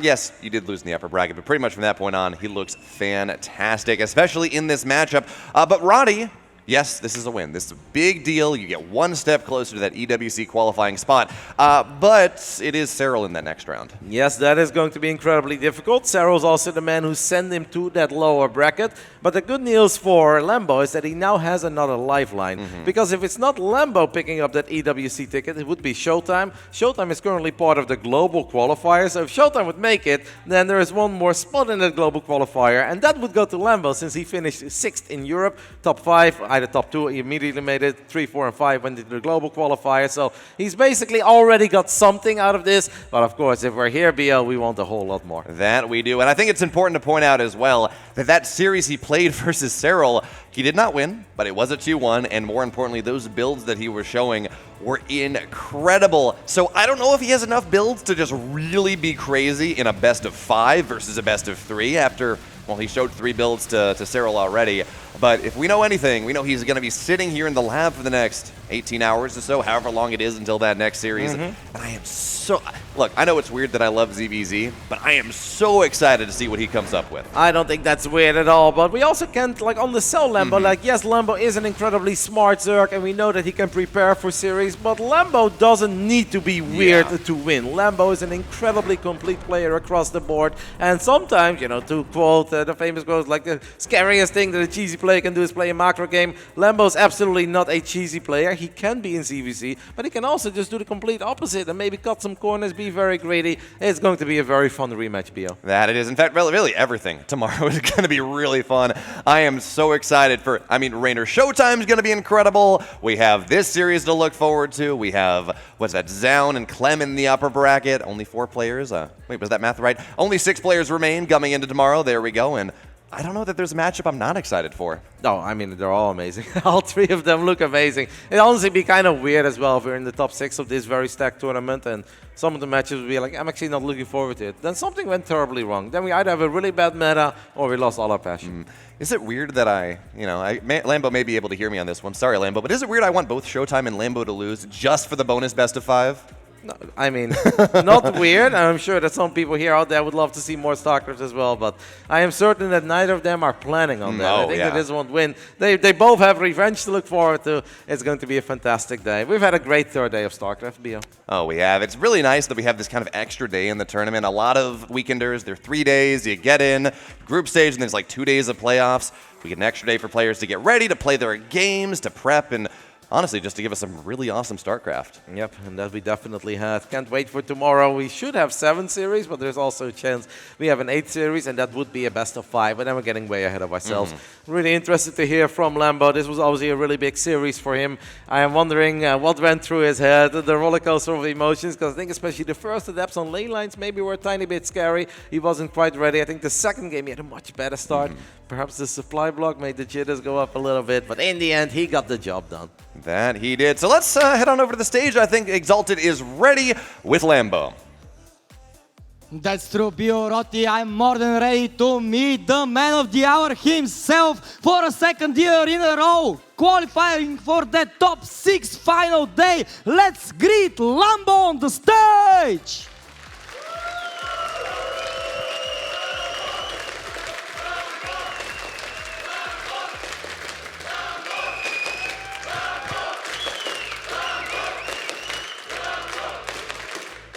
How does that make you feel? Fantastic, honestly fantastic. I always had home circuit felt like a second home, but these guys are a good competition. It's my 3rd home, I think.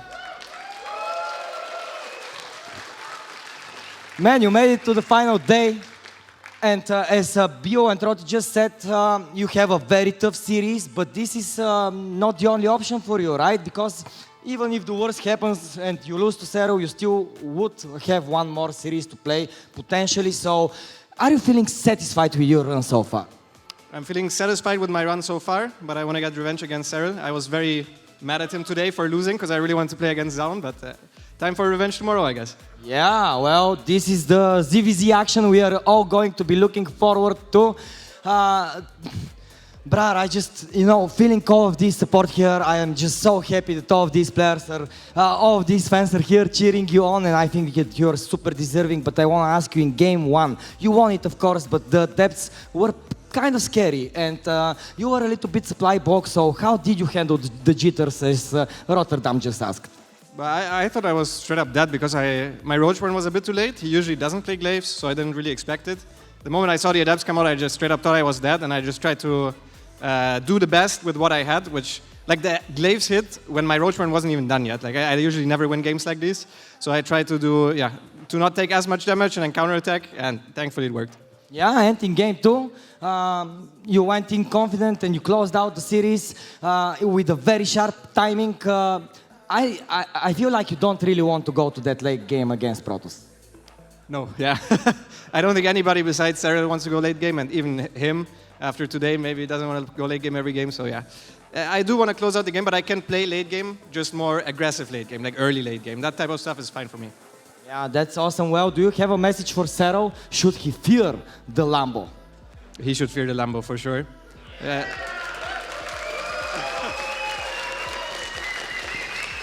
Man, oh man, well, do you have some words for that? I mean, you just said that they're a good competition, but again.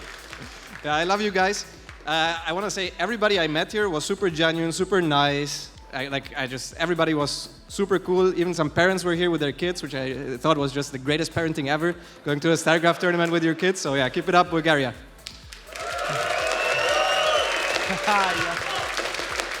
Oh, that's so cool. Well, I want to ask you one more question then. If there is a 3rd tournament for Bellum against Elite, would you like to return for it?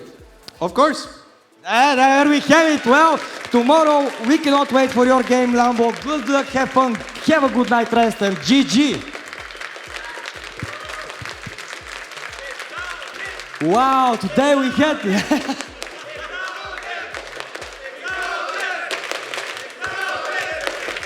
Thank you so very much. Ladies and gentlemen, let's take a look at which players are remaining for the final day tomorrow, and let's take a closer look at the bracket afterwards because I'm super curious how everything developed. Alright, there we have it. 16 players started this tournament, 6 of them remain. Those are of course Clem, Serral, Reynor, ShoWTimE, Lambo, and Zoun. Pretty sick lineup, I would say, for the last day, wouldn't you agree? Absolutely, absolutely, and let's take a look at the bracket. The upper bracket, okay, we are starting with the lower bracket. Reynor and ShoWTimE, Serral and Lambo. If For example, Lambo defeats Serral and Reynor defeats ShoWTimE, Lambo will qualify. If ShoWTimE defeats Reynor and Lambo loses to Serral, ShoWTimE will qualify for the Esports World Cup. But if both Lambo and ShoWTimE lose, we are going to be having that Esports World Cup decider match. My goodness, we might have an extra bonus round actually, and in the bracket final, best of 5 between Clem and Zoun. I think that tomorrow all the games are going to be epic, and I cannot wait to see you guys tomorrow. Tell me, are you excited for the final day of Bellum against Elite? Yeah, me too, guys. I am super happy that tomorrow I'm going to see you again. We start from 13 Bulgarian time, so 1 o'clock. All of you should be here supporting the players and, of course, having fun with the most amazing game, StarCraft 2. This was it from us. My name is Exalted. For me, it was an honor, and I cannot wait to see you tomorrow. Nice. Thank you so much.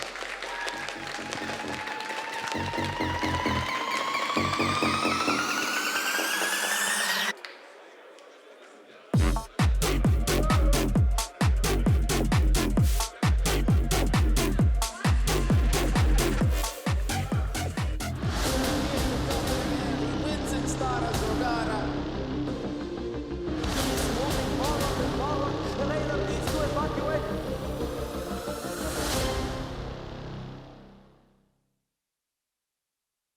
You've got the vision, the story, the drive. What if there was a place that turns all of it into content that matters? Well, there is. Enter Bullstream Creative Hub, the only production space of its kind in Eastern Europe putting creators first. Built for students, influencers, indie creators, and growing brands, this is where your ideas come to life. Work independently or collaborate with our in-house professionals. You get access to versatile studio spaces, professional-grade equipment, and a team of passionate experts who bring your content to life. From reality shows and live-streamed esports to music videos, corporate shoots, and full-scale concerts, we've done it all. And now we're opening the doors to creators like you. Bullstream Creative Hub. Create without limits. Become a member today.